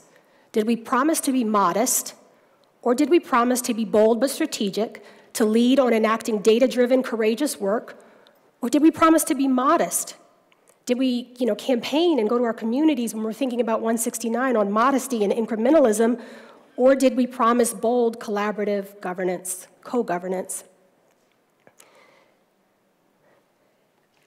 A word about transparency. We've been accused by folks, perhaps political opponents, of shutting down dissent, accused of silencing discussion, cutting folks out of the deliberative process. I disagree with that assessment, but unfortunately not fully, because there's clearly merit to an accusation that we are too quick to dismiss our political opponents when we make changes like this over a weekend. We lose moral high ground when we rush through what our leadership told us a month ago, what we told our communities a month ago that we were going to do. I went back and looked. I wondered, did I misremember? I watched the press conference. I looked at the postings on social media. It said possession and purchase, purchase and possession. We lose the moral high ground on transparency if we don't offer that ourselves. A moment about possession itself, y'all. My issue is actually not about taking out possession. My issue in terms of thinking about why I struggle with this bill. But I think about the conversations I've had in the past week and that some of you have had as well with our students and families about possession, the possession element in a rule around requiring limitations on behaviors at 21 and up. The Capitol was full of children. It's been full of children, young adults, students, parents, families, educators. They had clear asks, and we had clear answers. Many of the children were here from East High School. I think that there's only two of us who have the distinct pleasure of representing the families and children of East High School. And so it was a lot last week to welcome them in and to hear them out and to speak with them with candor and integrity. And we told them that with this bill and others, but that with this bill, we would be addressing purchase and possession. So last week when the students were here, I had occasion to give remarks on the steps of our Capitol. I did not want to. I told them again and again that I did not want to speak. I tried to say it nicely, but I didn't want to speak. I wanted to be there in solidarity with the students. I wanted to listen and I wanted to hear them out. I told them that I didn't want to speak because I didn't have anything good to tell them, and I'm running low on filter. They reminded me that I was one of the adults who has said to them repeatedly that it's their job to tell us what they want and that we're to do it. And so it's quite a catch-22. They pointed out, you said tell us what to do, we're telling you to speak. So bless their hearts, but they're never going to ask me to speak again. I didn't have any hope left to give them, and I could see the confusion on their faces. I am sure that I gave them the most depressing, dark, confusing mini-speech that an adult has ever given them. I did see a few faces, old souls, some precocious ones who seemed to get what I was saying, but in general, I missed the mark. I missed the mark in talking to the students about this bill and others because our students were asking for a commitment that I could not give them. They were asking for components of 169 that I did think we would give them, but I was wrong. But more importantly, where I was wrongest, where I was most wrong, was they were asking for hope. And I didn't give it to them. I didn't give it to them, but in the colloquial sense, the feeling of hope, optimism, that peppy feeling, I didn't have it. And last night, I was invited to consider the words of Mariame Kaba, who reminds us that hope is a discipline. Hope is what we do, the series of steps we take, the actions we follow, not just the warm and fuzzy feeling. That hope is that discipline. bill sponsors have told us that we're going to come back and deal with possession another time. The abolitionist in me is okay with thinking that time isn't going to come. But the state representative in me is wondering in a practical matter, when? 2024 is an election year. Are we going to do it that year? Are we going to say in 2025 we got to wait till we have not just 69 but 70 members of one party? I want to know when that when is. If that bill ever comes to expand 169 to do what we told our communities as recently as 2 days ago that we were going to do, if that ever comes, well, I mean, I'm not going to get picked to run it. That's okay. But whoever is chosen to run that bill that continues this work that is being abandoned midway through with 169 needs to do it not just paying lip service to racial justice, but in communication and in continued ongoing stakeholding with the people who are most directly impacted. And that can't happen over a weekend. And so this is a distinction between process and substance, but both matter. That work has to continue to be done with careful deliberation. Our 18 to 21-year-olds are overwhelmingly not the ones manufacturing weapons of war, shipping them into our communities. But as adults, as legislators, we know that sometimes we have to check, sometimes we just have to compromise. We just do. Often we have to compromise. We have to negotiate. But colleagues, if we are to be good stewards of the trust invested in us, then we don't do that compromising without involving the most directly impacted people. I was really glad to hear this morning or afternoon that my colleague from Loveland and others share his sentiment, feeling like their constituents were listened to and heard and considered. And I'm jealous, and I cannot say the same for the people of HD6. The most recent baby boy we know who died by a gunshot wound in Park County, he and his father from Denver, they live in Congress Park, they're my constituents. The system-changing work that we're going to have to do to interrupt this uniquely American problem, colleagues, much of that is going to have to come at the federal level, and we're working to build a federal bench, but we have to do what we can in Colorado as charged by the folks who sent us here. We owe it to our children and to our families to tell them the truth the first time and the next time and the time after that, and we tell them the truth even if it's dark, because the truth is dark. The truth is that anything we wanted to do, we can do tomorrow or yesterday. I understand that I have a minute and probably like 20 seconds left. And there's two things I want to mention. You know, if we can't keep our word to our folks, we have to say so. Tough calls have to be made. That's part of doing this work. But they shouldn't find out on social media on a Monday morning that the signs that they held at a rally, that the asks aren't being met. I received a message late last night, early this morning from an HD6 constituent who wrote, I skimmed through the Colorado Channel recording to see what her preferred political party had to say. The amendment seemed fine to me at first, but then I compared the post-committee bill version with the amended version, drastic difference. I'm not a policy expert and I'm unaware of much of what goes on behind the scenes, but cutting out half a bill at the last minute is at best bad faith, at worst a jarring abuse of power by a few. It matters to me how we get to good policy. I hope this isn't how it's done. Seems it boxed out people with least power. She says she hopes that she's wrong, but she's right. But she does mention that word hope, and hope is a discipline, and then that's my invitation to you to stay hopeful and to be grateful that we're in this struggle with folks who overwhelmingly want the world we want.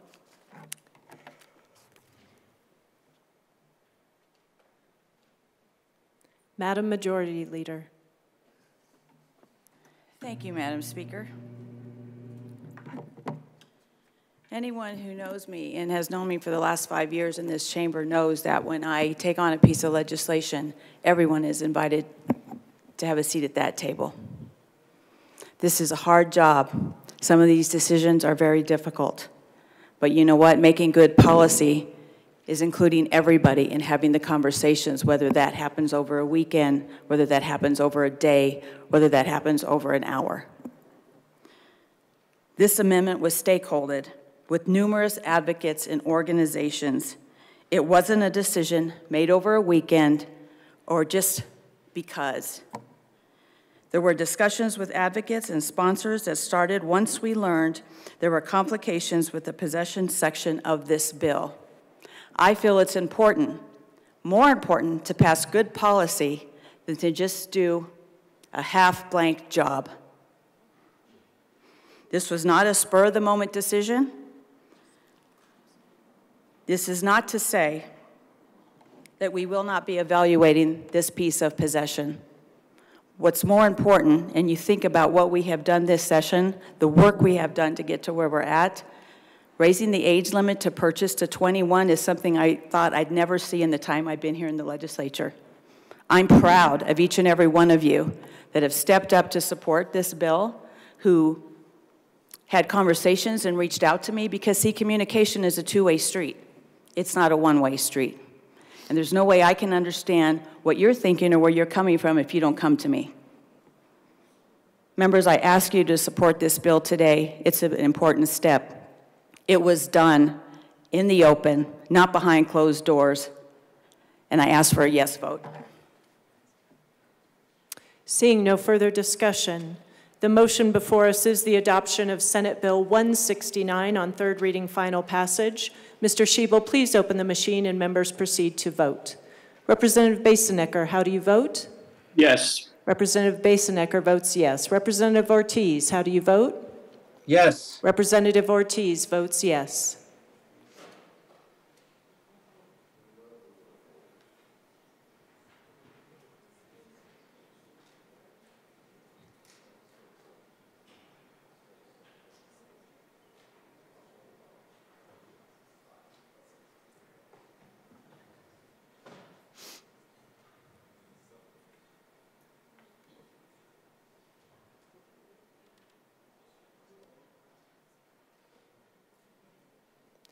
Please close the machine.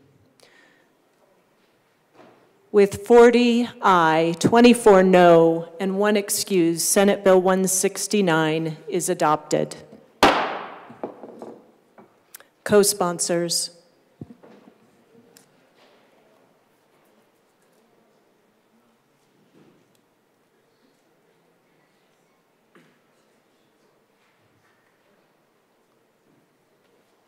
Representative Basenecker, co-sponsors.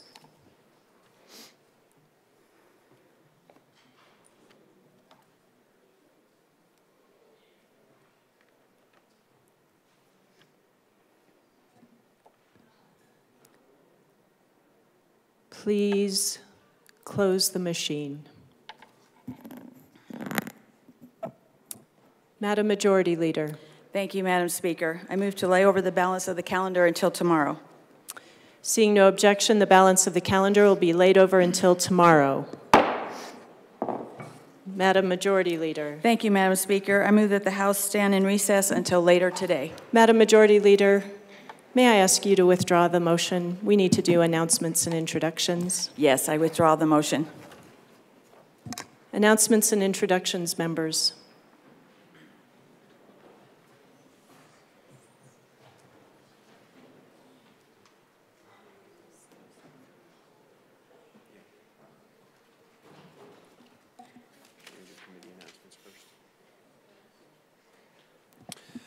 Quickly, I'd like to announce the committee substitutions. Representative Mabry will sub for Representative Doherty on Judiciary tomorrow only. Representative Kipp will sub for Representative Garcia on Health and Insurance tomorrow only.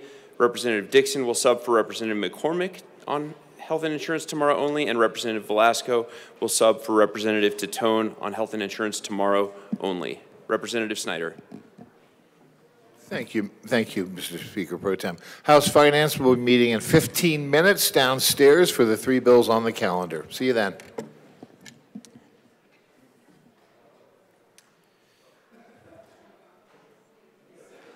Majority Leader Duran. Thank you, Mr. Speaker Pro Tem. I move the House stand in recess until later today. Representative, would you please take a moment before requesting that recess?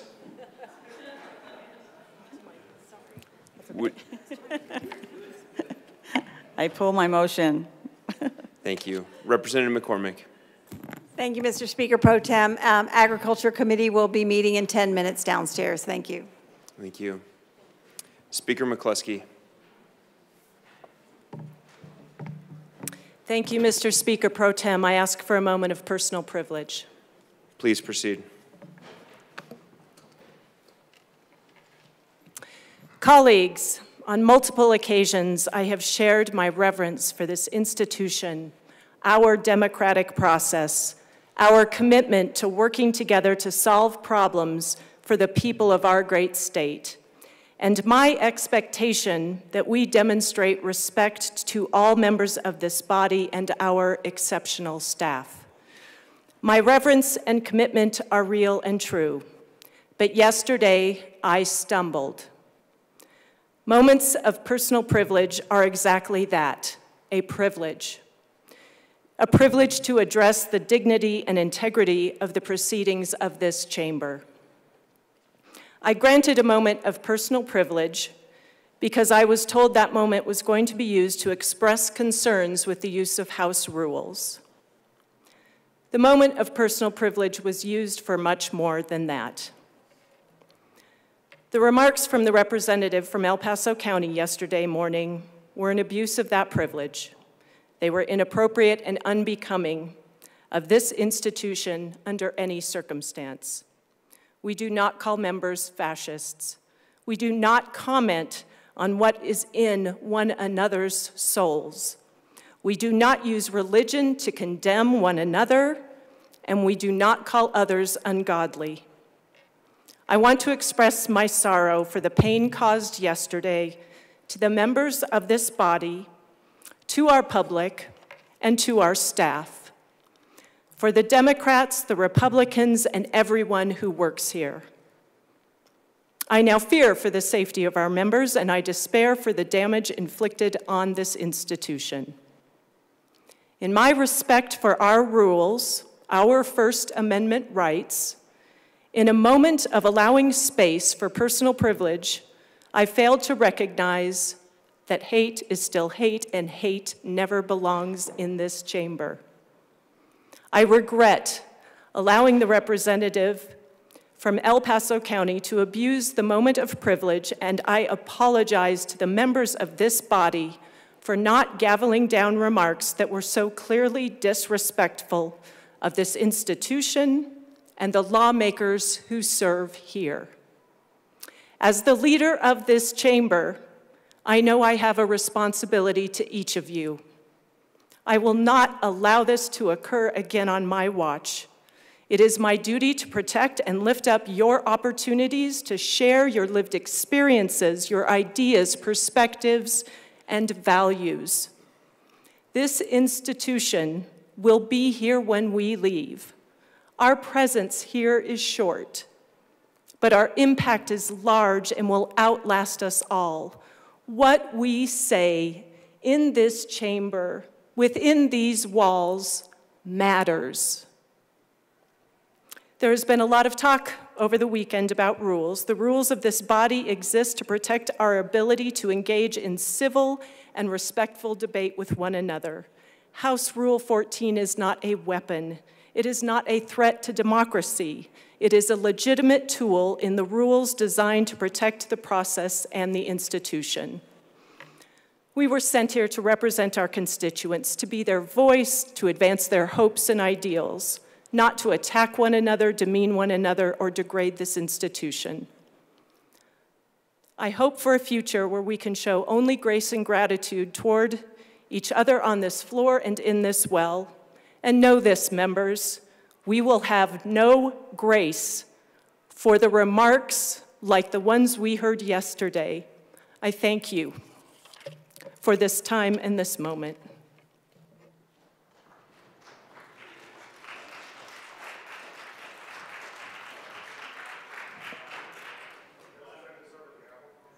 Majority Leader Duran. Thank you, Mr. Speaker Pro Tem. I move that the House stand in recess until later today. Seeing no objection, the House will stand in recess until later today.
you.